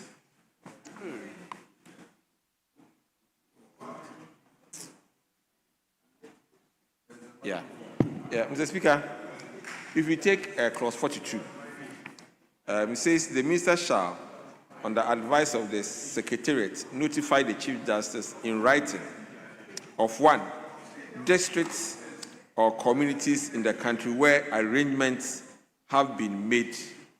So clearly shows that some arrangement will have to be made before it can be implemented. And therefore, it is important that we give ourselves some time. If we don't give a timeline, Mr. Speaker, I tell you, this arrangement will be in perpetuity. So, and they will never be done. If you give the timeline, but they didn't comply with it within the time, what will you do? Are you going to create a sanction? You might have to insert a sanction for that purpose. Very well. Yes, you can now have the floor. Yeah, thank you, Mr. Speaker. Mr. Speaker, I was only looking at the heading of Section 42. Mr. Speaker, if you look at the original Section 42, you see that we're just talking about notifying, that is the minister notifying Chief Justice of the arrangements for community service. But now if we are agreeing that we should add the proposed amendment, that is proposed amendment 2 and 3, it means that obviously the remit of that section will go beyond just notifying the Chief Justice. Because now we are even saying that the minister shall implement community service programs in all districts. So we may have to look at also changing the rendition of the subheading to reflect the entirety of the new Section 42 if these proposed amendments are taken. And so maybe I would, if it is done, I would have proposed that we say minister to make arrangements for community service so that everything that comes under it will now speak to that subheading. Thank you, Mr. Speaker. Yes. Thank you, Mr. Right Honourable Speaker. Right Honourable Speaker, I rise to generally support the point the Honourable Majority Leader is made, but also to indicate that everywhere in the world, community service as a form of sentencing or punishment is done within a certain established framework and structures, which is why I see that 42.1 talks about the minister informing the Chief Justice of certain arrangements and structures being put in place. I just want to caution that I'm not too sure that just by appointing the committee and a community service officer will be sufficient structures and arrangements for community service as a form of punishment or sentencing to take place.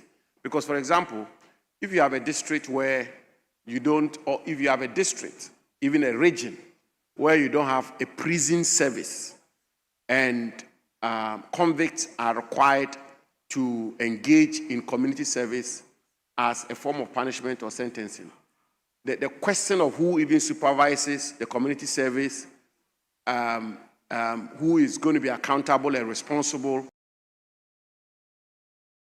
and all of that. And we are always to remember, Mr. Speaker, most respectfully, that once trial is over and judgment is passed, conviction is made, and sentencing is given or punishment in the form of community service, the remit of the law, you no longer place the post-punishment within the framework of the police. It becomes the mandate or remit of the prison service. So I think even the definition of what will constitute sufficient arrangement and structures is important, and also a realistic timeline within which these structures and arrangements can be put in place are also important. And I'm too clear in my mind that whilst I agree with the Honorable Majority Leader that we should not give the executive a blank check, if I may put it that way, to do as they please, and therefore we should pin them down to timelines. We should do so also with clear deliverables. The minimum, in my view, will be a district must have the availability or must have the reasonable means of securing prison officers to administer or implement or be accountable for the execution of a conviction or a sentence in a form of community service. I thank you, Mr. Speaker. Committee.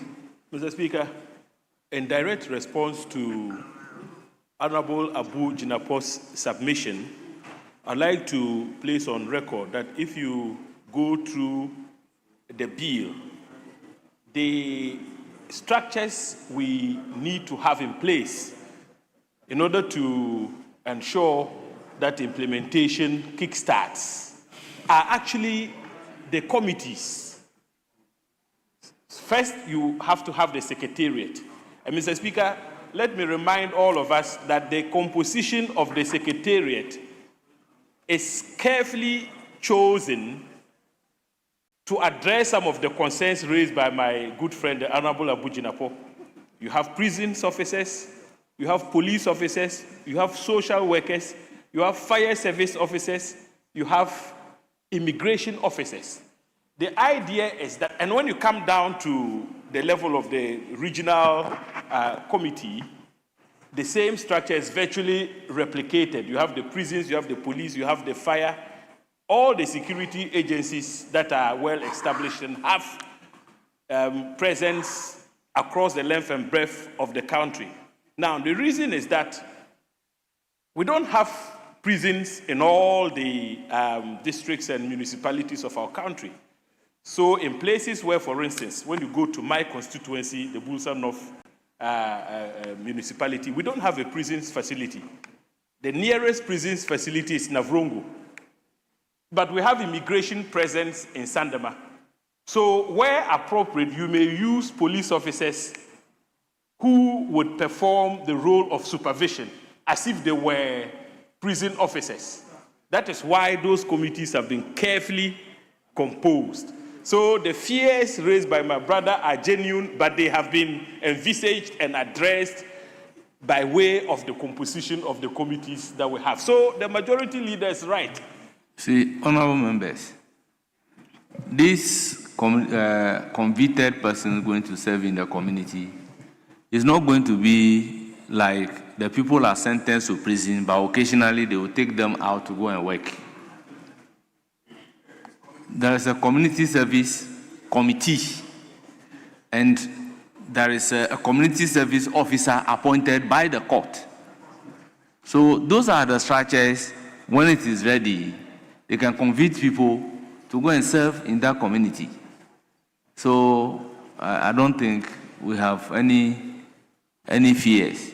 And I don't think we should even be giving them 5 years within which we should do that, or set a timeline for them. Because there is nothing in this law that's going to punish the minister if the minister couldn't deliver within the time frame. So why make a law asking somebody to mandatorily perform a particular act, and failure to perform that act will attract no punishment? What would have come out of the provision that you are making? So let's look at this, else I'll put a question.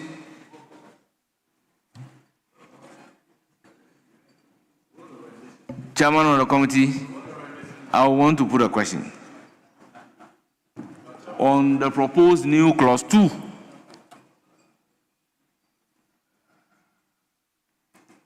those in favor say aye. Those against say no. The ayes have it. The new clause 2 is ordered to stand part of the bill. Now, clause 3. The new 3.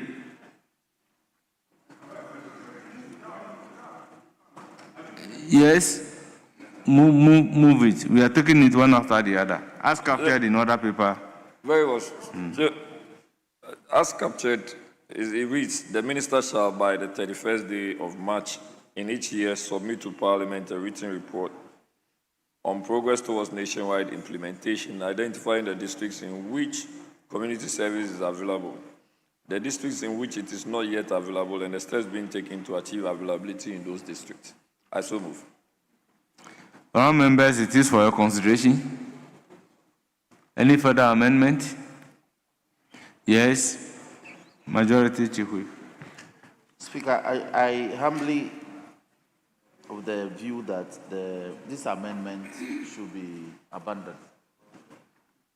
Should be abandoned because the regulation can clearly specify this. The regulation can provide these fine codes so that the manner of submitting the report to Parliament can be clarified.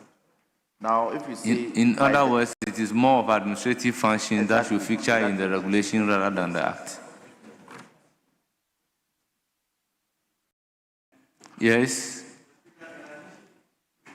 Sorry, in addition to what Chief Whip has said, if you look at that provision, assuming we get to a stage where the entire country is covered, we'll still be dealing with this provision where annually will be required to bring reports to indicate areas that are not covered and areas that are covered. And so we should leave it open, like he said, like an administrative issue, so that we don't even have to always be contending ourselves with a report being brought to Parliament to suggest which areas have been covered, which areas have not been covered. Yes. Speaker, I think the Chief Whip is in his element, so I'll take that advice and abandon it. Very well, it's abandoned. Then we come to the 4, which in this case, if carried, shall become the 3. Speaker, as captured on page 17, I take the proposed amendment on behalf of Afenyo-Markin, where arrangements for community 42, so it now becomes 42.3, where arrangements for community service are not yet available in the district, a court sentencing a person in that district for a qualifying offense shall consider any available alternative non-custodial measure, including a suspended sentence, a fine with installment provisions, or a probation order before imposing a custodial sentence. Have you looked at clause 48? Yes.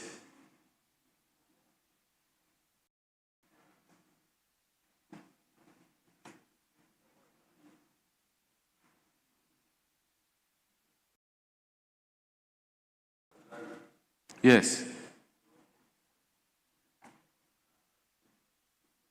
Speaker, I think it's in line, so we have to leave that because it's been captured by 48. Yes. Yes, so we abandon it. Very well. Then the last one, if carried, shall become 3. So, Speaker, with your permission again, an amendment proposed by Osei-Mensah and as captured on page 17 of the other paper today, and it's captured here as 5, but if it's admitted, it will become 42.3. If on the expiry of 5 years from the commencement of this act, community service programs. Let me finish, then we can deal with it. At least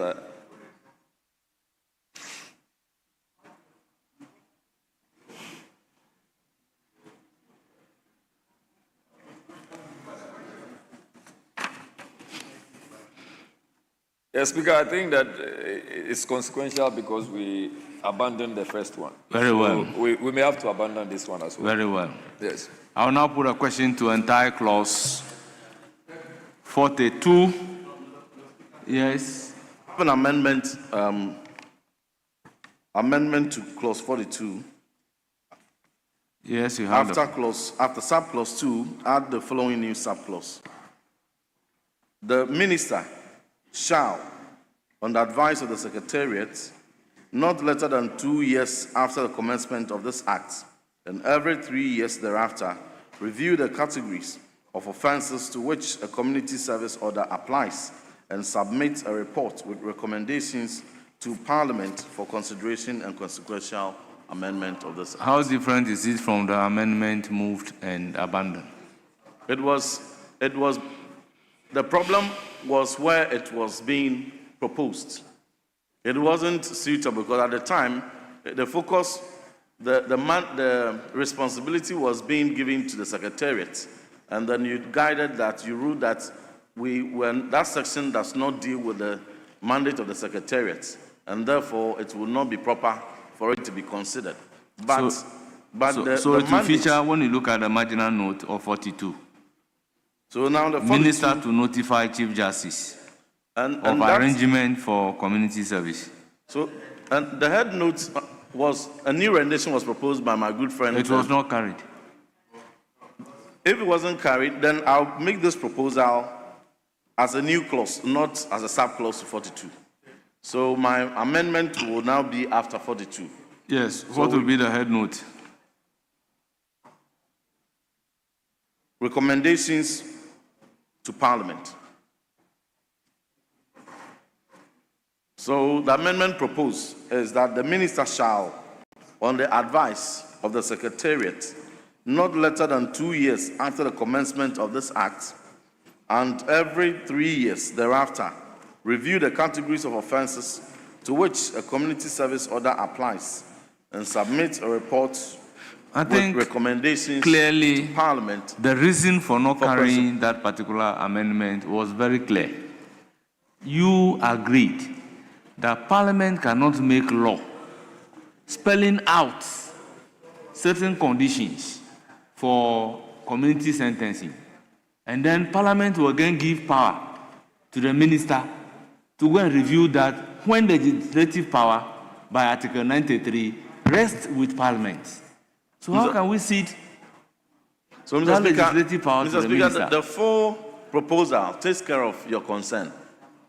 And the full proposal here is that the minister shall, on the advice of the Secretariat, not later than 2 years after the commencement of this act, and every 3 years thereafter, review the categories of offenses to which a community service order applies and submit a report with recommendations to Parliament for consideration and consequential amendment of this act. There is a procedure to follow when you are going to introduce a bill for amendment. So it cannot be by that way. The procedure for amendment, you know it. A bill must be introduced. The bill can either be a private member's bill or a bill introduced by the executives.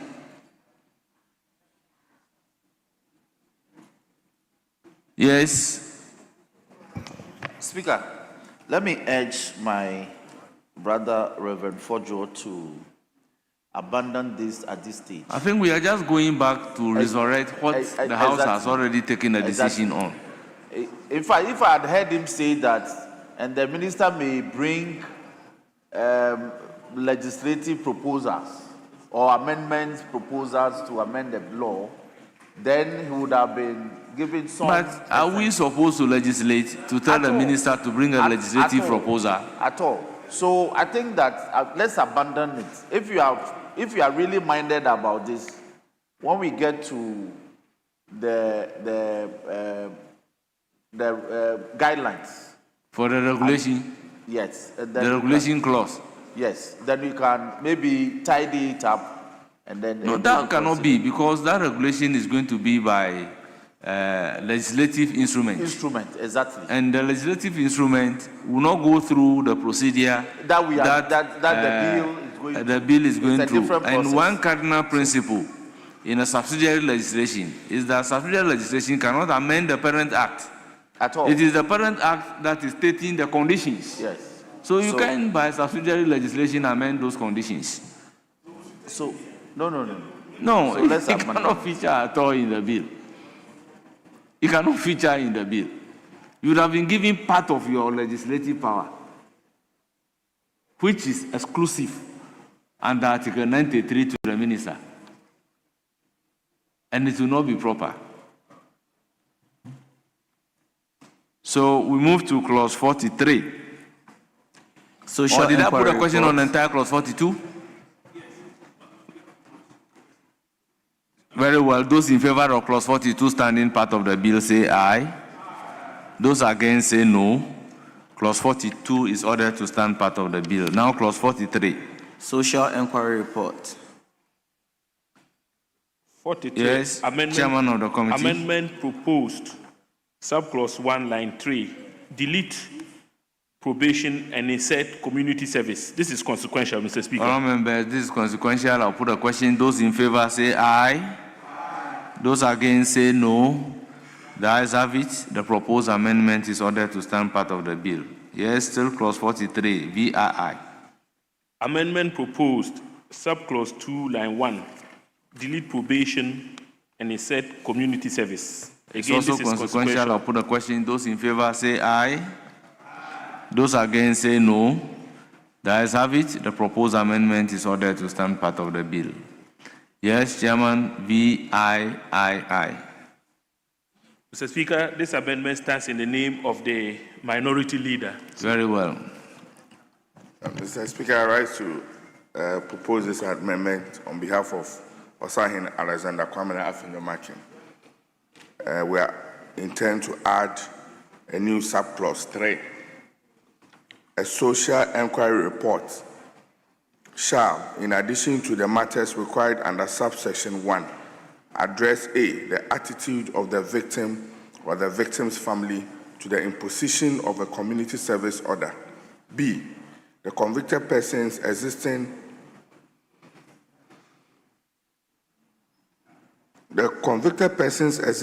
communities, ties to the community and capacity for social reintegration.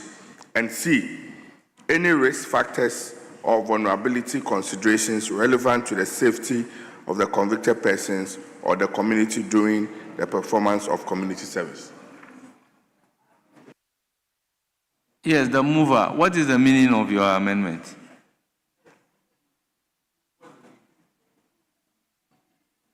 Mr. Speaker, it seeks to add a subclause indicating that there will be a social inquiry report which addresses the various categories that has been listed, Mr. Speaker. The whole clause is saying that where a court determines that a community service order should be made under section 45, the court shall, before making the order, direct a community service officer to A, conduct a special inquiry into circumstances of the case. 2, character and antecedents of the convicted person. And 3, health status of the person. And B, report to the court the findings of the social inquiry in the prescribed form. And you are asking that we should add the following clauses to it to make 3, or now we have to read 2 before. A community service officer shall conduct a social inquiry under subsection 1 in the prescribed form. Then after doing so in the prescribed form, then you are saying 3, a social inquiry report shall, in addition to the matters required under subsection 1, address A, the attitude of the victim or the victim's family to the imposition of the community service order. The attitude of the victim and the victim's family. That's what you are asking to be added. And then B, the convicted person's existing ties to the community and capacity for social reintegration.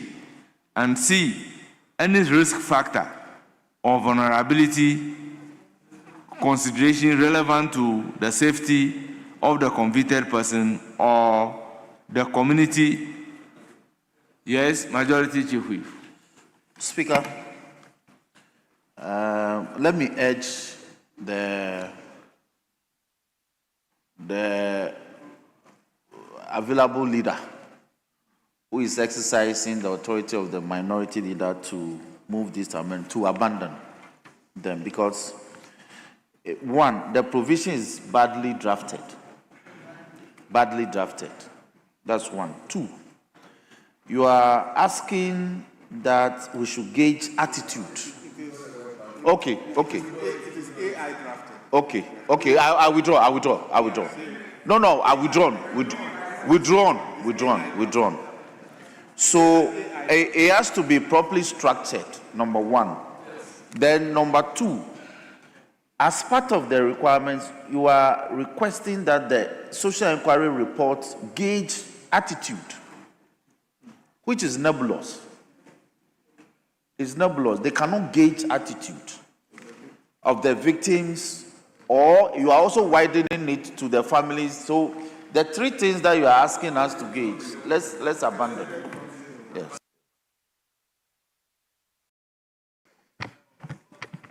Speaker, there will not be the need for us to belabor the point. We've abandoned him.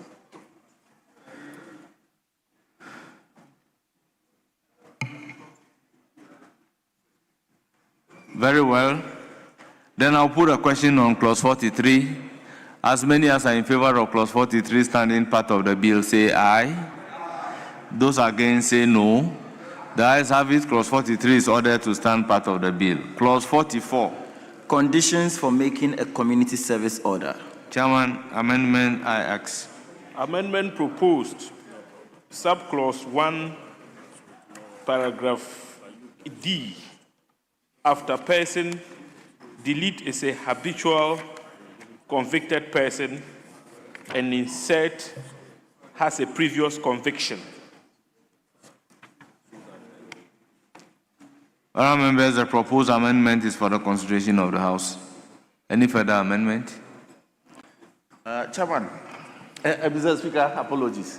If the chairman can justify the, I know that it's a neater provision, but can you explain even the insertion of has a previous conviction?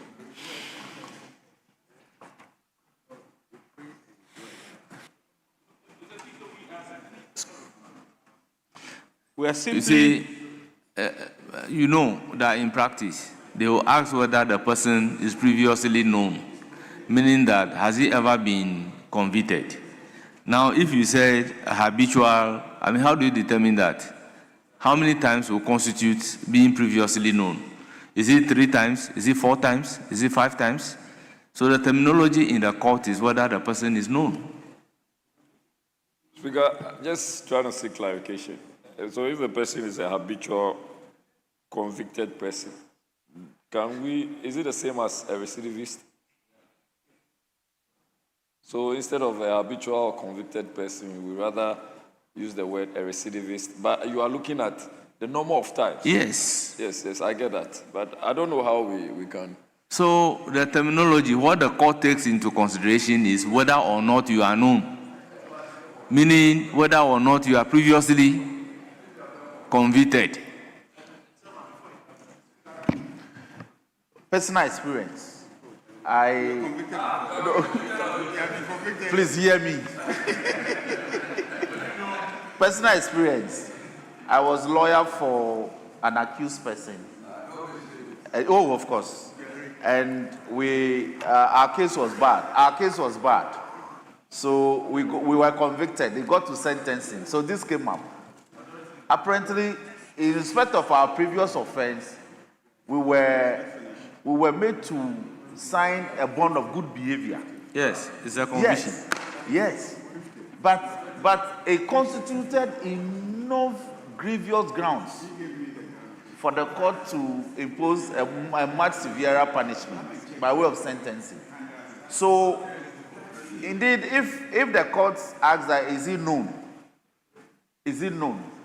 Irrespective of how severe the previous infraction may be, the court will take much stricter view of the Yes, fact that. but you see, at the point that the court will be asking. So, Speaker, so I had to go take the trouble to say that yes, we are known, but in respect of the previous one, it was a very minor, infraction. Definitely, they will ask exactly at the point of sentencing. Yeah, to mitigate the sentencing. So, if the prosecutor gets up to say that, oh, you are known severally, you've been convicted 5 times. Yes. That will influence the judge in coming out with the sentence. Exactly. If they say you are known, but you are cautioned and discharged, then that will also influence the number of years that the court will give. Speaker, so at that point, there is an explanation as to whether you have been to prison severally or you are not. Or not. So the opportunity is there to explain this to the judge. Speaker, the point I'm trying to make is that here is the case, the person has a lawyer. In a lot of the cases that travels before the district courts, the accused persons that are convicted and awaiting sentences don't have lawyers. And so once their history is announced before the judge, then it becomes a basis for imposing a severe sentence. So, but I cannot fault the House in trying to say that there must be, instead of a habitual offender, it should be a previous conviction. Yes. Yes. So the question that was directed at me is why we should substitute habitual convict with previous conviction. I think it's about having this whole thing aligned with the Criminal and Other Offences Act. The language of that act is some person with a previous conviction and not a habitual convict. So it's about aligning the language, that's all. I'll put a question. As many as are in favor of the proposed amendment by the chairman of the committee, say aye. Those against, say no. The ayes have it. The proposed amendment is ordered to stand part of the bill. Still on clause 44X. 44, Mr. Speaker, stands in the name of the minority leader. Yes.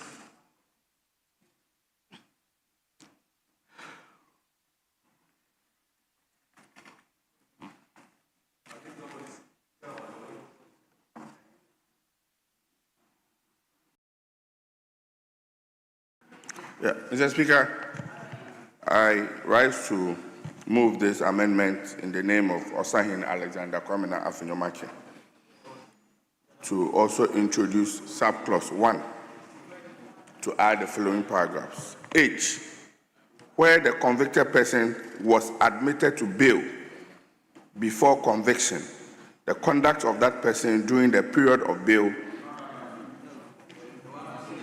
You should move the G as in X. The G. Page 18.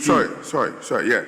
Mr. Speaker, yes. G, whether the convicted person has demonstrated remorse or willingness to make reparation to the victim or the community. Honourable members, the proposed amendment is for your consideration. Yes, Chairman of the committee. Proposed has already been provided for. In F. In F. 44F. Whether the convicted person has made any form of reparation to the victim.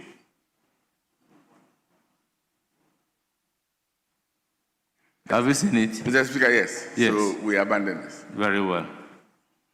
accordingly abandoned. Yes, XII. Mr. Speaker, I do make this amendment in the name of Osei-Mensah Afenyo-Markin to add another subclause H, where the convicted person was admitted to bail before conviction, the conduct of that person during the period of bail, including compliance with bail conditions imposed by the court. Thank you, Mr. Speaker. Yes, it's for the consideration of the House. Mr. Speaker, Chairman of the committee. this amendment, I think, is appropriate. So the conduct of the convict whilst he or she was admitted to bail even before conviction is relevant. So, Mr. Speaker, I think that on this occasion, we would recommend or support the amendment. So, what specific conduct do you contemplate?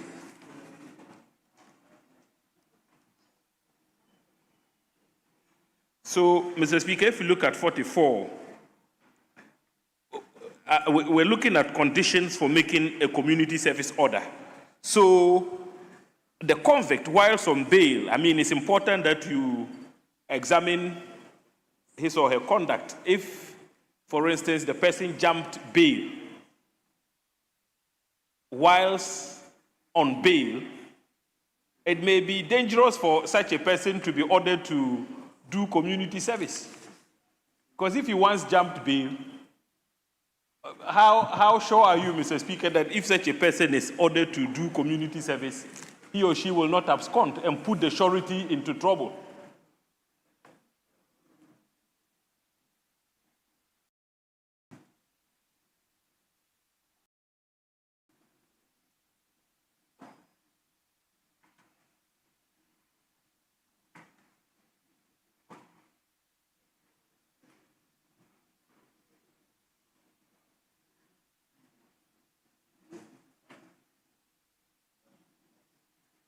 So I'll put a question. As many as are in favor say aye. Those against say no. The proposed amendment is ordered to stand part of the bill. Still on 44, that is XII. Amendment proposed, Mr. Speaker, after subclause 2, insert the following new clauses. Subclause 3, 4. I move accordingly. Honourable members, the proposed amendment is for your consideration. Any further amendment? In the absence of any further amendment, I'll put a question. As many as are in favor of the proposed amendment say aye. Those against say no. The ayes have it. The proposed amendment is ordered to stand part of the bill. Still on 44, XII. Amendment proposed, subclause 4, paragraph A, subparagraph II, delete probation and insert community service. This is consequential, Mr. Speaker. It is consequential. I'll put a question. As many as are in favor say aye. Those against say no. The ayes have it. The proposed amendment is ordered to stand part of the bill. XIV, standing in the name of Minority Leader.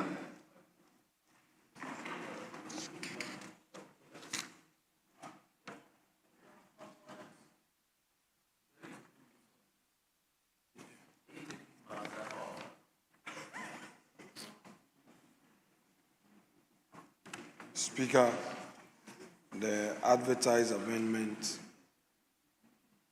XIV at page 19, clause 44. Speaker, after subclause 5, insert the following new subclause. Mr. Speaker, considering the length of the amendment, I rely on same without more. Mr. Speaker, I so move. It is for the consideration of the House. Honourable members, any further amendment? Yes, Chairman of the committee.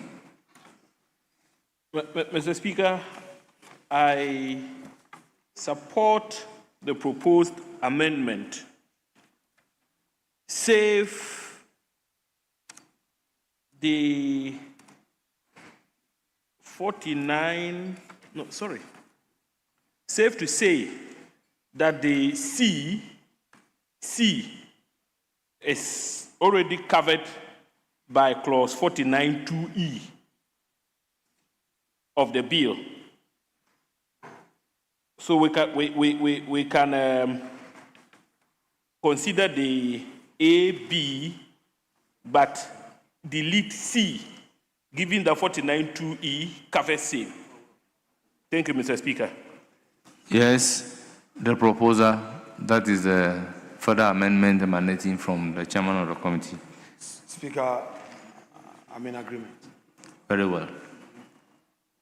So, move your amendment properly and let me put a question. Move your further amendment and let me put a question. Mr. Speaker, I move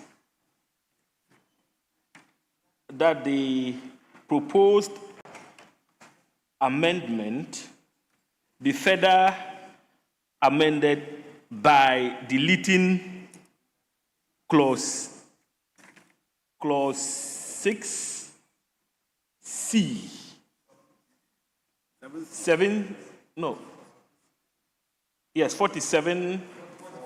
44(7)(c), given that the said clause of provision is already catered for or covered by. All members, I'll put a clause question. 49(2)(e). All those in favor, yes, Majority Leader.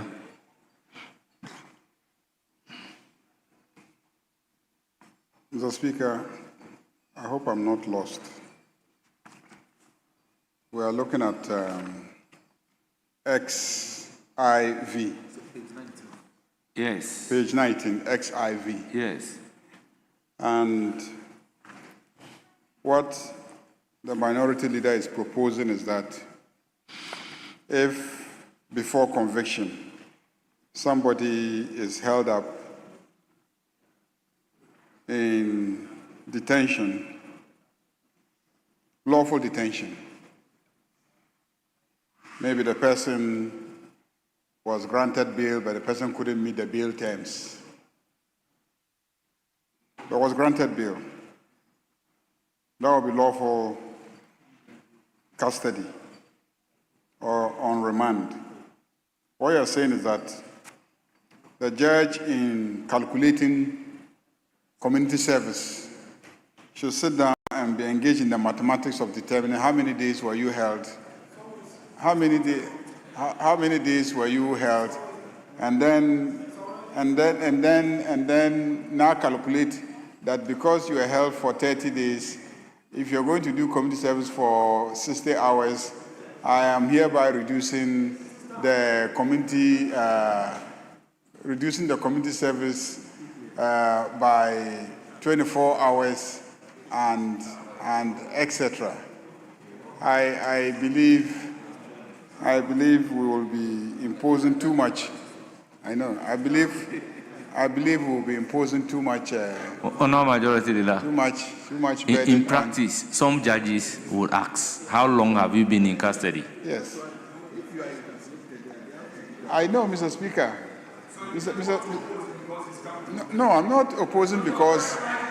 No, I'm not opposing it because it is coming from you. You see, sometimes when we are doing these things, let's consider the implications generally on the levels of crime in the society.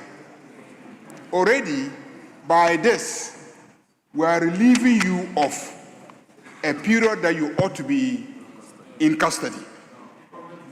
No. We may be saving money, but by passing this law, we are already saving you from custodial sentencing. Now, if you further ask that we use all previous, custodial sentences I mean, not custodial sentence, custodial incarceration, incarceration, pre-trial, pre-conviction incarcerations to further reduce. I'm just concerned about, at the end of the day, what we'll be doing to the notion of punishment after you have committed an offense. Will that not lead to crime becoming very rampant because people know that, well, if I commit this crime, I may end up just spending a few days of community service. So I support the community service, but every effort to further reduce it, I think, should be watched at this stage. I think as a country, let's proceed cautiously. Let's be more gradual in our approach than this attempt to almost erode the concept of punishment as a consequence of conviction. I think we should be careful. I think we should be careful.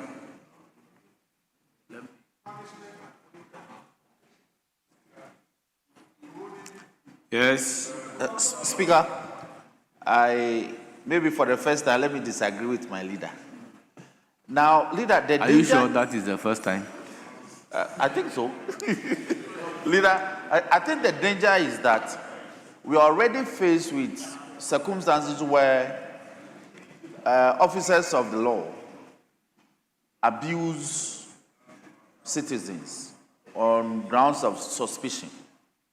So you are arrested based on some complaints, you are placed in custody, they look at the 48-hour mark, they rush to court, they get the court to impose a remand, and then they bring you back. Now, what we want to avoid is that where the charge is in respect of any of the offenses that this law will specify, then please in position of custody or pre-investigation or in the course of investigation custody should be as much as possible avoided. Otherwise, then, when the matter is determined expressly or summarily, and a community service is as by way of sentences is imposed, then it would have been unfair to you if you were held in custody for some number of days. So I see where the minority leader is coming from and want to cure. So we can, maybe in the course of the belly of the law, we can say that where the charge is in respect of any of the offenses prescribed by this act, then the police themselves, it's implied that the police themselves may not impose a custodial in the course of investigation custody. We can provide a guide by that. I don't know what the chairman thinks, but I see the danger in that, yes. They can abuse it. Yes, the proposer. Do you have anything to say? Yes, Chairman.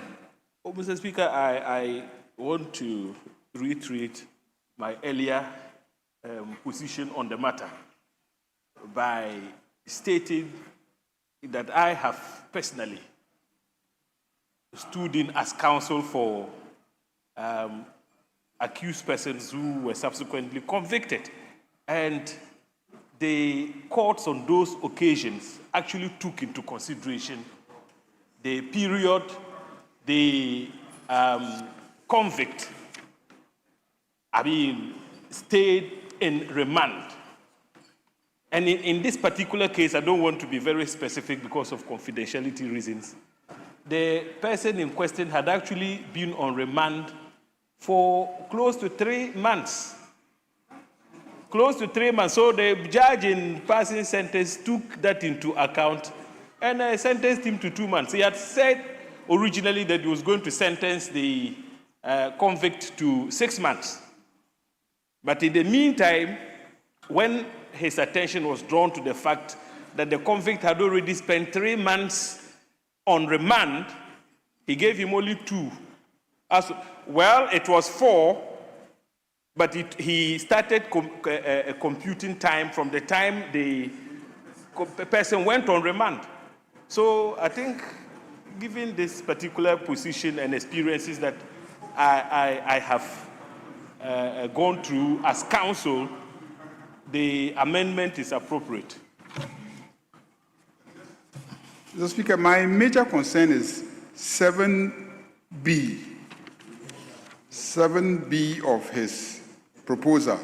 The reduction in community service hours shall be calculated on the basis that 1 day of remand custody is equivalent to 8 hours of community service, subject to the minimum period prescribed under Section 53A.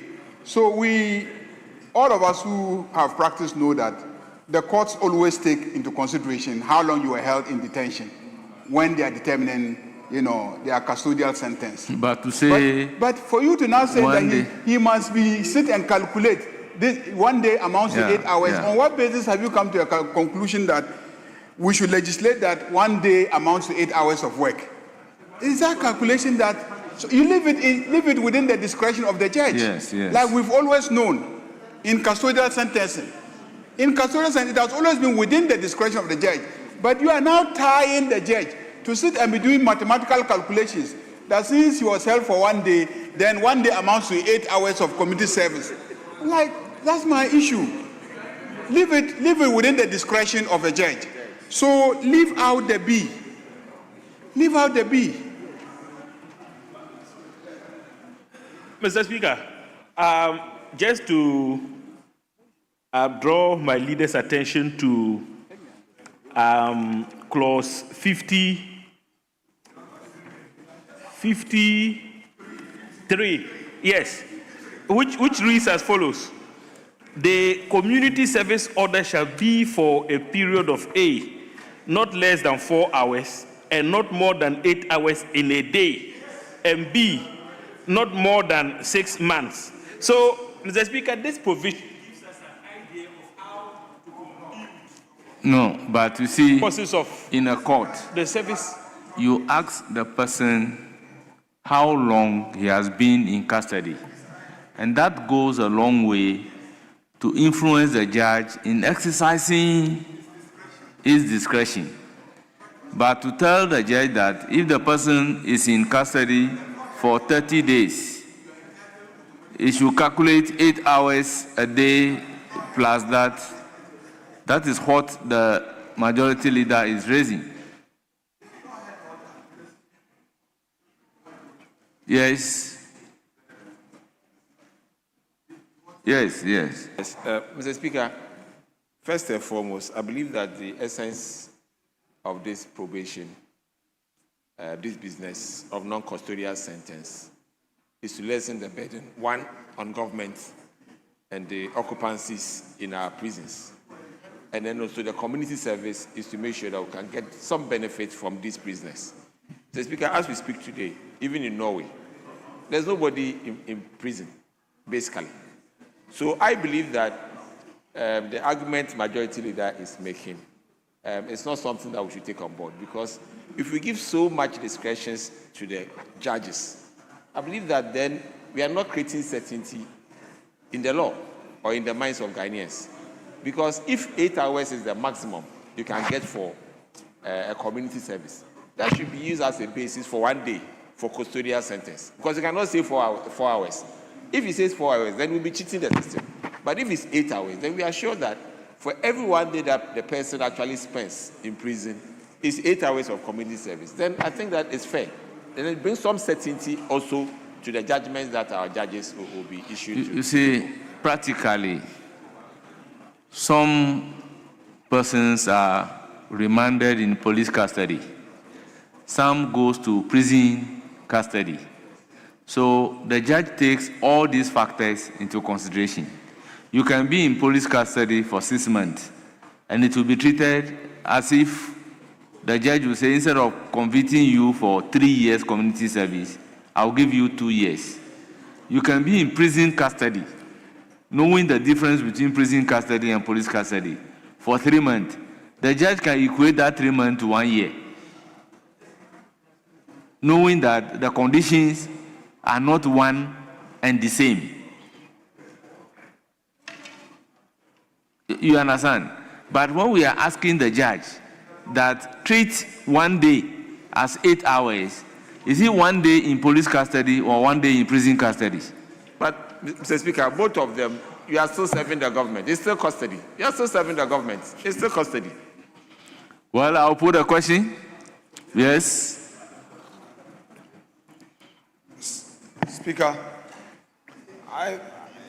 first of all, that particular provision is making reference to the 53A. 53A has defined the basis of this amendment containing B. That's why we say subject to 53A. 53A says community service shall be for a period of A, not less than 4 hours and not more than 8 hours in a day, and not more than 6 months. Now, the essence of this law is to do away with post-conviction custodial sentencing. Is to do away, if you are providing an alternative, we are doing away with the status quo. Now, situations where pre-conviction custody is on record and you are now going to impose a non-custodial sentencing on the convicts, the computation must factor what has already been provided for in law.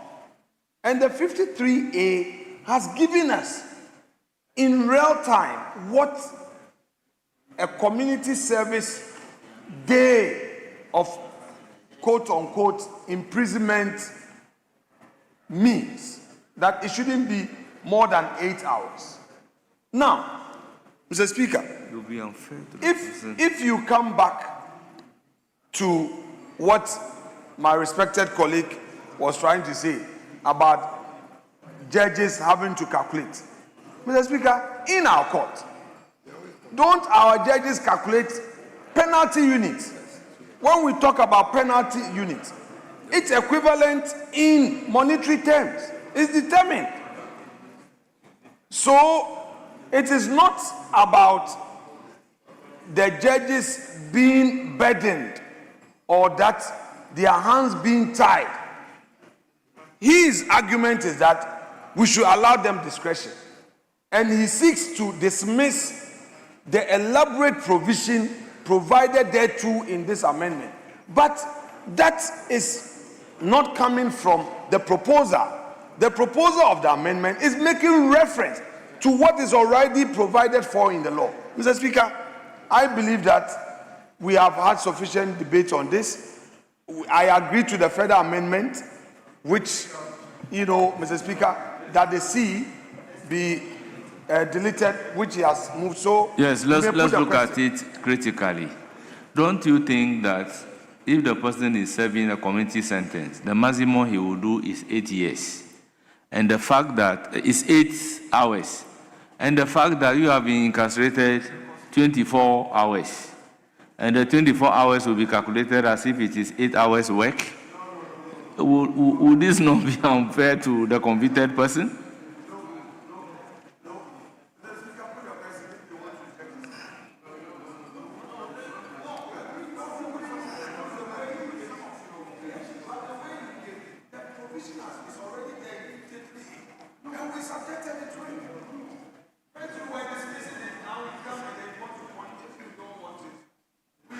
Yes, Honorable Baba Jamal. Mr. Speaker, in trying to make laws, we shouldn't create a situation where we rather go and even create difficulty in the implementation of the law. This calculation that we are, your B, A, I agree, because it's, hold on, the A, I agree. A is already in practice. Most judges, in fact, almost every judge will consider how long you have been in custody before he gives sentence. But to go into calculation, Mr. Speaker, it will be a source of even litigation. in the courtroom, confusion between the judge and the lawyers on the ground. Mr. Speaker, we have accepted the amendment that whatever time you are spending in custody should be considered. Why this calculation? Are we now going to sit down? If we are not careful, by the end of the calculation, we will have more, the state will owe the convict. By the end of calculation, the state will owe the convict. If the person has been kept in custody for maybe 1 year, and then he's sentenced 3 years, 1 day, 8 hours, calculate and see. We'll be owing him. Leave it to the discretion of the judge. He should take into consideration. I think that is the best way. If the B is out, we will have a good bill and go ahead.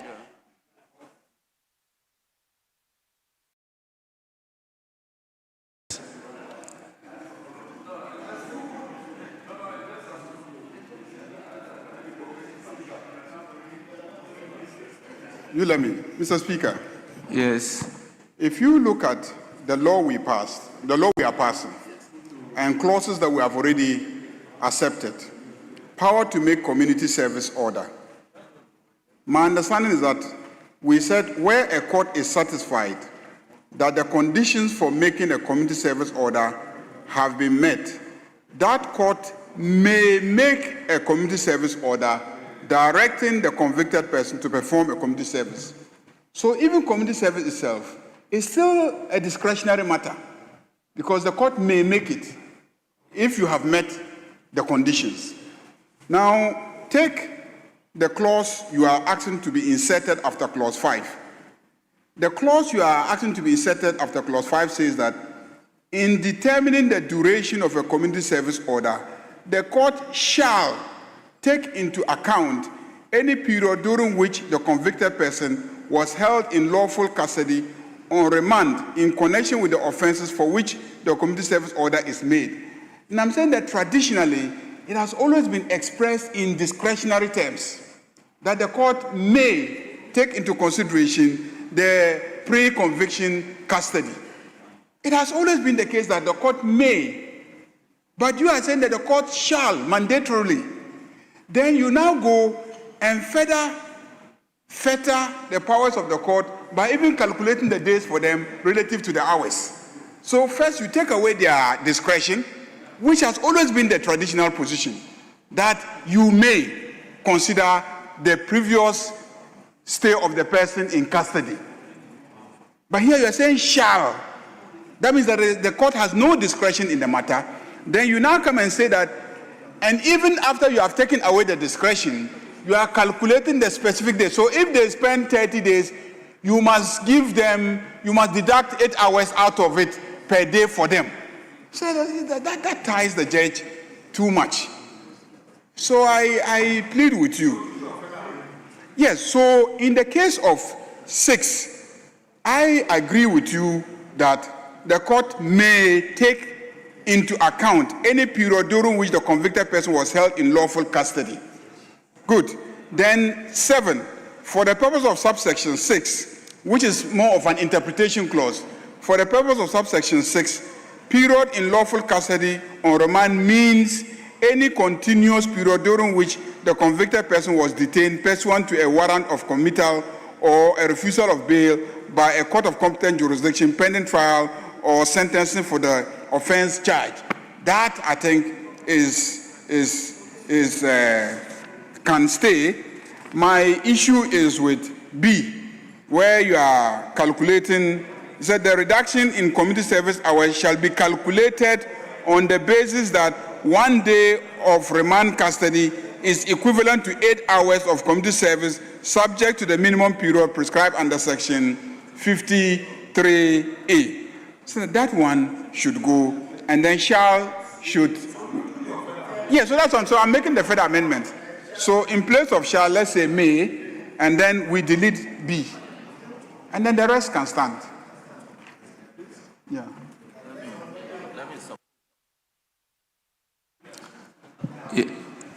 Yes, Majority Chief Whip. Speaker, indeed, let me support the present proposed amendment by the leader.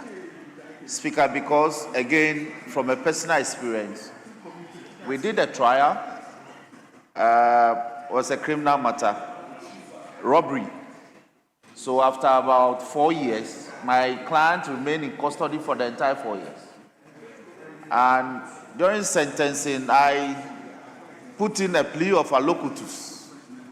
That's a plea of mitigation and all that. The judge said, yes, counsel, I've heard you.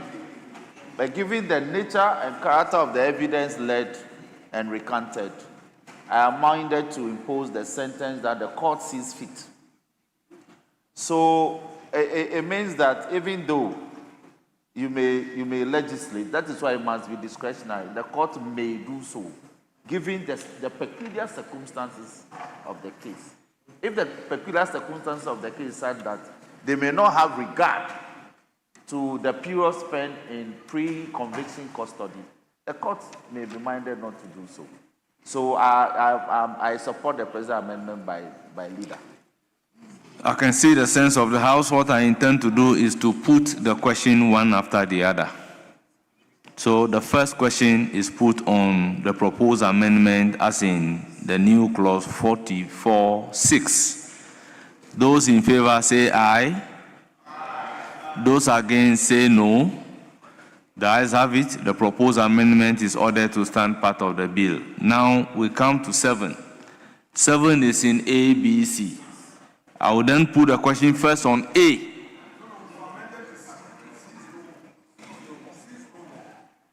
Very well. So I'll put a question on A. Those in favor of 7A, standing part of the bill as amended, say aye. Those against say no. The ayes have it. The 7A is ordered to stand part of the bill. Now 7B. I'll put a question. Those in favor of 7B standing part of the bill say aye. Those against say no. I'll put a question again. Those in favor say aye. Those against say no. The ayes have it. The proposed amendment is ordered to stand part of the bill. Now C is abandoned. Then I'll put a question on the entire clause 44 as variously amended. Those in favor say aye. Those against say no. All members, the ayes have it. Clause 44 is ordered to stand part of the bill. New clause as in XV.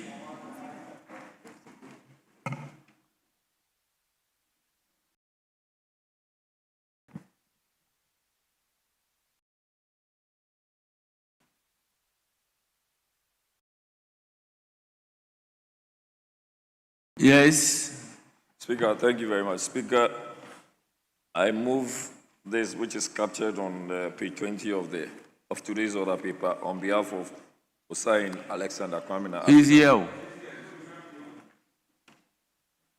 Speaker, but you can be here. If the proposal of the motion is here, Speaker, how will we be acting on his behalf?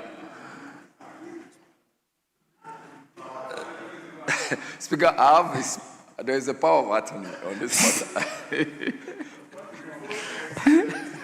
Speaker, you see, you are compelling. Once he's here, you are Fantus official. Speaker, the amendment proposes after clause 45, add the following new clause. Sentencing guidelines. Speaker, this is 4 sub-clauses, so I'm not too sure if I would have to read or I would want them adopted. I so move. The proposed amendment is for the consideration of the House. Yes, Chairman of the Committee. Mr. Speaker, the proposed amendment is quite problematic in the sense that sentencing guidelines are born out of administrative directives So, given that they are born out of administrative directives, and mostly they are made by the Chief Justice, yet we are seeking to legislate on such guidelines. I think that, Mr. Speaker, we may be making incursions into the Chief Justice's domain. Currently, we have sentencing guidelines, and those guidelines are not the product of any legislation. They are administrative in character. So I would urge that we leave this domain to the judiciary. I mean, the Chief Justice, after the passage of this bill, can formulate guidelines to at least regulate the conduct of judges when they have tried cases and convicted accused persons. What rules should guide them in passing sentence? And so, Mr. Speaker, that is the position I would take in relation to this proposed amendment. Secondly, Mr. Speaker, the amendment makes reference to guidelines as though we have them captured in a schedule to this particular bill. We don't have same. So I believe strongly that once we don't even have the proposed guidelines captured in a schedule, we should abandon this particular amendment.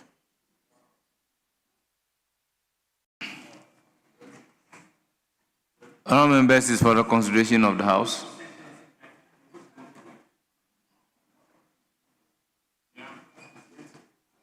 Yes, majority leader. It was assumed you are not here, and somebody acted with your authority. That's correct. And you still want to have the floor. Once you are here, he is Fantus official. You have the floor. You have the floor.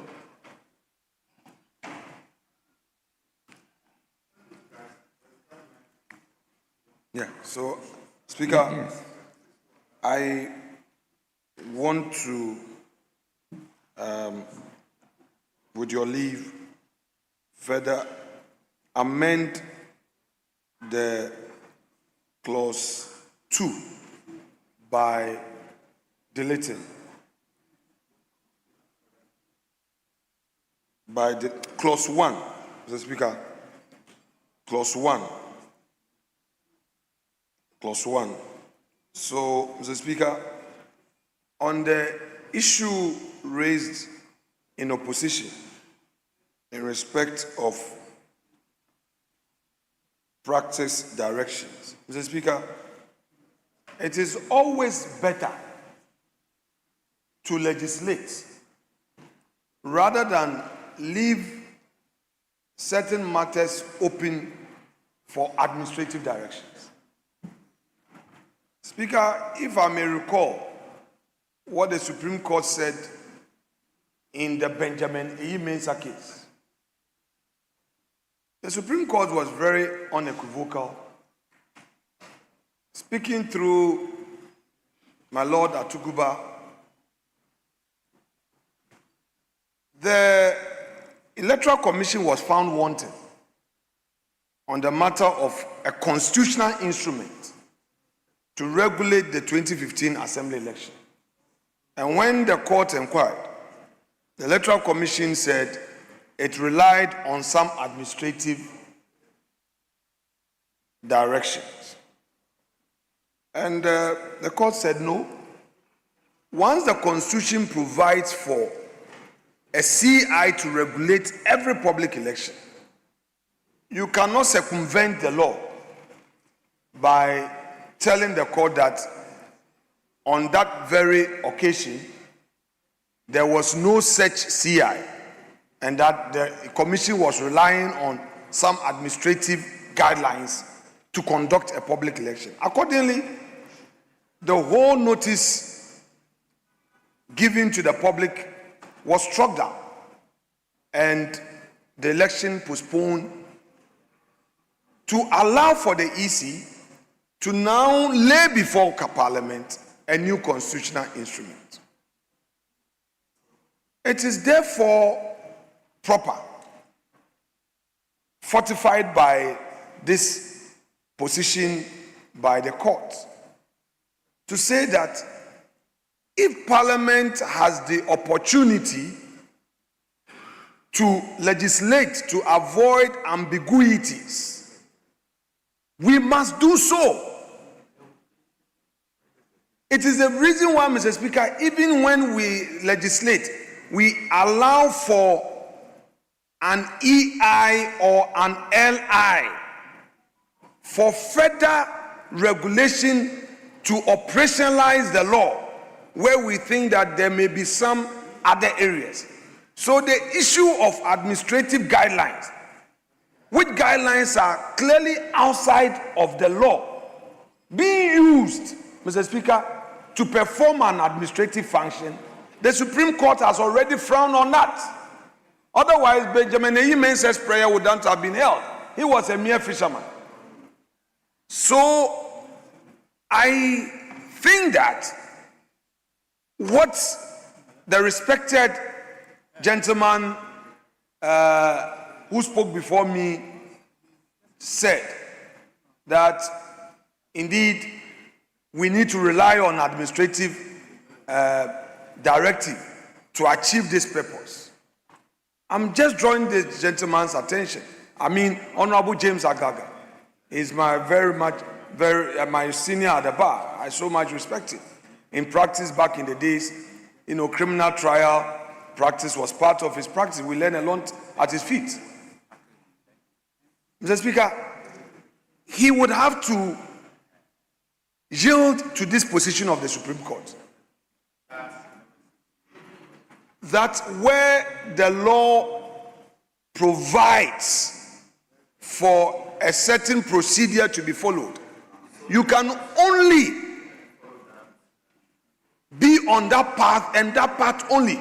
You cannot now say you are using an administrative guidelines. It is the reason why the notice, Benjamin Afenyo-Mensah with respect, Benjamin Afenyo-Mensah, the notice, very well, that's another authority. I am talking about Benjamin Afenyo-Mensah. Very well, Mr. Speaker, I'm humbled in all humility. Yes, I was young, but Mr. Speaker, by the grace of God, I tried my best at the bar, and my prayer was upheld for and on behalf of my client. Mr. Speaker, that is the guiding law. So, Mr. Speaker, I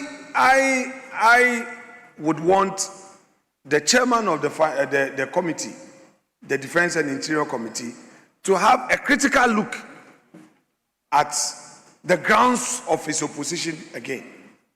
I am ready to take away the clause 1, which has to do with the schedule, because I noticed that the schedule I wanted attached is still not ready, it's not been advertised. So I'm ready to yield to you on that.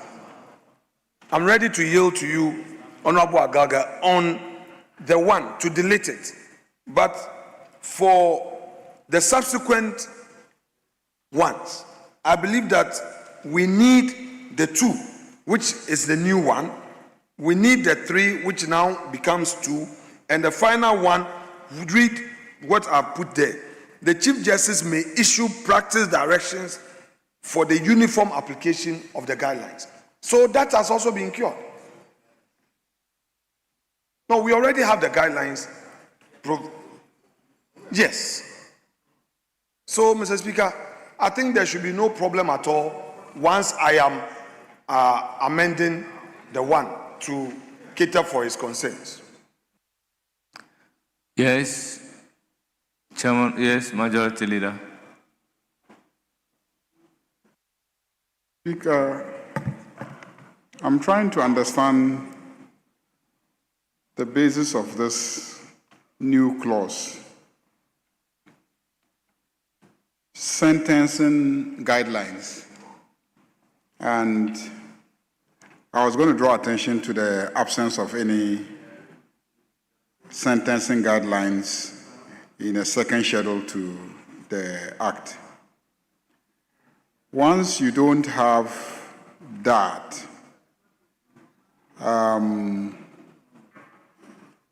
how does 2 sustain itself? You don't have 1. How do you sustain 2? Yes, because it will be difficult to sustain 2 and then all the others. Okay. Speaker, with respect, I think upon further consultation, we'll flag it and then try and clean it up and come back.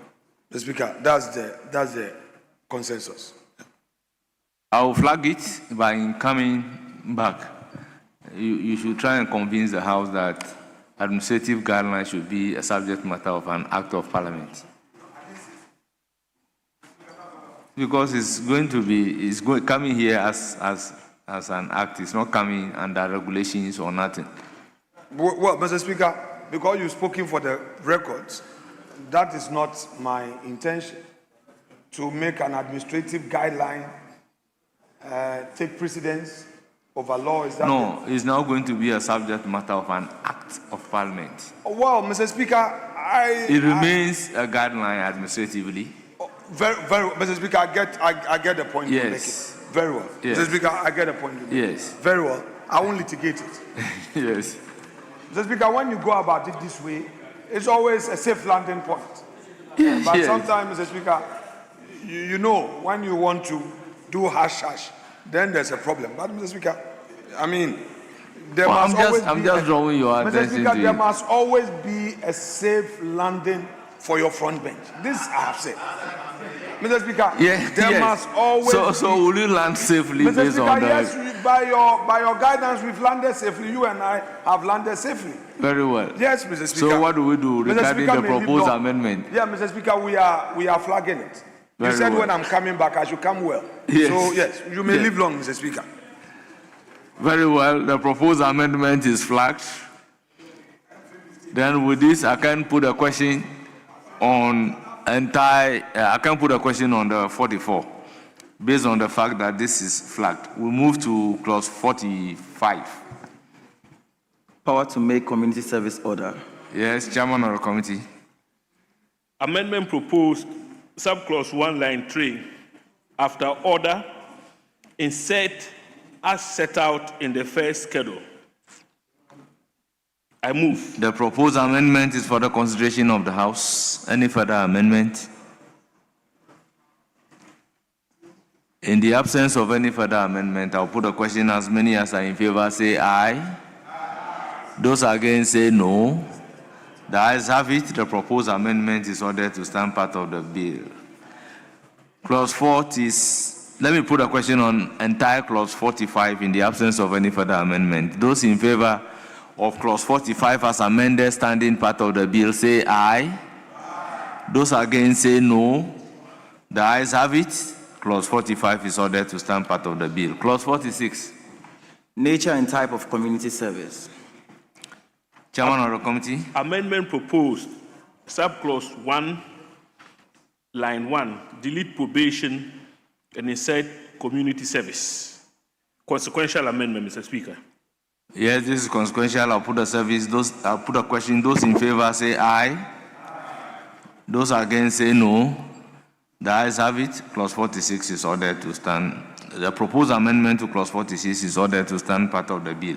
Now I'll put a question on entire clause 46 in the absence of any further amendment. Those in favor say aye.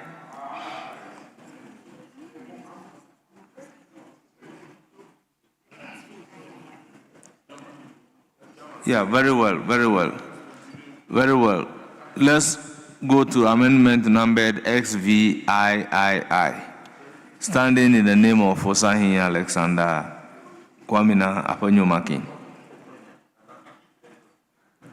Speaker, I have the permission of Osei to move this amendment on his behalf.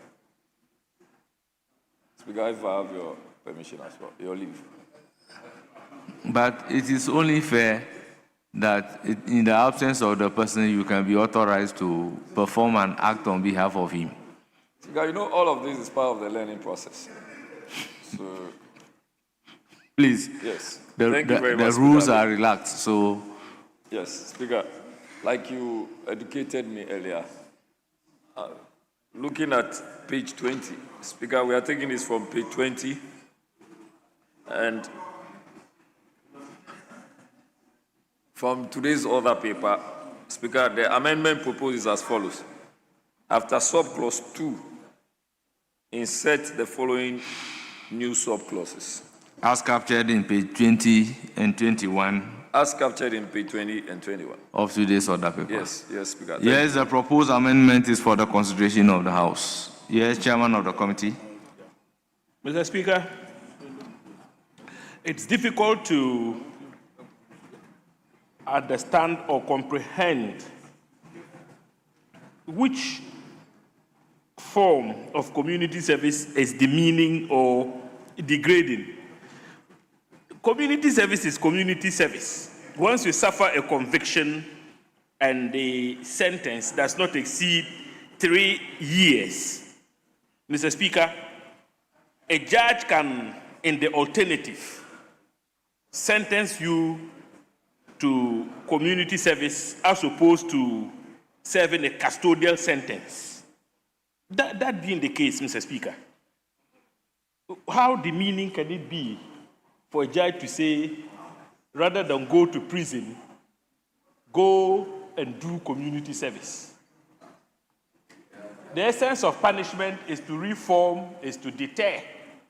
If it is the case that is the meaning, I mean, if that is the meaning I gather, for one to be paraded through the streets to sweep the gutters or desilt them is the meaning or degrading, I mean, yes, it is to deter. It's to deter. That is the deterrent part of what?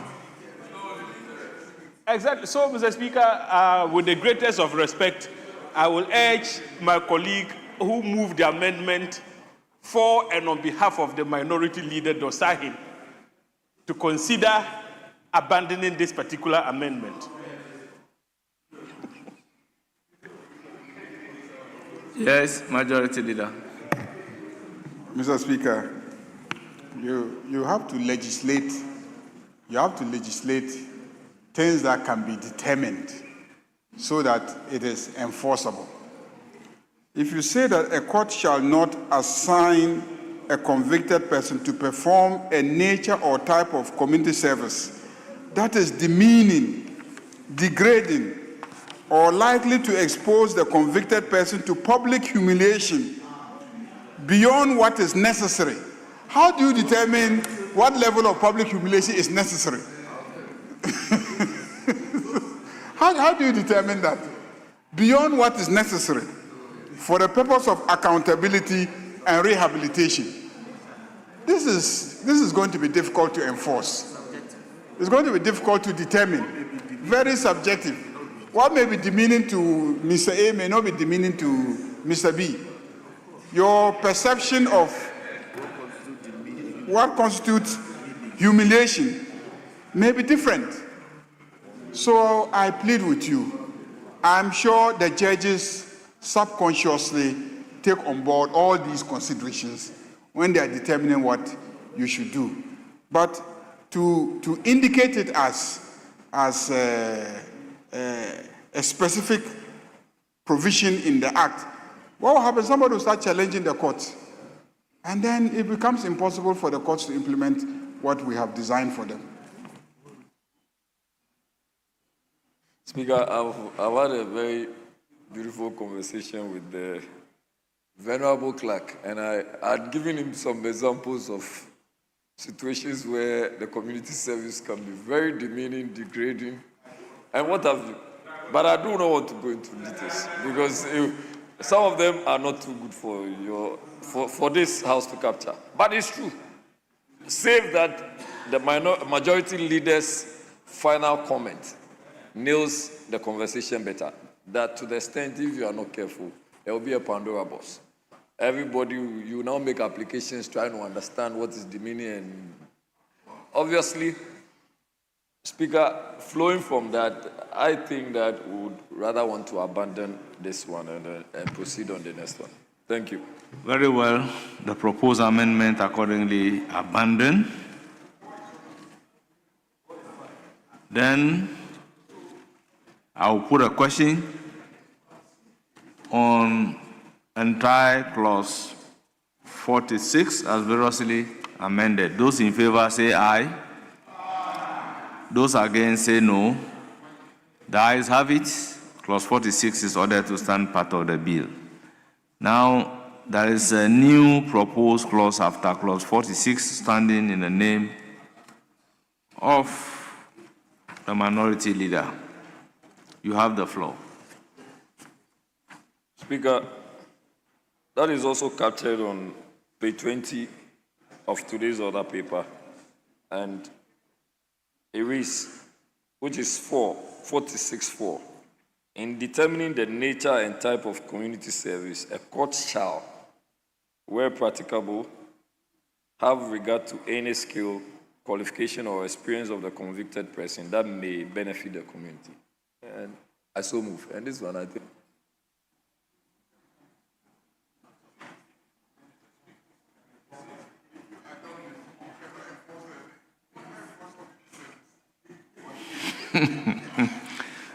But this is not different from XVII.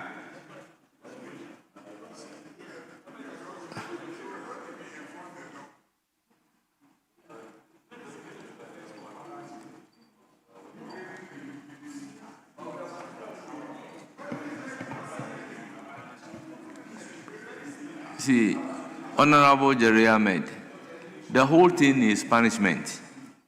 So you prefer to be sentenced to prison and be asked to go and do the community work and go back to the prison. Because these days, I see prisoners being brought out to do some work. But in this case, you are not in the prison. You are outside doing this work. And we want to tie it down with some qualifications. Then it means that you can enforce the law. Because if you ask me to go and weed the side of the motorway, and I say it is degrading, I'm not going to do it. It must go back to court for the court to determine whether that work that you ask me to do as a convicted person is degrading or is not degrading. Because that's how the determination can be made.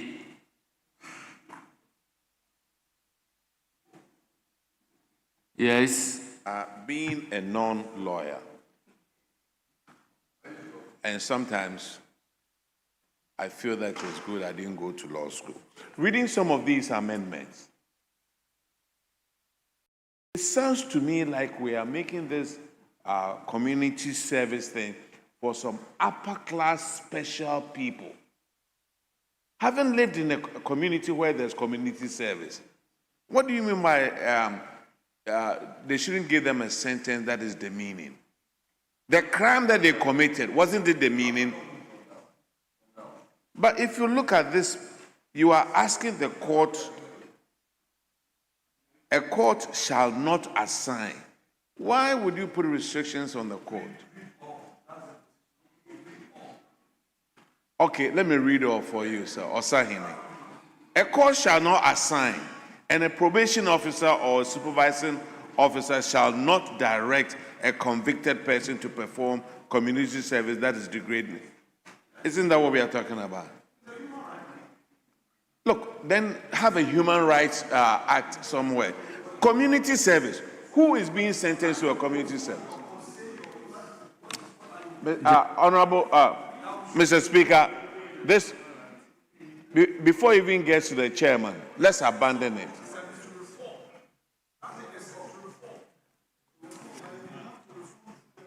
Honourable members, let's take into consideration that though we have our respective rights, the Constitution is clear that based on certain circumstances, that your right can be taken away from you. So you cannot be a convicted person. They ask you to go and weed on the motorway.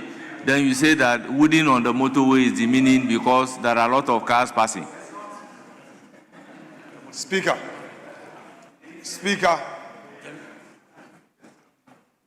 context matters.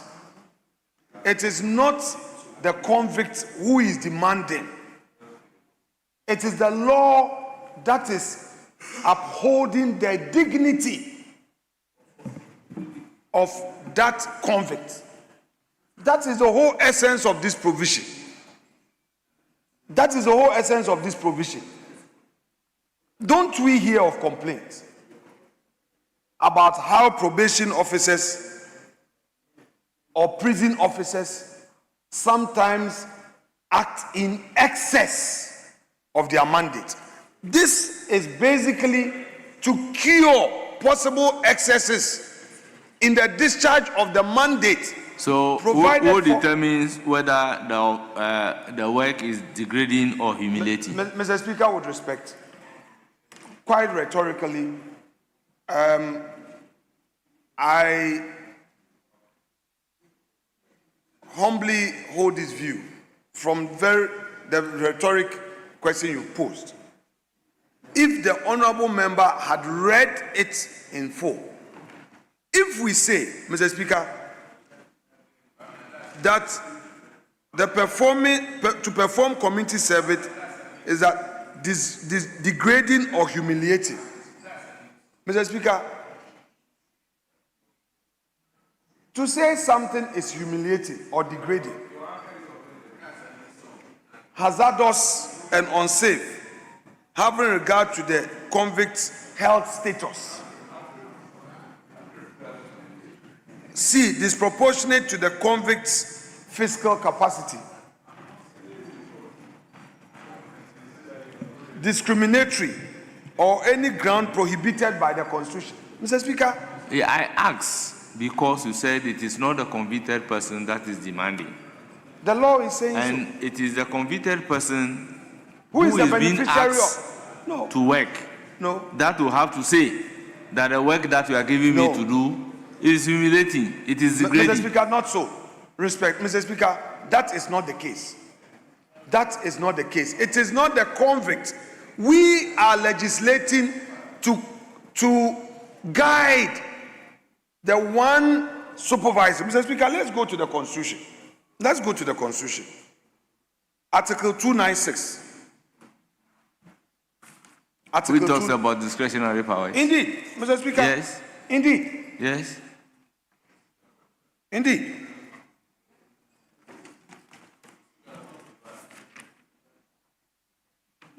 Mr. Speaker, 296, for the avoidance of doubt, where in this Constitution or any other law discretionary power is vested in any person or authority, A, that discretionary power shall be deemed to imply a duty to be fair and candid. B, the exercise of the discretionary power shall not be arbitrary, capricious, or biased, either by resentment, prejudice, or personal dislike, and shall be in accordance with due process of law. And, Mr. Speaker, the C is not very relevant, but for this purpose, let me add. And where the person or authority is not a judge or other judicial officer, there shall be published by the constitutional instrument or statutory instrument regulations that are not inconsistent with the provisions of this Constitution or that other law to govern the exercise of the discretionary power. Yes. Mr. Speaker, with the provisions that you have read. Mr. Speaker, may I finish? Yes, finish. You are caught by your own provision, but finish. Yeah, Mr. Speaker, not now. Mr. Speaker, if you look at the provisions, what the proposal, it is all aimed at giving effect to 296. When the law is saying that the nature of community service should not be aimed at degrading or humiliating, what the law then is saying is that probation officer, supervising officer, be guided by Article 296. Somebody may say that, okay, I know that you were a politician. Now you've been convicted. I know that your children attend this school. So go and carry this wood where your children have just closed, just to humiliate. Mr. Speaker, that is please. We are legislating for tomorrow. Let's be careful, because in this country, you and I know. In fact, it is the excesses of the law that is giving rise to this community service bill. It's how sentencing regime has caused escalation or dehumanizing of convicts. Issues have been escalated because of the nature of sentencing. People's lives have rather been destroyed rather than being reformed. It's the reason why there's this new sentencing regime by our courts. And for the first time, this parliament is giving effect to that policy by doing this enactment. So we must be mindful. The prison officers, they are not perfect, but at least the law must guide them so that anytime they are crossing the red line, someone can take them on. Human rights activists can come in, intervene. Are we saying that a person convicted has his human right taken away from him because of conviction? No. Honorable The person has a right to his dignity. Honorable Minority Leader, with all due respect, because of your conviction, you have a right to move, but you are confined in prison. Is your right not taken away from you? Mr. Speaker, I shouldn't be taken out of context. What I am saying is that even when your rights by law, your right to free movement is taken away from you, that impairment must be subjected to your right to personal dignity. That is a fact. The dignity of a man, a Ghanaian, is guaranteed by the Constitution. So Today, even where, Mr. Speaker, even where the rights, certain rights of the citizen is being taken away, there are some that are guaranteed. So for instance, you are convicted. It doesn't mean that you can be denied your food. You are supposed to be fed. The fact that you have been convicted doesn't mean that you will be denied. Minority Leader, will you agree with me that today, the laws as it stands, your life can even be taken away based on conviction? Mr. Speaker, right must be defined. Some right can be taken away. I'm saying that your life, you can be sentenced to death by law. Mr. Speaker, by law. Yes. But even so, so if you make a blanket statement, it will not gel well within the law. Now, Section 296 that you have mentioned, the other part is subjecting it to statutory, Article 296. Is subjecting it to statutory instrument and constitutional instrument. However, this is not a statutory instrument. This is an act of Parliament. So, in making an act of Parliament, we need to be very careful legislating on certain things. Speaker, the head note. Yes. I titled it Human Dignity. Yes. Mr. Speaker, human dignity. Yes. And protection of convicted persons. Yes. Mr. Speaker, I am very clear on the proposal before the House. I said human dignity. I am mindful of the situation of that person, that for the time being, certain rights have been taken away from him by law. But in so doing, his dignity as provided for by the Constitution. Mr. Speaker, the chapter 5 of the Constitution, I believe, deals with human rights. If the community service is for you to go and sweep market, and you don't want to sweep market, you don't commit the offense. Mr. Speaker, Leader, let me hear Roxanne Dapamoko. Mr. Speaker. Roxanne Dapamoko, let me hear him, then I'll come to you, Leader. He's been on his feet for some time. Speaker, I've been trying to catch your attention. Speaker, the minority leader, in reacting to the Honorable Samantha Mills, actually said that he hasn't read the law. I thought that. Yes, he said he hasn't read the bill in full. And but it looks, it didn't come across well.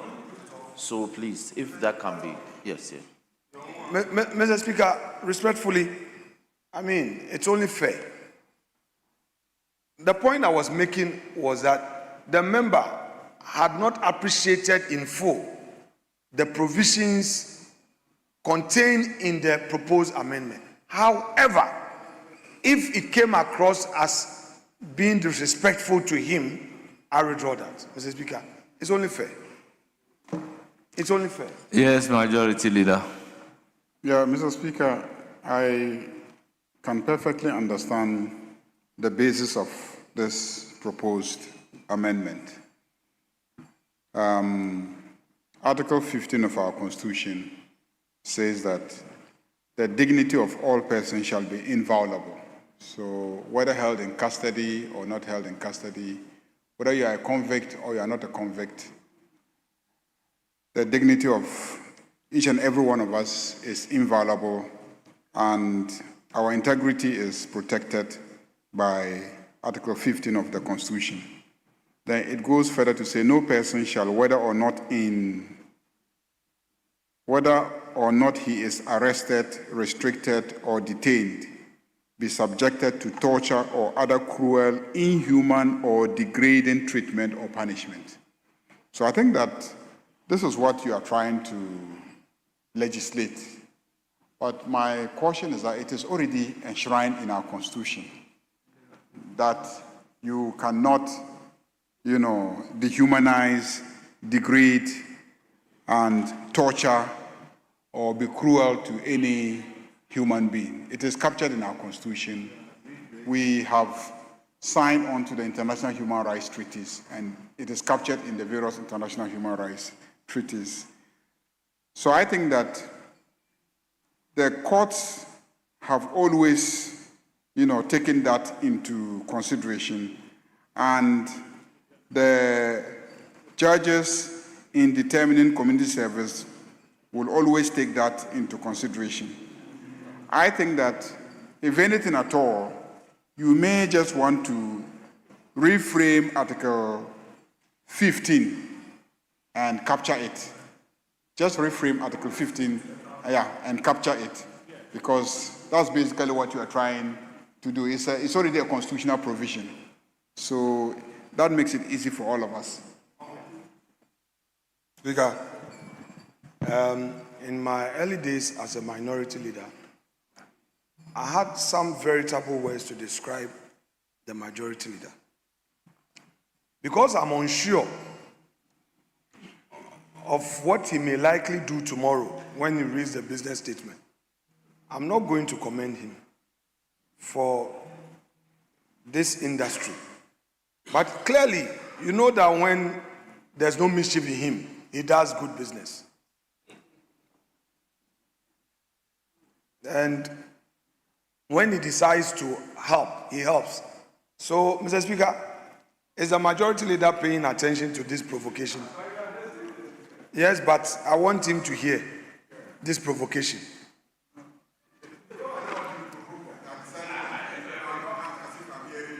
Mr. Speaker, he's brought a very beautiful suggestion. It's good. So my own view is that the draft person would have to coin it, take the Article 15, and as the lawyers will say, for the appropriate legal fees, mutatis mutandis. Yes. Mr. Speaker, yes. I want people to consult for the meaning of mutatis mutandis.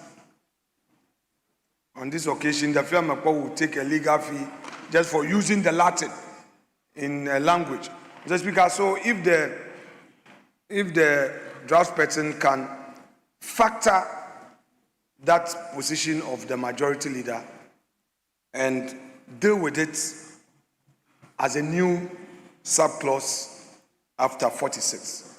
And in that sense, I would abandon the entire rendition and allow the draft person to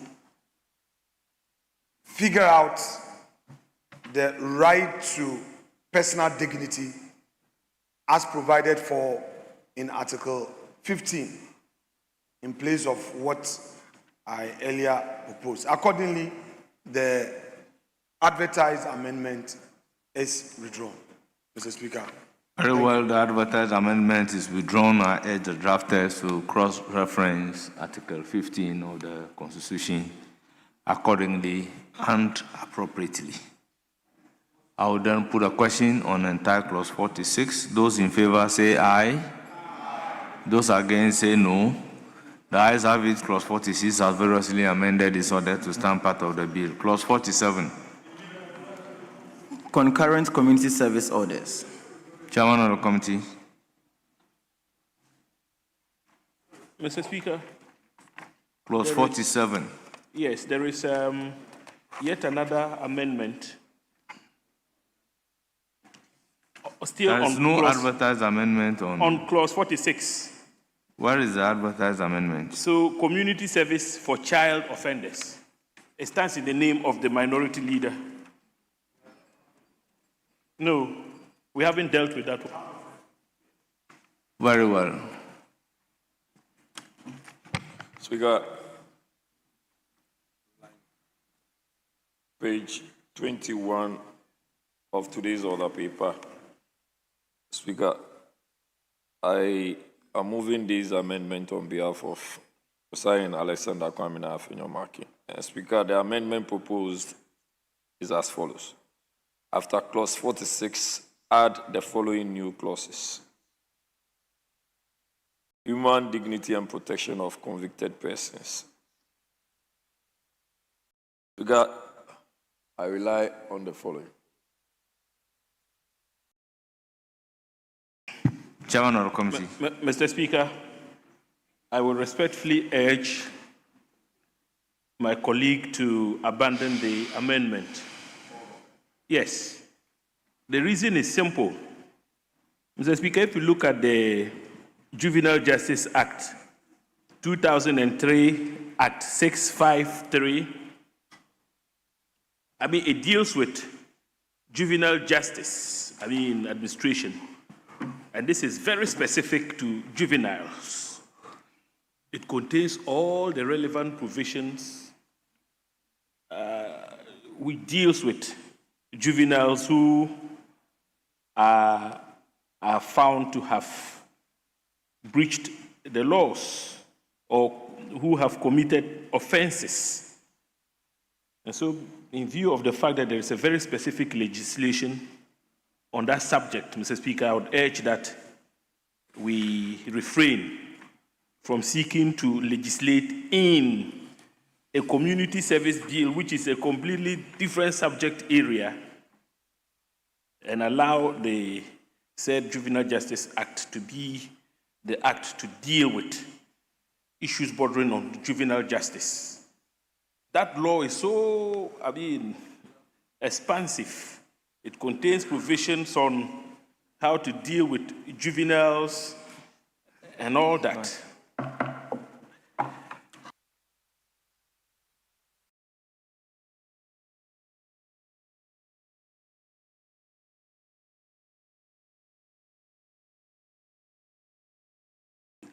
Yes. Honorable Jerry Ahmed.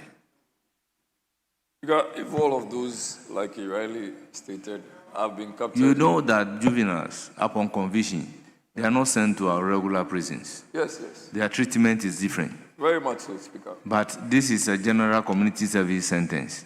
And what would you want to subject the juveniles to? Speaker, that is why per his submission, I am asking that we should abandon. We shouldn't believe it.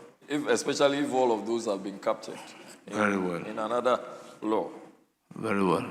So having abandoned it, the question that I put on clause 46 still stands. The ayes have it, and clause 46 is ordered to stand part of the bill. Clause 47. Concurrent community service orders. Chairman of the committee. Mr. Speaker, we don't have any advertised amendments. It is for the consideration of the House. Honourable members, any proposed amendment to clause 47? In the absence of any proposed amendment, I'll put a question. Those in favor say aye. Those against say no. The ayes have it. Clause 47 is ordered to stand part of the bill. Clause 48. Suspended sentence in default of community service. Chairman of the committee. Amendment proposed, delete and insert the following. Suspended sentence in default of community service, where a convicted person in respect of whom a court has made a community service order is unable for good cause to comply with the order, the court shall suspend the community service for a period that the court determines. Honourable members, the proposed amendment is for your consideration. Any further amendment? I'll put a question on the chairman's amendment. Those in favor say aye. Those against say no. The ayes have it. The proposed amendment is ordered to stand part of the bill. Yes, still clause 48. Amendment number XXI, standing in the name of the minority leader.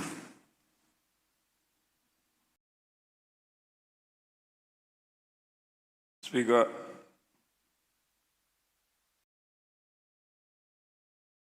SSI, as captured on page 22 of today's order paper. Speaker, amendment proposed, delete and insert the following. Suspended sentence in default of community service, running down to 5, subclause 5. Speaker. So move. It is for the consideration of the House. Honourable members. Yes, Chairman of the committee. Mr. Speaker, clause 53 of the bill covers the amendment in question. And so I should think that the amendment ought to be abandoned.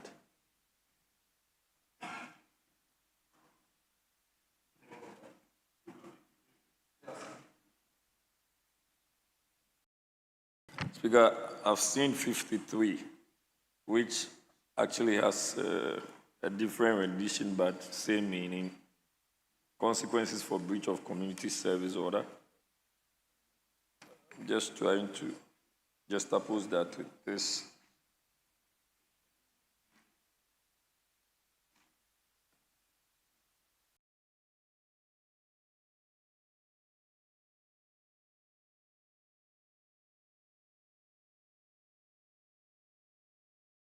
Speaker, if we can just defer a bit, just maybe for a few minutes, whilst I try to, so that if there is something which is not captured in 53, and we can bring it on board, so that we have a comprehensive nature of the consequences, that would be good for me.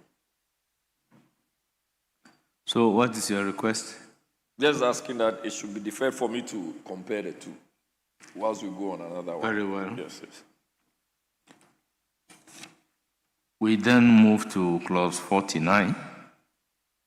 Register of community service orders. So clause 48, the proposed amendment by minority leader deferred. Yes, 49, Chairman of the committee. Amendment proposed, subclause 1, line 1, delete probation and insert community service. Yes, consequential. Those in favor say aye. Those against say no. The ayes have it. The proposed amendment is carried. I will put a question on entire clause 49 as amended. Those in favor say aye. Those against say no. The ayes have it. Clause 49 is ordered to stand part of the bill. Yes, a proposed new clause in XXII, standing in the name of the minority leader.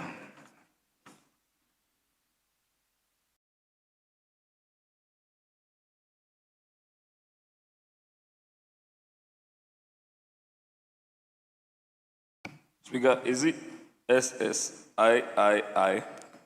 Aye. The ayes are 3? Yes. Very well.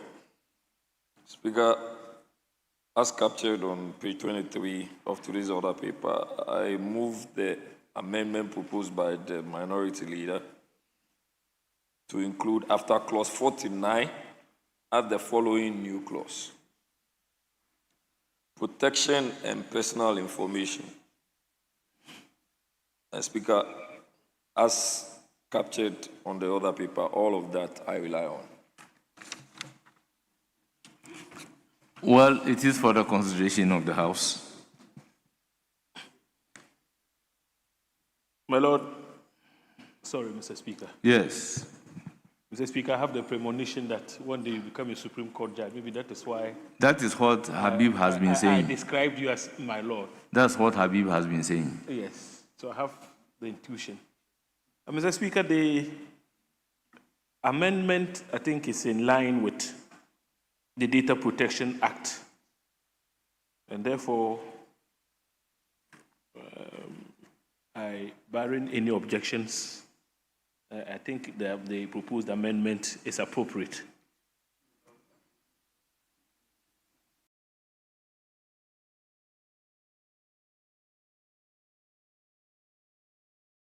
Very well, I'll put a question. Those in favor say aye. Those against say no. The ayes have it. The proposed amendment is ordered to stand part of the bill. I'll put a question on entire clause 49. Those in favor say aye. Those against say no. The ayes have it. Clause 49 is ordered to stand part of the bill. Clause 50. Enforcement of community service order. Yes, Chairman of the committee. Amendment proposed. Subclause 4 lines 1 and 3. Delete probation and a said community service. It is consequential. Those in favor say aye. Those against say no. The ayes have it. The proposed amendment is ordered to stand part of the bill. Yes, Chairman of the committee, SXV. Amendment proposed. Subclause 5 lines 1. Delete probation and a said community service. It is consequential. Those in favor say aye. Those against say no. The ayes have it. The consequential amendment is ordered to stand part of the bill. Yes, Chairman of the committee, SXVI. Amendment proposed. Subclause 6 lines 3. Delete probation and a said community service. It is also consequential. I'll put a question. Those in favor say aye. Those against say no. The ayes have it. The proposed amendment is ordered to stand part of the bill. Now I'll put a question on entire clause 50 in the absence of any further amendments. Those in favor say aye. Those against say no. The ayes have it. Clause 50 is ordered to stand part of the bill. Clause 51. Obligations of convicted persons subject to community service order. Amendment proposed. Oh, sorry. Yes, Chairman of the committee. Yes, Leader. Mr. Speaker,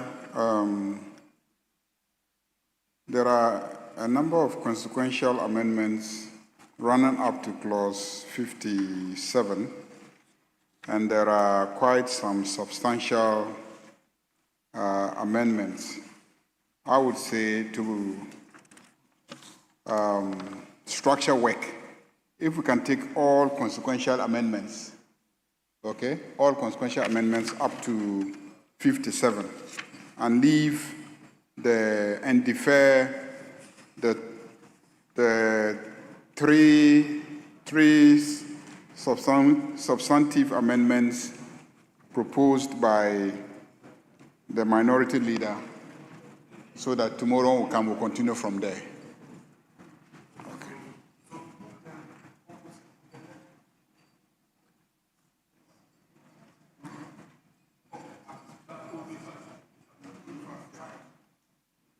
Yes. So we then come to the proposed amendment numbered XXIX. That's clause 52. Yeah, Mr. Speaker. So we defer 51. Yes. Mr. Speaker, the Because we proposal is already that- defer 48. That's so. That is so. Mr. Speaker, the proposal is that those consequential amendments up to 57, he puts them together. Then we can debate it because they are consequential. So we are deferring there. So, Have you read the case of Osei-Mensah versus Attorney General? Mr. Speaker, please repeat yourself. Osei-Mensah versus Attorney General, Well, Mr. Speaker, you may guide us. where Section 48 of the Narcotic Control Commission has been struck out because it has not been debated on the floor of Parliament. But Mr. Speaker, I'm not saying we shouldn't debate it. I'm saying that the amendment must be. These are consequential amendments, Yes, but by the guidance be taken so of the that Supreme Court if we have in to that debate- decision, we have to take it one after the other. Because we Well, have Mr. to Speaker, put a question I on disagree a with specific clause, one by one. Interpretation being given to the ruling, though. So, Mr. Speaker, rather it is from 51. There's a consequential amendment in 51, and then his amendment in 51, that's what we would defer. Then there's a consequential amendment 52. Then in 53, 54, 55, 56, 57, 57. As for the consequential amendments, Leader, it doesn't take time. Yes, it doesn't. It's a substantive amendment. Yes. So why are we even in a hurry? Yes. To take consequential amendments, leaving the substantive ones, which is likely to take time. No, if it is two of the substantive ones that we have taken, we know that the consequential ones, we just put a question upon the proposed amendment being moved. Yeah, so let's take the consequential amendments. And where in the proposed amendment, it is only a consequential amendment, then I can put a that we question can on take that one. we can take the clause as well, the entire clause as well. Yes, so if you look at clause 51, yes, there is only one amendment standing in the name of the minority leader. Yes. If you come to clause 52, it's So what I only mean one is that, for consequential. instance, It's only one consequential amendment in clause 52. You come to clause 53, it's only one amendment standing in his name. And if you come to 55, it's only consequential amendment. You come to 56, one amendment. Yes. So if you take the two, we'll be able to move very fast. Yes, Minority Leader.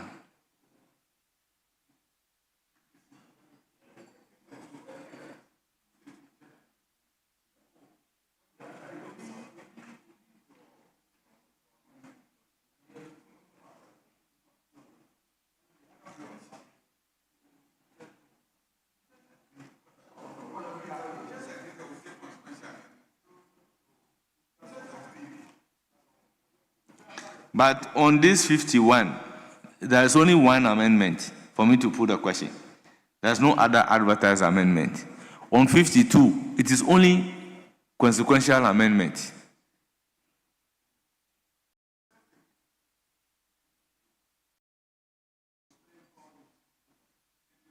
Very well.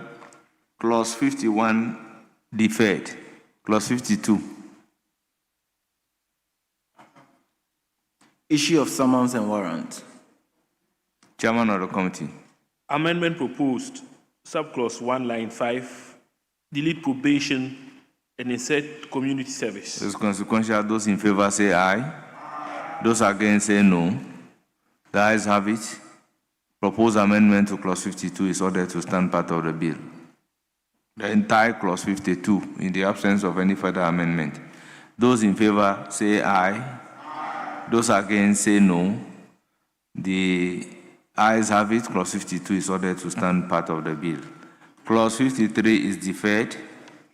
Then clause 55. Clause 54. Commission of subsequent offense. Chairman of the committee. Mr. Speaker, there is no advertised It amendment. is for the consideration of the House. Honourable members, any proposed amendment? I'll put the question. Those in favor say aye. Those against say no. The ayes have it. Clause 54 is ordered to stand part of the bill. Clause 55. Procedure before a different court. Proposed. Subclause 3, line 1. Delete probation and insert community service. It's consequential. Those in favor say aye. Those against say no. The ayes have it. Proposed amendment to clause 55 is ordered to stand part of the bill. Now I'll put a question on entire clause 55 in the absence of any amendment. Honourable members, any amendment? Those in favor say aye. Those against say no. The ayes have it. Clause 55 as amended is ordered to stand part of the bill. Clause 56. 56. Procedure before a court of coordinate jurisdiction. Yes, Chairman. Amendment proposed, Mr. Speaker, subclause 1, lines 4 and 5. After shall, delete in the case of that court being a lower court. Honourable members, the proposed amendment is for your consideration. Any further amendment? I will put a question. As many as are in favor say aye. Those against say no. The ayes have it. The proposed amendment is ordered to stand part of the bill. Now I'll put a question to entire clause 56 in the absence of any further amendment. Yes, Minority Leader. I wanted to prompt you that there is an understanding at the front bench that upon putting the question on the entire clause 56, we draw the curtains on this today. Mr. Speaker, that is the understanding we have. I mean, Mr. Speaker, we are fatigued. And I don't want any latecomer to now come and talk 24-hour economy here. I don't want any latecomer to say anything. Mr. Speaker, that is the understanding we have. I'll put a question. Those Yes. in favor of clause 56 say aye. Those against say no. Honourable members, the ayes have it. Clause 56 is ordered to stand part of the bill. Yes, honourable members, based on that judgment, ordinarily, if there is no proposed amendment to a clause, you go ahead to put a question. But after that judgment, you still ask the House whether there is an amendment before you go ahead and put a question. Yes, Majority Leader. I think we've done more than 5 hours, so we're in your hands. Very well. Then 45 are standing order 56-2. I'll proceed to adjourn the House, and the House is accordingly adjourned till Friday. Mr. Speaker, We'll the bring maze, consideration state to an Mr. end. Speaker, the maze, you know you are a man of procedure. Yes, yes. And I'm surprised the clerk to Yes. Parliament is here. Yes. He's here and he knows. He has been Consideration stage insisting for today on procedure. has And he ended wanted the on House the to be community adjourned service bill. when the mills was tilted. We're still at consideration stage. The House is accordingly adjourned till Friday, 19th June 2026. Yes. Oh, you are still here. Yes, Mr. Speaker, yes. You see, there was mischief. Mr. Speaker, The House is accordingly adjourned till Friday, 19th June 2026 at 12 noon. Thank you, honorable members. How come the clerk to Parliament sits here and he won't check?